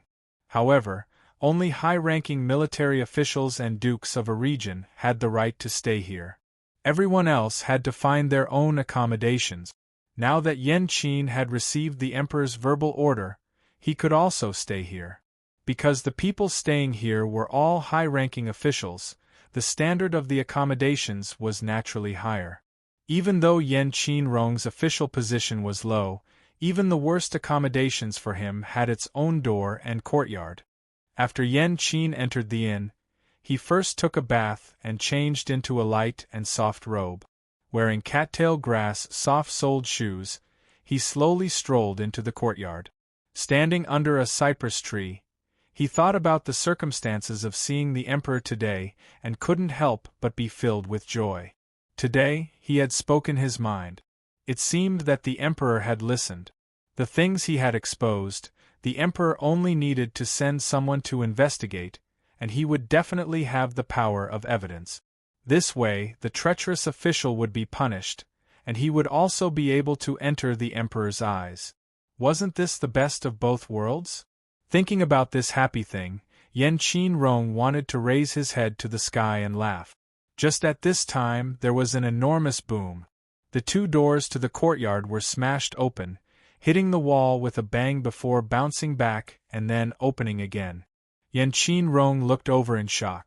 He saw a pair of hooves the size of bowls stomp down from the air, smashing onto the brick ground with a bang. The hooves kicked up a spray of brick dust, and then a handsome warhorse bolted in. Sitting on the horse was an awe-inspiring knight in full armor. The armor flashed with the light of steel and gave off a sturdy feel. Both the man and the horse gave off a feeling of power. Even the sword at his ribs gave off a faint murderous aura. Yen Qin-rong paled in fright and said in shock, "Who are you? How dare you break into the inn?" The knight was fully armored as he charged into the courtyard with his horse. The war-horse slowly paced to his side. The tall steed, the armored knight, the upper edge of the leather collar covering his mouth and nose, only revealing a pair of murderous eyes. He looked down at Yen Qin-rong, creating a suffocating pressure. He glanced coldly at Yen Qin-rong and asked, "You are Suzhou military adjunct Yen Qin-rong?" At this time, Yen Qin-rong seemed to understand something. A trace of fear and sorrow rose in his eyes, but he immediately puffed out his chest and said in a loud voice, "It is me." The knight was too lazy to waste words with him. He waved his hand forcefully and shouted, "Take him away!" With a clanging sound, two more armored men barged in from outside the door. They were tall and sturdy. The two of them were like eagles grabbing a little chick. They picked up Yen Qin-rong and walked out. There were 7 or 8 armored soldiers outside, all of them riding tall and strong horses. They chained Yen Qin-rong and tied him to the back of the horses with a long rope before galloping away. How could Yen Qin-rong keep up with the speed of the fast horses? He only ran a few steps before falling to the ground. Those knights did not care about him. They lashed out with their whips and the horses galloped. Yen Qin-rong was pulled by the long rope and let out an inhuman howl as he was dragged along the street in the direction of the imperial palace. After they left, a green-robed minor official in charge of the inn sneakily came out with a few minor odd-job workers. They stuck their heads out to look into the distance with a bitter expression on their faces. A minor official gathered his courage and said, "Relay official, this surnamed Yen is staying here on imperial edict. Now that he's been captured, what should we do?" The relay official fiercely spat at him and scolded, "You're asking me, but who should I ask? Don't you see that the people who came to capture him are imperial soldiers? Don't you see that they were acting on Prime Minister Zhong's personal edict? Do I dare stand in their way?" The minor official said with a bitter expression, "Of course this lowly one knows, but if the emperor investigates and finds out that he was captured from here, we can't keep quiet. We can't afford to offend the Prime Minister, and we can't afford to offend the emperor either." The relay official paced a few times on the spot and then stomped heavily on the ground. He said, "When the gods fight, what can we little devils do? I will report the truth and send someone to give these important people a headache." After tricking Wei Ho away, Li Xian casually flipped open a memorial. How could he continue to read it? All he could think about was the matter of Yen Qin-rong accusing the Empress of keeping handsome men and causing chaos in the palace. Could it be true? My body has been broken for a long time. My wife has always been alone in bed. Right now, she is in the prime of her life. Could it be that she, impossible. She comes from a noble family, has been brought up strictly since childhood, and has a dignified personality. She is now the mother of the country. Li Xian was conflicted. He didn't want to believe it, but he couldn't fight against the devil in his heart. He wanted to investigate, but when he thought about it carefully, he didn't have a single confidant that he could use in the imperial court, in and out of the palace. All the people he trusted, entrusted with important tasks, or transferred to his side were closer to Wei Ho than he was. At this time, a minor eunuch came in to report, "Your Majesty, the emissary Lu Tianmu requests an audience." "Summon him in." Li Xian heard it was the emissary Lu Tianmu, and quickly summoned him. The emissary Lu Tianmu only had two responsibilities. One was to pass on imperial edicts and memorials, and the other was to manage foreign affairs. As a result, Li Xian attached great importance to his arrival.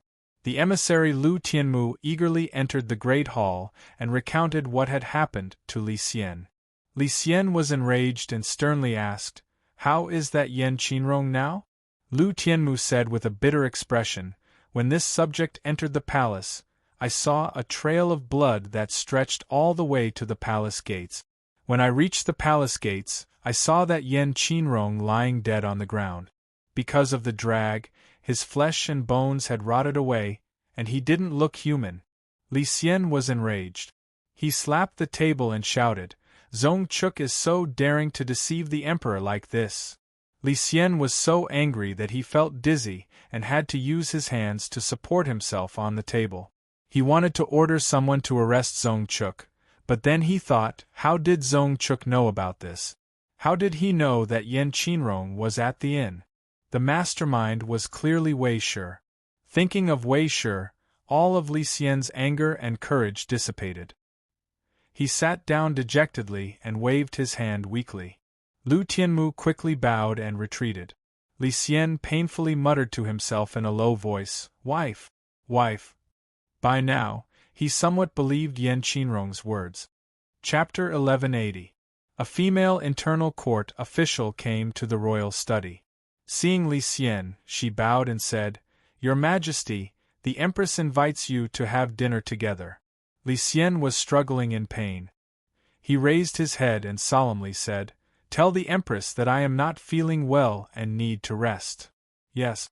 The female official did not dare to say more. She bowed again and quietly retreated. Li Xian sat in a daze for a moment. He sighed gently and slowly stood. Dispirited, he walked toward his palace, Du Palace. In the middle of the night, the faint moaning and panting finally stopped. Empress Wei's hair was disheveled, her face was flushed, her phoenix eyes half closed, and her breathing ragged. She still had not calmed down from the passion that made one tremble. She greedily hugged Yang Jun's strong and masculine body.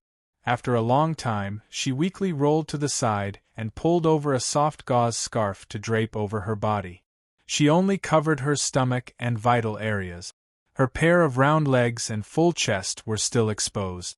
Yang Jun and Machinka were two completely different tastes. Machinka was a refined and mature man. His lingering was like a trickle of water, allowing one to enjoy the gentleness to their heart's content until they reached the realm of bliss. Yang Jun was a warrior. He was young and strong. He could be like a storm and make Empress Wei experience a completely different feeling. He tormented her until she could not bear it. However, this kind of powerful stimulation made Wei Shi, a woman who lived like a princess deep in the palace, especially enchanted. She was in a slightly irritated mood today, and had specially called Yang Jun over. As expected, she experienced the feeling of bliss in the midst of her contentment. Her body and mind were extremely relaxed. She was anxious and irritated because she felt that her husband Li Xian seemed to know something. At the beginning, she had not sensed it. After she left the royal study, the more she thought about it, the more she felt it was not right. She was too familiar with Li Xian. How could Li Xian's disguise be completely hidden from her eyes? She felt that Li Xian seemed to be holding back when he spoke of the contents of Yan Qinrong's impeachment. But Li Xian had even spoken of Yan Qinrong's impeachment of her meddling in politics and how it would cause the Tang dynasty to repeat the tragedy of Empress Wu. What else could he hide from her? She was well aware of her own affairs. She knew best what she had done wrong to Li Xian. Unexpectedly, she thought of this matter. Although when the husband and wife were in trouble in Fangzhou, Li Xian had told her out of gratitude that he would let her do whatever she wanted in the future. Of course, she understood that it would not include her going against her morals. What's more, is a man's promise reliable? The promise of a man like Li Xian, who was naturally indifferent, was even more unreliable. Even though Empress Wei had already filled both the civil and military branches of House Wei, and the Political Affairs Hall and the Imperial Guard of Yulin were all under House Wei's control, she knew that all of this depended on Li Xian. No matter how incompetent or muddle-headed Li Xian was, he was still that great tree. Even if this great tree, Li Xian, had already decayed and died, he still towered there. Wei Dang, on the other hand, was like a wisteria attached to this big tree. No matter how green its branches and leaves were, no matter how lush its flowers were, once it left this big tree, it would still lie limply on the ground. Perhaps one day, this wisteria would be able to penetrate its roots deep into that decaying tree and grow stronger and stronger until it replaced it and became a new towering tree, just like Wu Meinyang in the past. But she knew that now was not the time. So when she thought that Li Xian might have discovered her infidelity, Empress Wei felt an inexplicable irritation. She knew that Li Xian might be able to let her do anything, but he would not accept this kind of thing. It is good to be young. Empress Wei gently caressed Yang Jun's strong and sturdy chest, her eyes rippling with infatuation. Even now, she could still recall how brave and valiant he had been, how he had made her feel as if she was on cloud 9 and forget all her troubles. Yang Jun's body moved, wanting to leave. Empress Wei's hand tightened. She said weakly, "Don't leave tonight, stay with me." Yang Jun hesitated slightly and said, "Qin Jiejie is still waiting at the back door to take me away." Empress Wei's eyelids were heavy. She gave a soft yawn and murmured, "Then let her wait." As she spoke, she put a plump leg on Yang Jun's body and sweetly fell asleep. Li Xian ate a simple bowl of jade porridge in the evening. He was already lying on the bed, but he tossed and turned, unable to fall asleep. Yan Qinrong's words were like a poisonous thorn that pierced deeply into his heart. No matter how hard he tried, he could not get rid of them. Yan Qinrong's death was like a piece of burning charcoal that was branded on his heart and made him panic with pain. Li Xian tossed and turned like a pancake. He could not bear it anymore and finally put on his clothes and got up. He wanted to ask the Empress clearly. Otherwise, because of this worry, he would not be able to sleep. "Your Majesty!" Two pretty little palace maids were kneeling on the soft carpet, leaning against the enormous dragon couch and dozing off. They suddenly felt the Emperor get up and quickly crawled up, thinking that the Emperor wanted to get up for the night.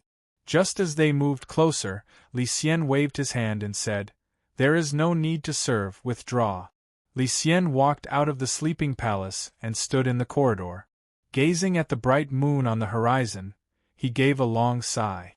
The great eunuch on duty tonight, Yang Si-su, silently walked out from the corner. Bowing, he said, "Your Majesty!" Li Xian waved his hand and said, "Zhen's heart is in turmoil and will walk alone." Yang Si-su hesitated for a moment and then said, "Since your Majesty wants peace, how about this old servant accompany you alone?" Li Xian glanced at him and coldly said, "This is the palace. What can happen? Withdraw." Yang Si-su could only bow and retreat to the corner of the hall. Li Xian reached out to gather his sleeves and walked down the step. The Emperor's sleeping palace was not far from the Emperor's residence. There was only a thick and high wall between them. In the dead of night, the moonlight was like frost. There were no palace maids holding lamps or eunuchs accompanying him. Li Xian walked alone and had a rare feeling of relaxation and leisure. This was the first time Li Xian had come to the Empress' sleeping palace after nightfall. He did not want to bring anyone. It was already difficult to ask his wife about this kind of thing. If he made the Empress cry, his expression would become even uglier. After all, they had gone through trials and tribulations together. He believed that if he had a heart-to-heart talk with his wife, perhaps he could dispel some of the barriers between them. The 4 eunuchs guarding the Empress Palace had all slipped into the guard room to sleep. It was already late autumn and early winter, and the weather was cold. These eunuchs all knew that their master would not go in or out of the restricted area at night. The eunuchs, palace maids, and female officials of the Empress Palace had all been chosen by Empress Wei from the clean yamen of the 6 Shang and 24 divisions after she came to power.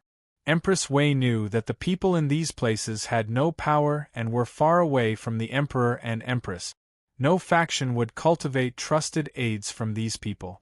She chose some of these people for her own use and showed them her favor. Only then would these people be loyal to her. But because these people had never served the imperial empress before, and Empress Wei had changed all the people at once, without anyone to instruct them, these people were not as disciplined as the inner palace maids by the imperial empress side in the past. In such cold weather, and knowing that no one could come in or out, Yang Jun had been brought into the sleeping palace for 3 hours and should have left long ago. These eunuchs guarding the door would not obediently stay there. Li Xian came to the main hall of the Empress Palace, the Jingjing Hall, and was discovered by the 2 little palace maids guarding the candles.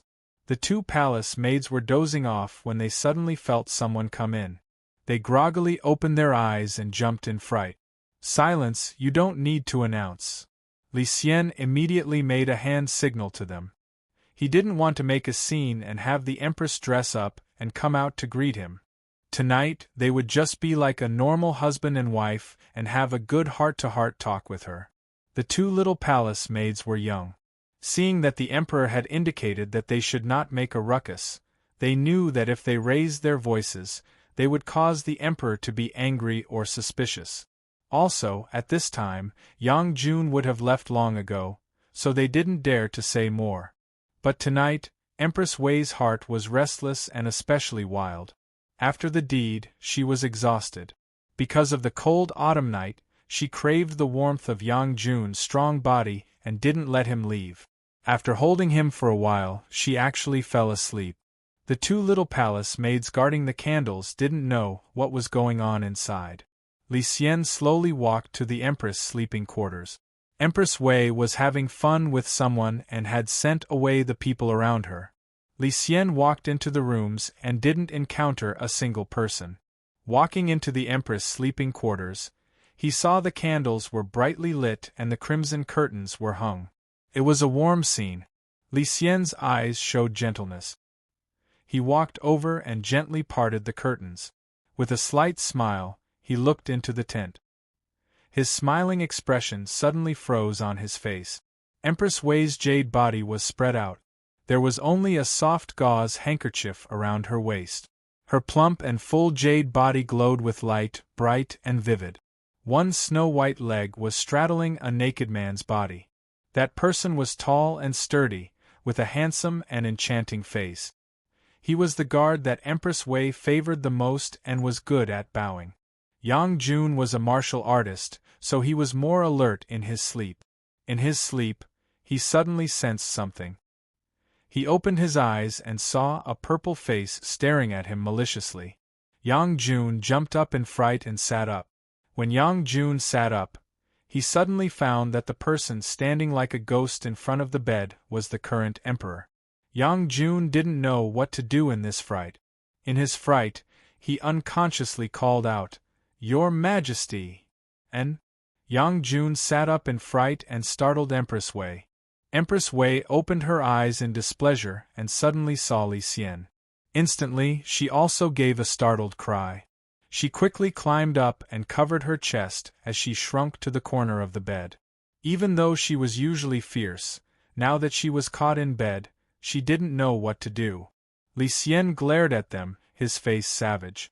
After staring at the 2 for a long time, the corners of Li Xian's mouth suddenly rose strangely. Before the self-mocking smile could fully bloom, it suddenly froze. He pointed at Empress Wei and slowly fell backward. Plop! The muffled sound of a body falling to the ground shook the 2 people on the bed. A moment later, Empress Wei said in a trembling voice, You go see, how is he?" Men were more daring in the end. Also, he had already slept with the Empress. If he stuck his head out, it would be a knife. If he pulled his head back, it would still be a knife. Yang Jun understood this point and became a hoodlum. He pulled aside the curtains and jumped down naked. Yang Jun saw Li Xian lying on the ground, his teeth tightly clenched and his eyes wide open. He moved a step closer and checked Li Xian's breathing. He couldn't help but be startled. He quickly put his fingers together and checked under Li Xian's neck. His entire person froze. Empress Wei shrank into a corner and grabbed Sha Luo to block in front of her. In a trembling voice, she asked, "How is he?" Yang Jun took a deep breath and said in a low voice, "The Emperor is already dead." Chapter 1181. Ever since the 10,000 cavalry stood out from the Featherwood Guard, the Featherwood Guard had actually been divided into two parts. One part was the 10,000 cavalry, while the other was the Featherwood Guard. The Featherwood Guard was further divided into the left and right Featherwood Guard. The left and right generals of the Featherwood Guards were above the commander of the 10,000 cavalry, but they had no authority to mobilize the 10,000 cavalry. Now that the Wei clan had monopolized power, they had divided the 10,000 cavalry into the left and right 10,000 cavalry, and the left and right Featherwood Guards were renamed the left and right Flying Cavalry. Thus, the Featherwood Guard had become a rather empty name. In reality, it was composed of the left and right 10,000 cavalry and the left and right Flying Cavalry. Together, they were known as the Featherwood Guard and were commanded by the Prime Minister and Grand Steward of the Chang'an military, Wei Wen. The four armies of the Featherwood Guard were commanded by Wei Ho's nephews, Wei Jie, Wei Zhua, Wei Bo, and Wei Xian, as well as Wei Ho's nephew, Gao Chong, and son-in-law Wu Yanxiu. This sort of dominance was unimaginable for any other emperor. Extraordinary times called for extraordinary things. If it were just an expedient measure, there was nothing wrong with doing this. The problem was that none of Wei Ho's nephews had the ability to lead an army. When Wei Ho and Li Xian were imprisoned in Fang province, Wei Ho's clan had also suffered a severe blow from Wu Zetian. How old had her nephews been at the time? They had been exiled to the south of the Chang'an, suffering from the hardships of life and not receiving the proper education of a noble clan. Thus, after these people took control of the army, in order to quickly control it and ensure that orders were strictly obeyed, the only method they had used was simple and crude torture. This method had clearly had the opposite effect. Otherwise, Yang Fan, Li Ida, and Wang Maozhong would never have been able to so smoothly infiltrate the winged cavalry camp. Wang Maozhong and Li Ida were Li Longji's trusted aides. Wang Maozhong was from Korea. His father had once been a military warfare officer, but he was later executed for committing a crime. The young Wang Maozhong was thus made an official slave and assigned to the Prince of Xiang's estate. Since childhood, he had been Li Longji's companion. Li Ida was a hero that Li Longji had discovered when he was in Lu province. This person was originally a servant of a rich gentleman in Lu province. He was agile and good at shooting, and Li Longji took a fancy to him. He spent 50,000 taels to buy him and made him his bodyguard. These two people were sent to the capital by Li Longji to help Yang Fan win over the morale of the army. When it came to controlling people, Li Longji was clearly much better than Li Xian. When Li Xian first heard that Zhang Jianji and the others intended to support him in a coup, he was extremely frightened and did his utmost to shirk responsibility. As a result, Zhang Jianji and the others were afraid that he would reveal it out of fear. Before the coup was actually carried out, they had concealed it from him. It was only when it was time to launch that they forced their way into the Eastern Palace and supported him onto the horse. The direct result of this was that even though Zhang Jianji and the others were loyal and devoted to Li Tang's imperial family and had never once thought of rebelling against Li Xian, they lacked the respect and reverence that a ruler should have. Although Zhang Jianji and the others didn't necessarily realize that they had this kind of mentality, after the coup d'état succeeded, they became arrogant and despotic, treating the Son of Heaven as if he didn't exist. As a result, they quickly became enemies with Li Xian. If Li Xian had pretended to be an ostrich and ignored the coup, and Zhang Jianji and the others' coup had failed, would he have been pardoned by Wu Zetian because he didn't know about it? It was simply impossible. Since that was the case, why didn't he take the initiative to seize control? In this way, he could use his identity as the crown prince to recruit more people to work for him, greatly increasing the chances of the coup d'état's success. In the process, he could establish his absolute authority. If Li Xian had participated in and been the main leader of the coup d'état, Zhang Jianji and the others definitely wouldn't have been so despotic after the coup d'état. With their loyalty and ability, if they could get along well with Li Xian, they might be able to recreate the golden age of Jingguan. Li Longji didn't make the same mistake as Li Xian. Previously, he had no foundation in the Yulin Guard. He needed the support of Yang Fan, a retired general who had yet to pass his prime, in order to obtain the loyalty of the generals in the army. But he did not wash his hands of the matter, entrusting everything to Yang Fan. Li Longji had dispatched 2 of his trusted subordinates to participate in the enlistment in order to express his attitude, to instill a certain idea into these generals. He wanted all the generals who had pledged allegiance to him to know from the start that Yang Fan was only responsible for building bridges. The one they were truly pledging allegiance to was the Prince of Xiang. In the future, only the Prince of Xiang could bestow them with riches and glory. This was a political attitude and also a political wisdom. It was a political quality that a successful leader had to possess. The great general of the left camp of the winged cavalry was Wei Zhuo. Wei Zhuo had 3 generals under his command: Gu Fushun, Chen Xuanli, and Xiong Mingwei. These 3 were all old generals of the Yulin Guard. All 3 of them were currently in Gu Fushun's tent.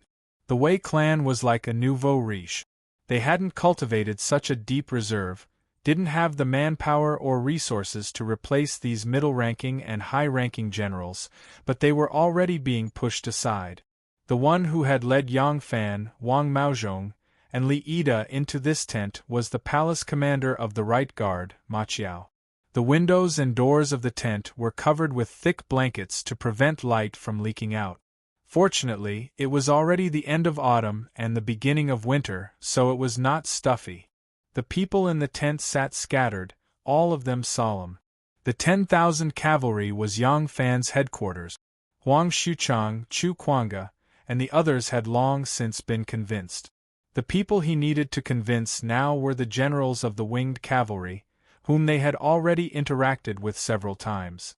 The winged cavalry and the 10,000 cavalry were originally very distinct, with no deep relationship. However, Wei Jie, Wei Zhuo, and the others often beat and scolded the soldiers, and the 10,000 cavalry and the winged cavalry were in the same boat. With Yang Fan's incitement, Chu Kuanga, Ma Qiao, and the others frequently interacted with the winged cavalry generals, so they naturally became like-minded friends. At this moment, the person explaining the pros and cons to the winged cavalry generals was Wang Maozhong. Of Li Longji's 2 trusted aides, Wang Maozhong was intelligent, alert, and eloquent, while Li Ida was slow and taciturn, resolute, and calm in the face of danger. The 2 complemented each other's weaknesses, making them the best match. Yang Fan had the intention of only being an introducer, so just like when he brought Wang Maozhong and Li Ida to meet with the generals, he spoke very little. Other than the introductions at the very beginning, he would only interject at crucial points or when the generals were hesitating. If he still had his sights set on officialdom, this was not the time to steal the limelight. Bridging the strings to get the Featherwood Guard to pledge allegiance to the Prince of Xiang was already his greatest achievement, and Li Longji would never forget it. However, if he were to usurp the host's position, the result would be the opposite of what he desired. Now that Yang Fan had the intention to retire to seclusion, there was even less need for him to firmly control these people, especially Huang Xuchang, Ma Qiao, Chu Kuanga, and the others. These people were all his good brothers. Since his sights were no longer on officialdom, if he did not give up on his influence over them, he would only be harming them. The matter of persuading the winged cavalry generals proceeded very smoothly.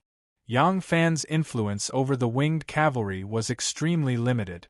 The reason these generals were able to so readily agree to the Prince of Xiang's request was not because of Yang Fan, but because of Wei Zhuo and the other Wei clan generals. They viewed the high-ranking generals as their lackeys, either beating or cursing them. At the same time, they embezzled military pay, embezzled military funds, extorted bribes, and so on.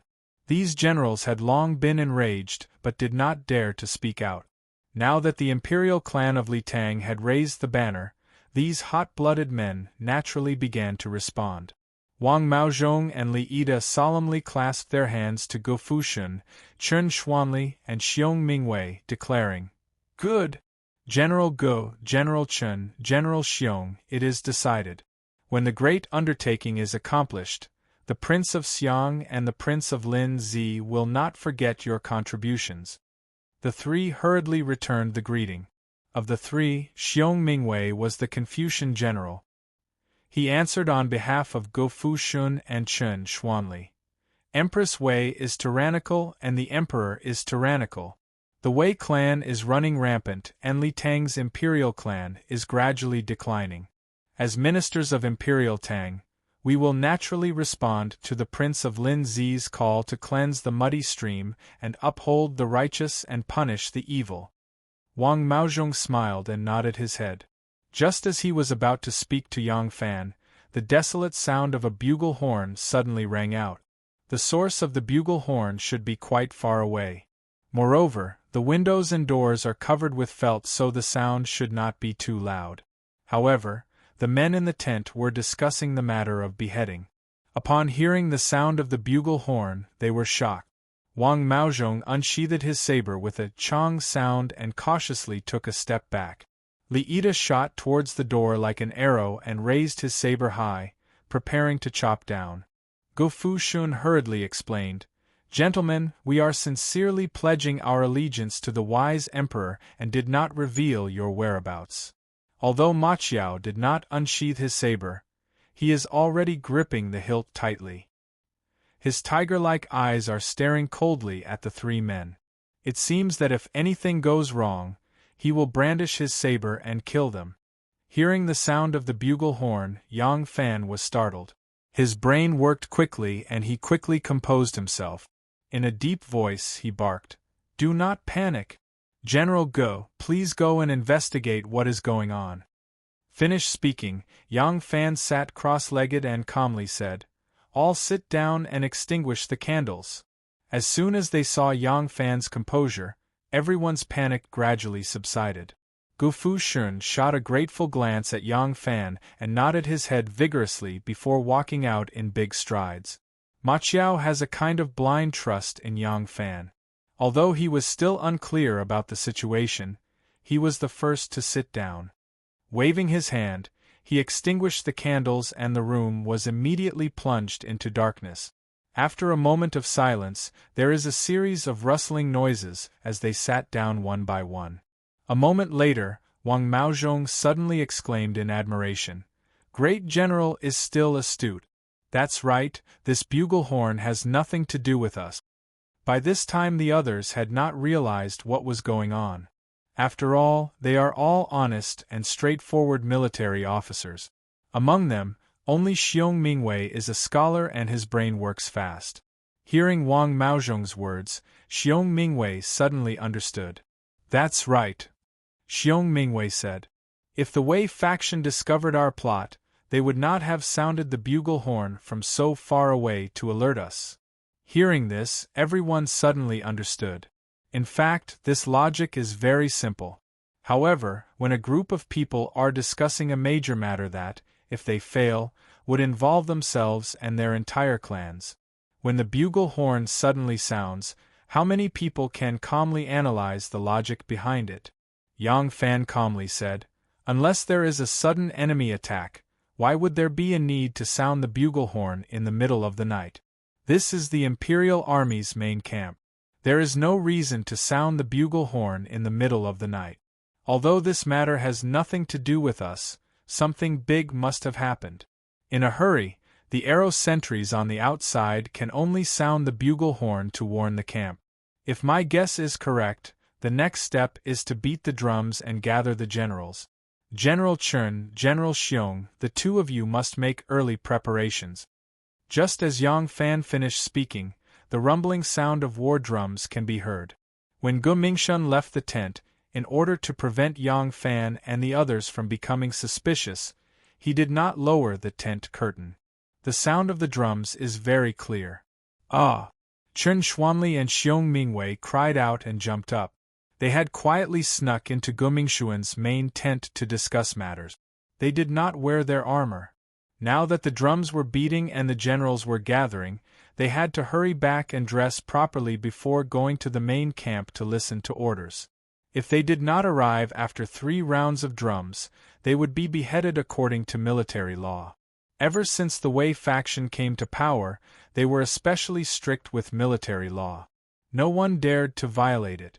The two of them jumped up.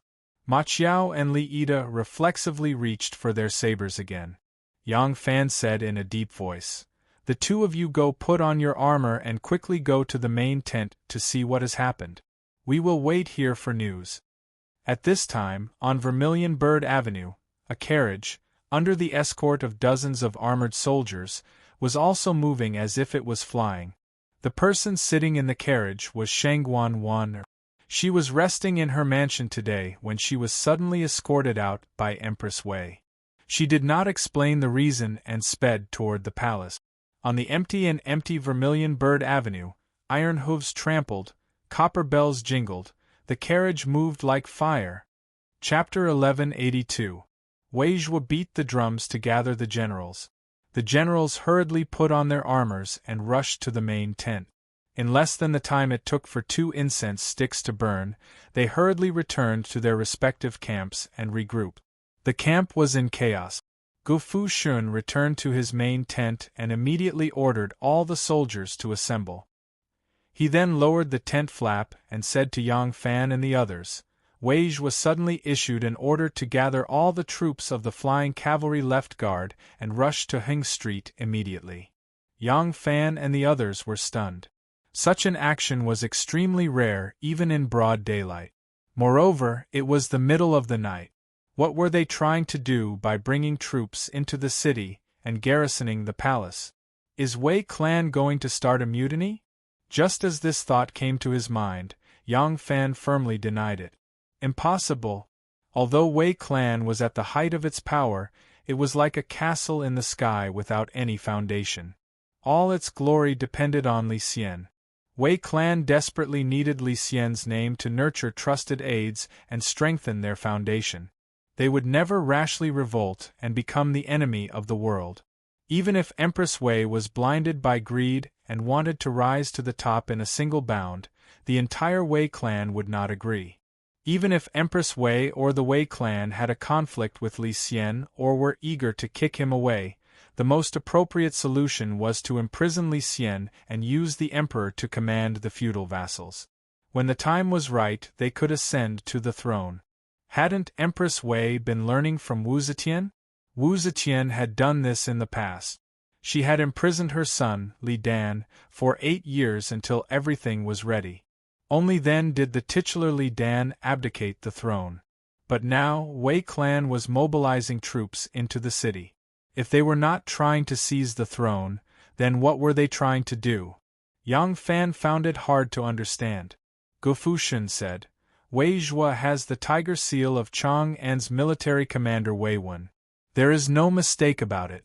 Right now, all the troops are being mobilized. I am afraid it will not be easy for the few of you to leave now. Why don't you follow me into the city first and wait for an opportunity to leave? When Yang Fan and the others arrived, they wore the uniform of the Imperial Army in order to deceive others, so there was no need for them to change. After Gu Fushun finished speaking, he glanced at Ma Qiao and said worriedly, General Ma, I'm afraid your troops are also being mobilized. If you can't make it back in time, what should we do? Ma Qiao replied, There's no harm in that. I've been on leave for the past few days, so I'm not in the army. Yang Fan thought for a while and said decisively, Then, you and I will pretend to be General Ji's bodyguards and enter the city together. We will act according to the situation. In the city of Chang'an, teams of soldiers armed with spears hurried to and fro, full of killing intent. The winged cavalry, 10,000 cavalrymen, 1,000 bull guards, and other imperial guards were stationed outside the palace gates. Along the way, Yang Fan estimated that there were at least 40,000 soldiers stationed around the palace. He couldn't help but feel apprehensive. Along the way, Wei Zhuo held the transfer order of Chief Military Officer Wei Wen. Along the way, there were many imperial guards who stopped and questioned him. They would only let him pass after verifying the transfer order. When they arrived at the street in front of the Gate of Heaven Influence, Wei Zhuo ordered loudly, "All troops are to station here. Without Chief Wei's order, no one is to enter or leave. Anyone who disobeys will be killed." Thousands of well-trained and elite imperial guards immediately moved. There was not the slightest noise on the long street, but the sound of hurried footsteps, the clanging of armors, and the clashing of swords and shields formed a strict atmosphere unique to military camps. They were leaning against the Gate of Heaven Influence and facing the Vermilion Bird Avenue. Just as they finished setting up the Heart-Moon formation, a light carriage came speeding over. There were dozens of armors surrounding the carriage. Not every Imperial Guard could have that kind of exquisite radiant armor. Other than a few Imperial Guards, only the Imperial warriors had it. Even so, Wei Zhuo still personally led his men to stop and question the carriage. One of the cavalrymen handed him Wei Wen's order. After Wei Zhuo verified it under the torch, he whispered a few words to the cavalryman before turning back and shouting, "Open the palace gates." The heavy and tall palace gates opened with a bang. Wei Zhuo ordered again, "Remove the threshold." The threshold of the palace gates was long and tall. It was several feet wide and 2 feet tall. The wood was hard and sturdy, and the outside was covered with a layer of copper. It was extremely heavy. It took more than 20 burly flying cavalrymen to remove the threshold, allowing the carriage to drive straight in. Yang Fan stood at a remote corner near the Hall of Governmental Affairs outside the Gate of Heaven Influence. Looking at the mysterious carriage, he muttered to himself, "Strange. Who is in the carriage? They can actually drive straight into the palace gates." Wang Maozhong looked around and stealthily approached Yang Fan. He whispered, "Great General, it seems something big has happened." Wang Maozhong's voice was somewhat nervous and sounded somewhat hoarse. Compared to the taciturn but resolutely Ida, Wang Maozhong, who had been a slave in the Prince of Xiang's estate since childhood, was loyal and devoted, but lacking in courage. Yang Fan smiled and replied, "There's no need for you to worry. The soldiers around the palace are in good order. Right now, those with Grand Steward Wei's order can freely enter and leave the palace. It's clear that no rebellion has occurred and that they are just guarding against something. General Ji's soldiers are guarding the outside, making it very convenient for us to leave. If we want to leave, we can leave right now, but since we've run into each other, there's no harm in getting to the bottom of this." Wang Maozhong gave an embarrassed smile and whispered, "This lowly life of this lowly one is nothing. I'm just afraid that I'll ruin the prince's plans. This lowly one truly doesn't know what to do in this situation. I'll follow Great General's orders." In the Hall of Sweet Dew, Empress Wei quietly sat on the imperial chair that Li Xian had once sat on. Her face seemed to be carved from a piece of white jade. There was no color, no expression. Her eyes, under the light of the lanterns, flashed with a lifeless light. The Hall of Sweet Dew was the Emperor's palace. She did not dare to return to the Hall of Politics. The Hall of Politics was the Empress's palace. Empress Zhangsun had once lived there, Empress Wang had once lived there, and Wu Zetian had also once lived there. Empress Zhangsun had been a virtuous empress of a generation, but she had died young. Empress Wang had been deposed and banished into the cold palace. In the end, she had been cruelly tortured to death by Wu Zetian. As for Wu Zetian herself, she had changed from empress to emperor, and then from emperor back to empress. In the end, she had died a miserable death. Every empress before Empress Wei had lived a brilliant life, whether they succeeded or failed, but there had never been an emperor who had died in the Empress Palace. Empress Wei did not dare to stay there. She was afraid to see those eyes that had died with everlasting regret. Nyang nyang, nyang nyang. A female official trembled as she called out a few times, her trembling voice rising. Empress Wei appeared extremely calm on the surface, but inside, her mind was a mess. Only when the female official called for the 5th time did she startle out of her daze. What? Nyang nyang, Shangguan Zhaorong has arrived. Empress Wei abruptly stood and said urgently, "Quick! Invite her in." A moment later, Shanghai Wan quickly walked into the hall. She had been hurriedly received from her home, and the carriage only stopped in front of the Hall of Sweet Dew. On the way, the doors and windows were tightly shut. She did not know why she had been summoned to the palace, and could not see the situation outside.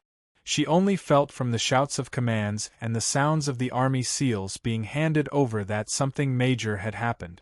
She had experienced Heaven and Mingtang, the two peerless and vast palaces, being burned to ashes by a fire.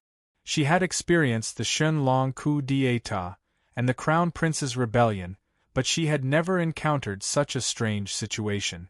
Shanghai Wan had thought that Emperor Li Xian had summoned her in the middle of the night, but when she hurriedly walked into the hall, she was shocked to see Empress Wei's anxious and joyful expression. Shanghai Wan-er's heart instantly sank, and she had a bad feeling. Wan-er greets Empress. Why has Nyang Nyang summoned me in the middle of the night? Just as Shanghai Wan-er finished speaking, Empress Wei charged forward and gripped her hand. Wan-er felt that Empress Wei's hands were ice-cold, without any warmth. Empress Wei said in a trembling voice, "Wan-er, His Majesty has passed away." Under Wan-er's shocked gaze, Empress Wei hurriedly explained to her how the Emperor had passed away. The Emperor had spent the night in the Empress Palace, a chronic illness had suddenly occurred, and he had died. Speaking of it, if she hadn't been provoked by Yang Jun, it would have been the truth. But that was not the important point. Li Xian was not the husband or father of a normal family. He was the emperor of the Tang dynasty. He had died, and the most important thing was how to deal with the aftermath. Who would be the new emperor? Wan-er quickly calmed down. She had experienced the great change of Emperor Zetian.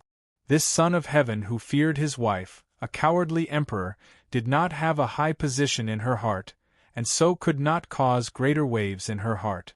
She calmly said to Empress Wei, "What does Nyang Nyang plan to do?" Empress Wei nervously clutched her wrist and slowly walked in the hall. Before you came, Ijia had been thinking about this matter. To prevent the news from leaking and causing some unpredictable change, Ijia has already sent 50,000 imperial guards to protect the entire palace, forbidding entry and exit for safety. Wan-er nodded slightly and said, "Nyang Nyang's actions are very appropriate. Empress Wei might have come from a noble family, but what noble families learned were the 4 arts, calligraphy, poetry, and songs, and not the laws and regulations of the country. After she became empress, she had some understanding of these areas, but compared to Wan-er she could not compare. To say nothing of other things, if she left Wan-er, she would not be able to write a posthumous edict that suited Li Xian's style and could be trusted by the world, much less the more complicated government affairs." Hearing Wan-er's approval, Empress Wei's panicked mind immediately relaxed. Empress Wei continued, "Ijia thinks that there is only one important matter: who will inherit the position of Son of Heaven. The Emperor died suddenly and did not have a crown prince in his lifetime. According to the rules, Ijia and the officials must discuss it together. But the country cannot be without a ruler for a day. Qiao Wang is far away in Lingnan, and it will take at least a month for him to return. Also, his talent is mediocre. How can he be worthy of great responsibility? Ijia thinks that we can only make Chongfu the crown prince to inherit the throne." Wan-er's eyes flashed, and she directly asked the most important point. The fourth imperial son is still young.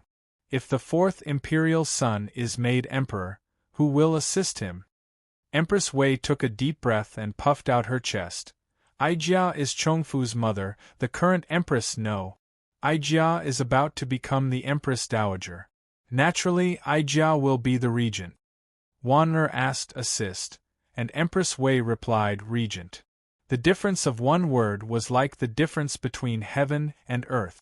Wanner looked at Empress Wei's nervous and excited expression, and seemed to see that Wu Meinyang of the past.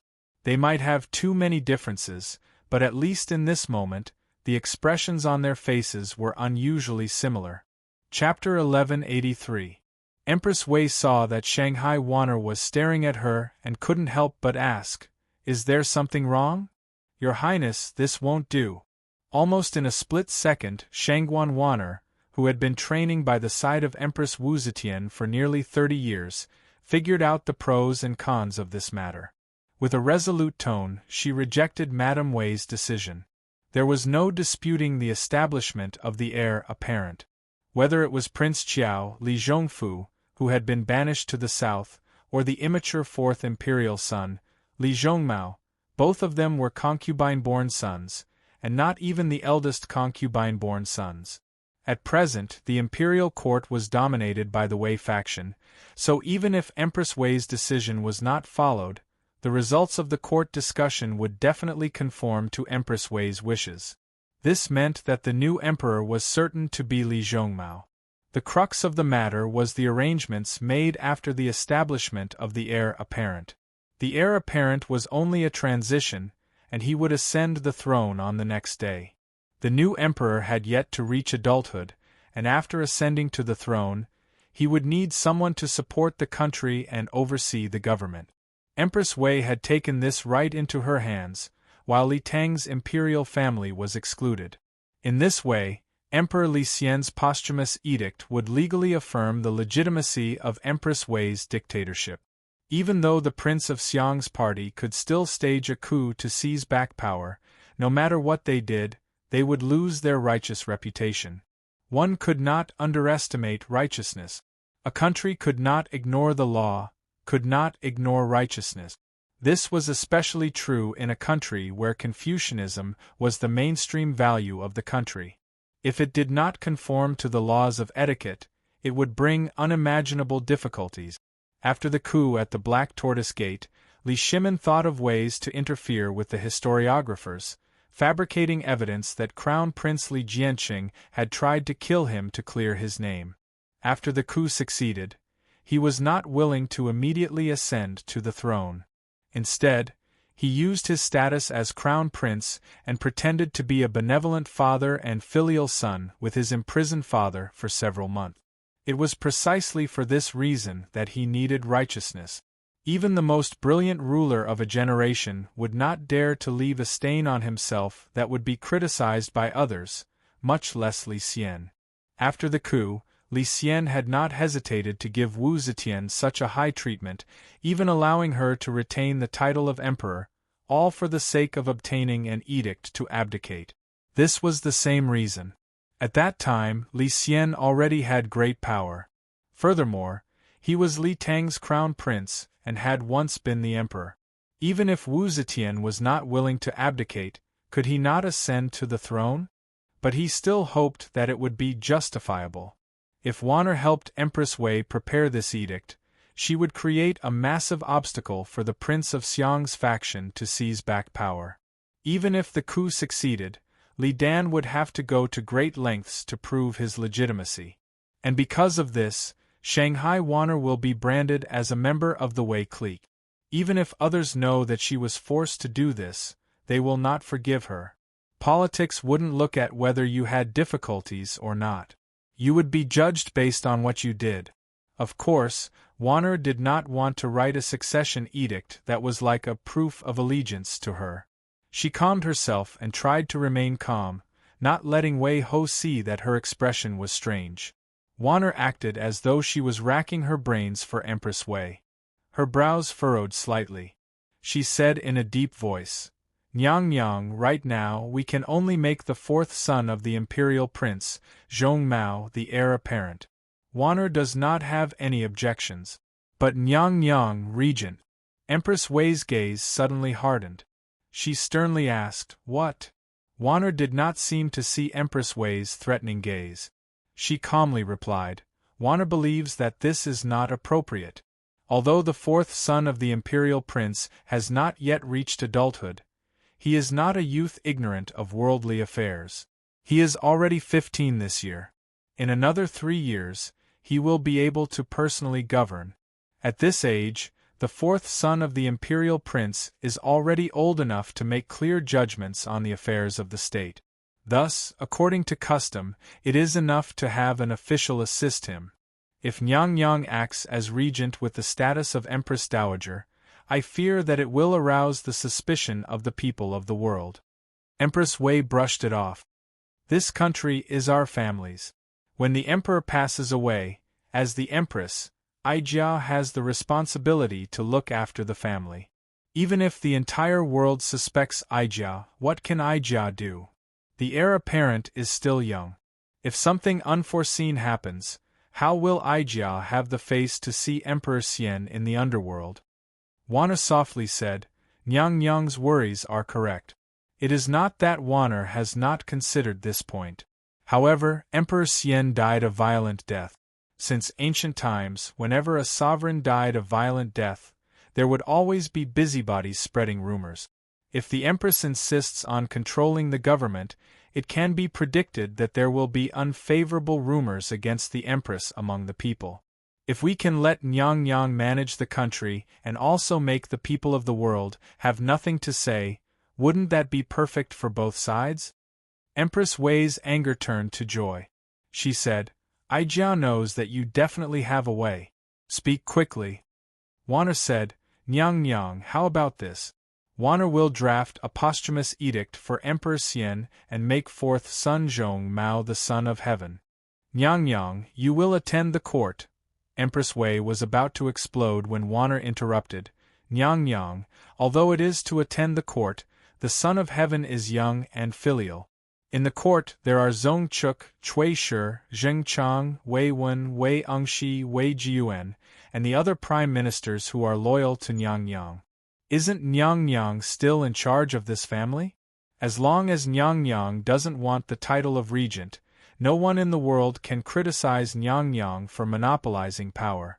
At the same time, it can fulfill Nyang's original intention of guarding Emperor Xian's country. Why not? Empress Wei did not have Waner's astute political mind. In her view, as long as she held power, it didn't matter if it was legitimate or not. It was just a false reputation. It was unwise to place herself in a storm of public opinion for the sake of a false reputation. Thinking of this, Empress Wei nodded her head but didn't speak. Waner had been quietly observing her expression. Seeing this, she was secretly happy. "Striking while the iron was hot," she said, "Waner thinks that the posthumous edict should also mention that the Prince of Xiang will assist the government." Hearing this, Empress Wei was like a cat whose tail had been stepped on. Her expression instantly changed. She shouted, "No! Absolutely not! Shangguan Waner, what are your intentions? Don't tell me you have some ulterior motive?" There were warriors standing in the hall. Empress Wei harshly yelled, and several of the warriors immediately turned murderous gazes to Waner. Waner anxiously said, "Empress, even if the Prince of Xiang is allowed to assist the government, does he have the right to speak in today's imperial court? That still won't do." Empress Wei angrily said, "The Prince of Xiang relied on his achievements to become arrogant and colluded with Zhang Jianji and the others to covet the throne. If not for the fact that Emperor Xian remembered his brotherly love, he would have already been sentenced to death. Now, with great difficulty, he has finally surrendered his military power and left the court. Do you want Aijia to invite him back?" Waner earnestly said, Nyang, Waner suggests inviting the Prince of Xiang back to the court and having him assist the government as the Prince of Xiang of the In Kingdom. This is not for the Prince of Xiang, but for Nyang. Think about it.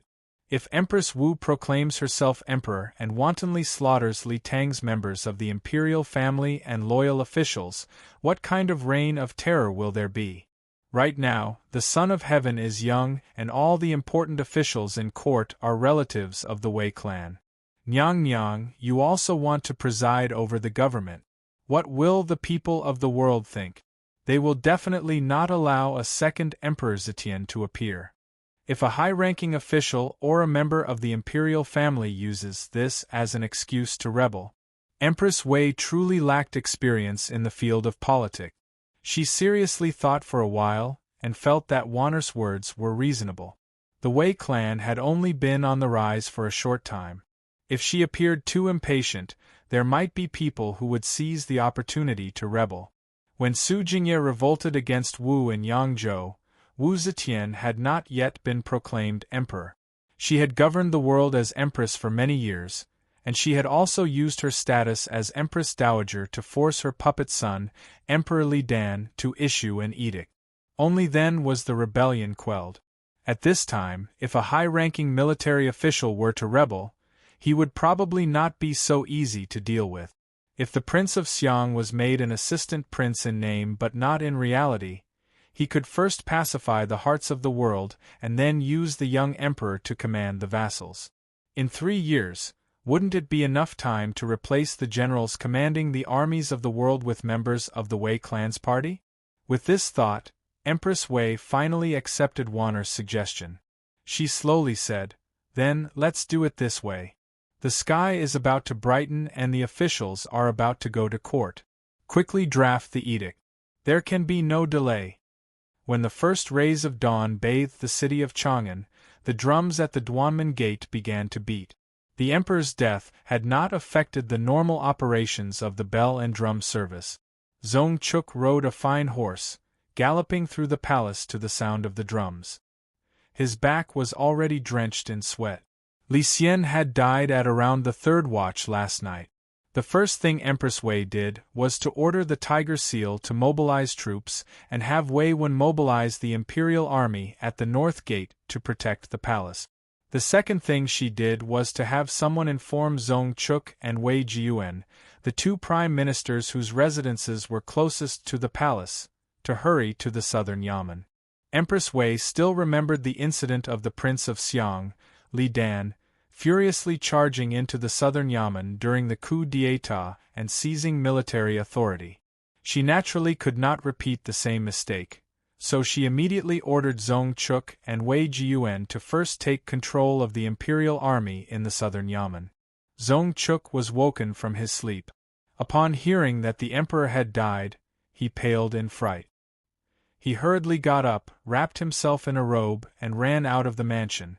By the time he reached the southern Yamen, it was already the 4th watch. He busied himself for a long time, and it was only at dawn that he finished his preparations. On the way to the southern Yamen to take control of the imperial army, Zong Chuk had already thought of several ways to deal with the aftermath. He sent people to the palace to report to Empress Wei. The aftermath that Empress Wei told Shanghai Wanner was basically Zong Chuk's proposal. But Zong Chuk was still worried about the palace. As soon as he finished his preparations, he immediately rushed to the palace. By the time he reached the palace, the Meridian Gate was already wide open. The civil and military officials were filing into the palace, stepping on the morning sun and walking on the Golden Water Bridge. The civil and military officials knew nothing about what had happened last night. It was only when they arrived at the palace this morning that they were shocked to find that the palace was heavily guarded by a large army. When the Meridian Gate was wide open, there was a sentry every 5 steps, a sentry every 10 steps, tens of thousands of mounted soldiers, and a murderous air. These officials immediately trembled with fear, not knowing what major event had happened in court. Ever since the coup d'état, the political situation had been unstable. They really did not know if, when they went to the Golden Hall, they would find that the emperor had changed again. Zong Chuk originally wanted to rush to the palace to see Empress Wei first and ask if the aftermath had been properly dealt with. But when he lifted the sleeves of his robe and sprinted all the way into the Taiji gate, he saw the civil and military officials walking into the Taiji hall. Helpless, he could only quickly chase after them. Chapter 1184. In the imperial court, all the officials were on high alert. Pairs of nervous eyes stared at the 12 jade screens behind the throne. Those who did not know the inside story were not sure who would come out from behind the screens. The officials of different factions were especially nervous. The generals of the Wei faction were all outside controlling the troops of the 9 cities. Wei Engshi, Cui Shi, and the others also did not understand. Even though they were from the Wei faction, the incident had happened so suddenly that they did not know what was happening. Their faces were also pale. A moment later, 4 eunuchs with horsetail whisks floated out from behind the jade screens. Closely following them was a pair of phoenix feather fans and 2 slender palace maids with feather palms protecting Empress Wei as she appeared. Empress Wei was dressed in a plain silk morning dress. She held the hand of Prince Wen, Li Zhongmao. Li Zhongmao was also dressed in plain silk morning dress. Seeing this scene, the Golden Hall exploded. Everyone immediately understood one thing: the Emperor has passed away. Silence! Silence! Imperial Censor Jiao Feng, hurry up and suppress it! Yang Si-sun stood on the imperial stairs and shouted in a deep voice. He then turned and bowed to Empress Wei. Empress Wei walked step by step onto the imperial platform. Her pair of dignified phoenix eyes slowly swept across the officials. She said in a deep voice, "The Emperor has passed away." As she finished, perhaps it was because she was guilty and ashamed, or because she still had some feelings for Li Xian as husband and wife, or because she was good at acting, Empress Wei's 2 clear streams of tears flowed down her face. Hearing this, the officials immediately cried out in grief. No matter if it was real or fake, this was a necessary etiquette. In the Golden Hall, there were people beating their chests and stamping their feet, there were people wailing, there were people kneeling on the ground in grief, there were people silently weeping. The sound of sorrow filled the imperial court. Li Zhongmao dazedly looked at the people below the stairs, his face full of terror.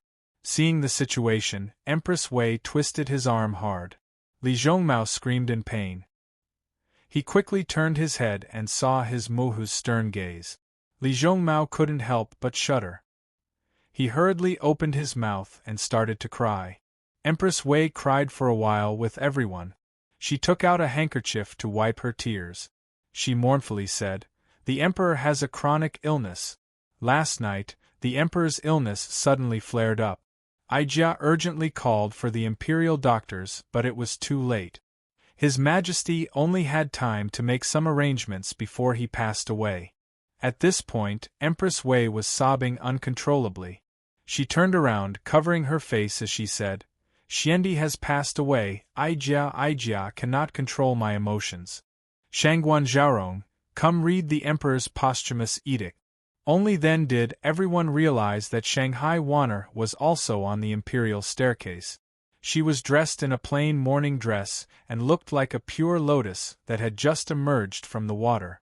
Just now, when everyone had seen the Empress dressed in white silk, they had paled in fright and hadn't noticed the internal minister following behind her. Shanghai Wanner wiped the corner of her eyes and put away her handkerchief. She turned around and took a yellow imperial edict from a Taijian who was holding a white silk tray. She slowly walked 2 steps forward and stood in front of Empress Wei. She unfolded the edict and announced loudly, "The Son of Heaven's posthumous edict." Hua! All the ministers in the Golden Hall were like wheat that had been cut by a sickle, prostrating themselves on the ground. Shanghai Wanner cleared her throat and announced in a loud voice, "My people, when the heavens send a serious illness, medicine and stone cannot cure it." When Zhen was dying, Zhen did not have the time to gather all the officials, and hereby passed these words to the Empress.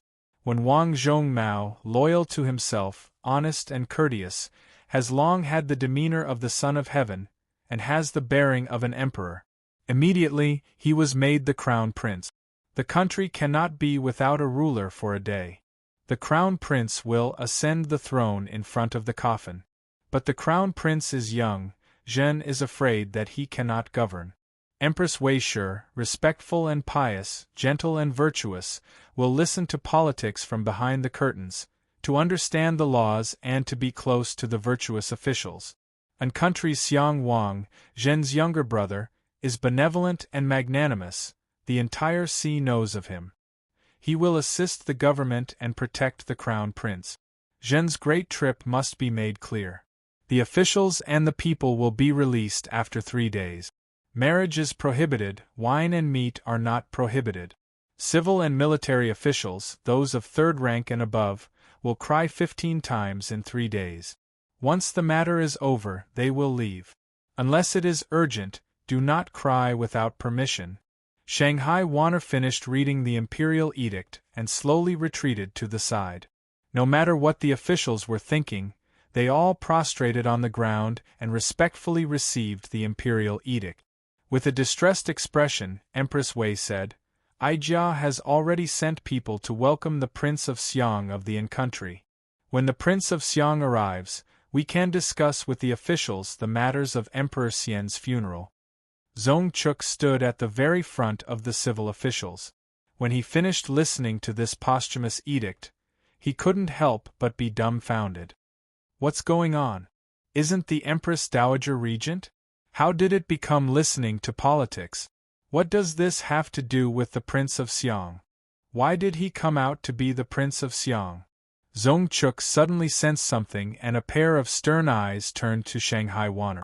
The Son of Heaven had suddenly died and a new ruler had just been installed. There was no time to make arrangements for the funeral. The civil and military officials would probably have to adjust their duties as well. The civil and military officials stood there, waiting for the Prince of Xiang to arrive. How could they remain silent? Thus, everyone began to whisper to each other, their soft voices gathering together into a buzzing wave that pervaded the golden hall.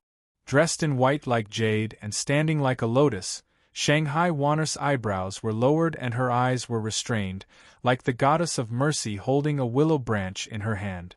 Her clear and limpid eyes seemed both somewhat compassionate and completely expressionless as she quietly looked forward. Although she was standing in the golden hall, she seemed to have nothing to do with these waves, with these ripples, with Zong Chuk's cold and harsh gaze. Empress Wei had a sorrowful expression. Supported by Li Zhongmao, she slowly retreated behind the beaded curtain and sat down on the couch. When her back touched the cushion, Empress Wei couldn't help but give a sigh of relief. "It seems that we have successfully passed." The Prince of Xiang paled in fright at the Emperor's arrival. The people sent by the palace were urging him to hurry, but he had no time to grieve. He hurriedly dressed himself and followed the warriors sent by the palace into the carriage. Only when the carriage began to move did the Prince of Xiang begin to weep. Although his brother's personality had undergone a major change after his return from Fang province and his brotherly affection had become much weaker, they were still brothers. How could the Prince of Xiang not be grieved at the sudden news of his death? As for his safety in the palace, he was not worried. If Empress Wei dared to act against him right after the emperor died, she would undoubtedly be forcing the members of Li Tang's imperial clan to immediately rebel. Moreover, if Empress Wei wanted to kill him, she would only need to send someone to deliver a blow. There was no need for such an unnecessary move. While the Prince of Xiang was being escorted by the palace guards to the palace, Zong Chuk had already invited the Empress to a side hall in the middle of the court. Upon seeing Empress Wei, Zong Chuk impatiently stamped his foot and said, "Empress, you've gone senile." Empress Wei's face immediately darkened as she unhappily asked, "What did you say?" Zong Chuk's words had been somewhat thoughtless in his anxiety, but when he saw Empress Wei's complexion, he realized that he had been somewhat lacking in etiquette. He hurriedly apologized, "Empress, please forgive this subject for speaking indiscreetly." This subject was worried for Empress. Why does Empress not take this opportunity to accept this subject's proposal and become regent as the Empress Dowager? Empress Wei's complexion slightly relaxed as she slowly said, so it was for this reason. Sit down first.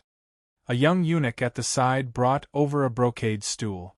Empress Wei sat down first and said to Zong Chuk, Minister Zong, Aijia has seen your proposal, but Aijia feels that Aijia's intentions are a little too obvious if Aijia follows your plan. Zong Chuk somewhat affronted, as he stared into Empress Wei's eyes and asked, Is this Empress's own intention, or has Empress heard slanderous words from someone else? Empress Wei weighed Wanner's words and associated them with the methods Wu Zetian had used in the past. She felt that Wanner's words were very reasonable. This was truly the idea of an experienced strategist, so she happily accepted it. But in front of Zong Chuk, she would not admit that this was Wanner's suggestion. A person who wholeheartedly wanted to be the emperor would not want his subordinates to look down on him. Furthermore, she was a married woman and was naturally at a disadvantage in terms of gender. She needed to create an image of intelligence and wisdom to convince the officials. Empress Wei said unhappily, In such a short time, who can Aijia discuss it with? This is Aijia's own idea. After Aijia made up my mind, I ordered Shangguan Zhao Rong to draft the edict. What, is there something wrong? Zong Chuk heard that this was Empress Wei's own idea, and couldn't help but grimace. Just now, he had seen Empress Wei's unhappy expression and knew that Empress Wei had just taken power and her mentality had not adjusted. What she hated the most was other people denying her intelligence. But he couldn't say anything else and could only say against his will, there is nothing wrong. But this subject feels that Empress could have used Xiandi's posthumous edict to properly intimidate the government. Doing this now, you have let go of a great opportunity. Empress Wei smiled and said, Minister Zong's loyalty, Aijiao naturally knows. However, in some matters, haste makes waste. Minister Zong was too hasty. Empress Wu is talented and bold, but didn't she still become Empress Dowager for 8 years, waiting for everything to be ready before ascending to the throne? Aijia may not need to wait for 8 years, but some necessary formalities still have to be done. Right now, we should first stabilize the hearts of the people. As long as the power is firmly in our hands, what is it to let Zhong Mao be the emperor for a few days? Zong Chuk sighed inwardly and helplessly raised his hands in a salute, saying, Empress has great foresight and is not something this subject can match. A light carriage, escorted by a dozen sturdy guards, appeared in front of the Changle gates. After a fully armored officer examined the fish seal, he respectfully said, The Empress has decreed that all carriages and horses are not to enter the palace. Your Highness, please get off the carriage and walk. All the guards are waiting outside the palace. Anyang, even I have to be restricted when entering the palace. The curtain of the carriage was raised and Princess Anlu resentfully walked out. Walking under the tall palace walls, she looked at the corner of the eaves that occasionally poked out of the walls. Under the azure sky, it was like a palace in the sky. The displeasure in Princess Anli's heart gradually dissipated, and she suddenly felt an inexplicable excitement. Just now, when she heard that her father had died, Anlu had been slightly sad, but she was even more shocked. Now, walking on this smooth and serene imperial path, passing through the thick and tall palace walls, feeling the supreme imperial power, she suddenly became excited. Father is dead, Li Zhongmao, that lowly person raised by a servant, has become the emperor, but the power is still in my mother's hands. If mother can imitate Emperor Zhe Tian and become the empress, then I have the blood of the Li family, I have the blood of the Wei family, and I am also the daughter-in-law of the Wu family. These are my unique assets. Li Zhongmao, that lowly servant, cannot compare to me. In time, won't I become the Empress Dowager, Zhe Tian, for 3 generations? Thinking of this, Anli's blood suddenly expanded. She couldn't help but clench her fist. It was as if an electric current had suddenly passed through her body, causing her to experience a feeling of bliss that far surpassed the pleasure of bed. Chapter 1185. Another magnificent carriage slowly drove toward the palace. First Mr. Mo drew the curtains and cautiously observed the situation outside through the window. Looking at the heavily guarded imperial guards, he suddenly fell into deep thought. First Mr. Mo thought for a moment and said to Princess Taiping, "Princess, I'm afraid there are some suspicions about the Emperor's death." Princess Taiping was startled and paled. "Why do you think so?" First Mr. Mo said with a heavy expression, "If the Emperor died of illness, why did the Empress mobilize 50,000 soldiers to surround the palace so tightly? Since there was a posthumous edict, they could just hold the funeral and appoint a new emperor. Why did they act like they were facing a great enemy? We didn't know about the Emperor's death until this morning when we received the message from the palace. Last night the Emperor died suddenly and the palace was locked, forbidding anyone from entering or leaving. What news could have leaked?" Mo Yuhan said in a low voice, "There are only two reasons why the Empress would do this. First, the Emperor was assassinated. That is why the Empress was so nervous and immediately mobilized troops to protect the palace to prevent a rebellion. Secondly, the death of the Emperor had a great deal to do with the Empress. Only when a person is guilty will they act nervously and defensively when they don't need to be on guard." Listening to First Mr. Mo's analysis, Princess Taiping's face couldn't help but darken. Mr. Mo's speculation is very reasonable, and the first reason can be directly ruled out because there was no rebellion last night. Then, is it the second reason? In a single night, the imperial palace had become a powerful fortress guarded by countless elite imperial guards. Why did the Empress do this? What is she afraid of?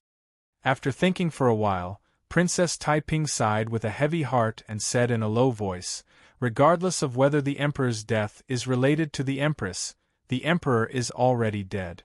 With the Emperor's death, our days will be even more difficult." First Mr. Mo looked at the imperial guards who were standing still like javelins, and a trace of admiration flashed through his eyes. He suddenly said to Princess Taiping, "The General-in-Chief who supports the state no longer has military power, but I believe he still has a great influence on the cavalry. But this situation will not continue. As time goes on, the General-in-Chief who supports the state's influence in the army will gradually decline. Why does the princess not take advantage of the General-in-Chief, who supports the state's influence, and win him over to our side?" Princess Taiping was startled and then laughed involuntarily. Mr. Mo was puzzled. What is Princess laughing at? Taiping smiled and said, "Mr. Mo is an experienced and wise man. Can't you see Erling's character? He would never approve of me becoming an empress. Haha, it's not just him. How many men in the world believe that a woman can govern the country well?" Mr. Mo sighed and said, "What a pity." Princess Taiping glanced at him and lightly said, "Erlang already has the intention to live in seclusion. He hasn't left yet because he still wants to give someone an explanation. To give his brothers who followed him justice, for they would soon be purged by the party of Wei. To give the world an explanation, because he also had a part in bringing Jin Shang to the throne. In the end, everyone discovered that this emperor was not even as good as the one who had been overthrown. What would he think? Since he wants to leave, why should I keep him in this dirty quagmire?" Speaking up to here, Taiping suddenly felt a little sad in his heart. She knew that Yang Fan still wanted to give an explanation to someone. That person was Shangguan Wan who followed him without complaint and gave birth to a daughter for him. But did he ever think of giving her an explanation? Taiping knew very well that even if Yang Fan made a request, she would not abandon her children and follow him incognito. But even though she knew that she would refuse, she still hoped that he would bring it up. But he did not. Before the sky was bright, Yang Fan learned of the Emperor's sudden death. Wei Wen was the first to know. He immediately told the Wei family, who controlled the various armies, about the Emperor's sudden death. Wei Zhuo was still a young man and could not hide things in his heart. This matter made him extremely excited.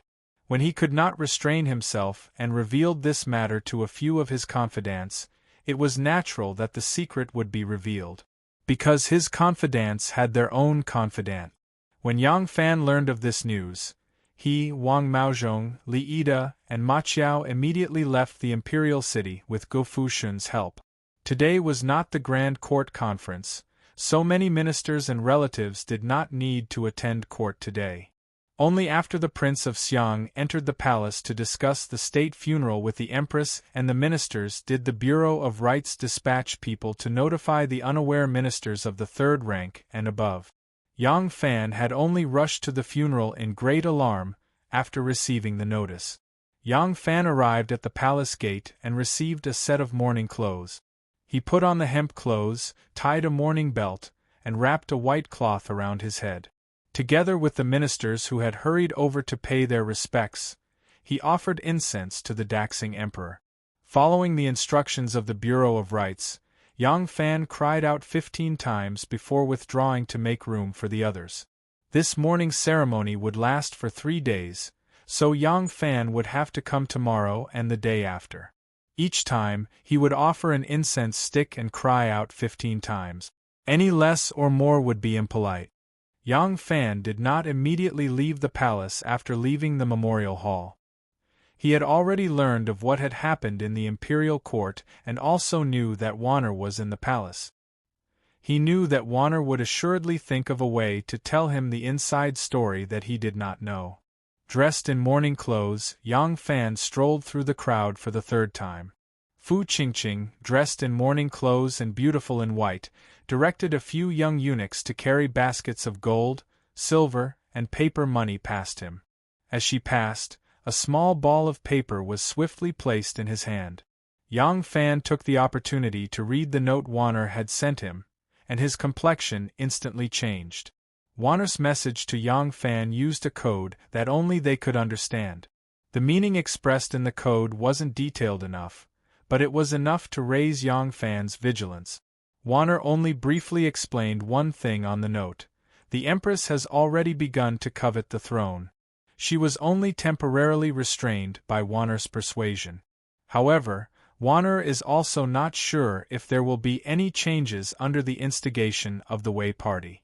Thus, she warned Yang Fan to adapt to the situation as soon as possible. Yang Fan took the opportunity to cover his mouth and coughed to swallow the paper into his stomach. He then left the palace. Ma Qiao, Wang Maozhong, and Li Yida were waiting for him in a brothel in Pinkong Workshop outside the Jingfeng Gate. This brothel belonged to the hidden sect. At this moment, the news of the emperor's sudden death had yet to spread among the people. The commoners discussed the gathering of the army around the palace with great interest for a while before they went back to their own matters. Food was the most important thing for the commoners, and they were most concerned about their own lives. The brothel was always the most bustling and noisy at night. At this time, the beauties were sleeping sweetly. Even the big teapots that served tea and water for the entire night had returned to their rooms to sleep. The courtyard was abnormally quiet. Yang Fan took off his mourning clothes halfway and wore a set of casual clothes. He then used the disguise art that he learned from Gu Zhuting to make some slight changes to his appearance.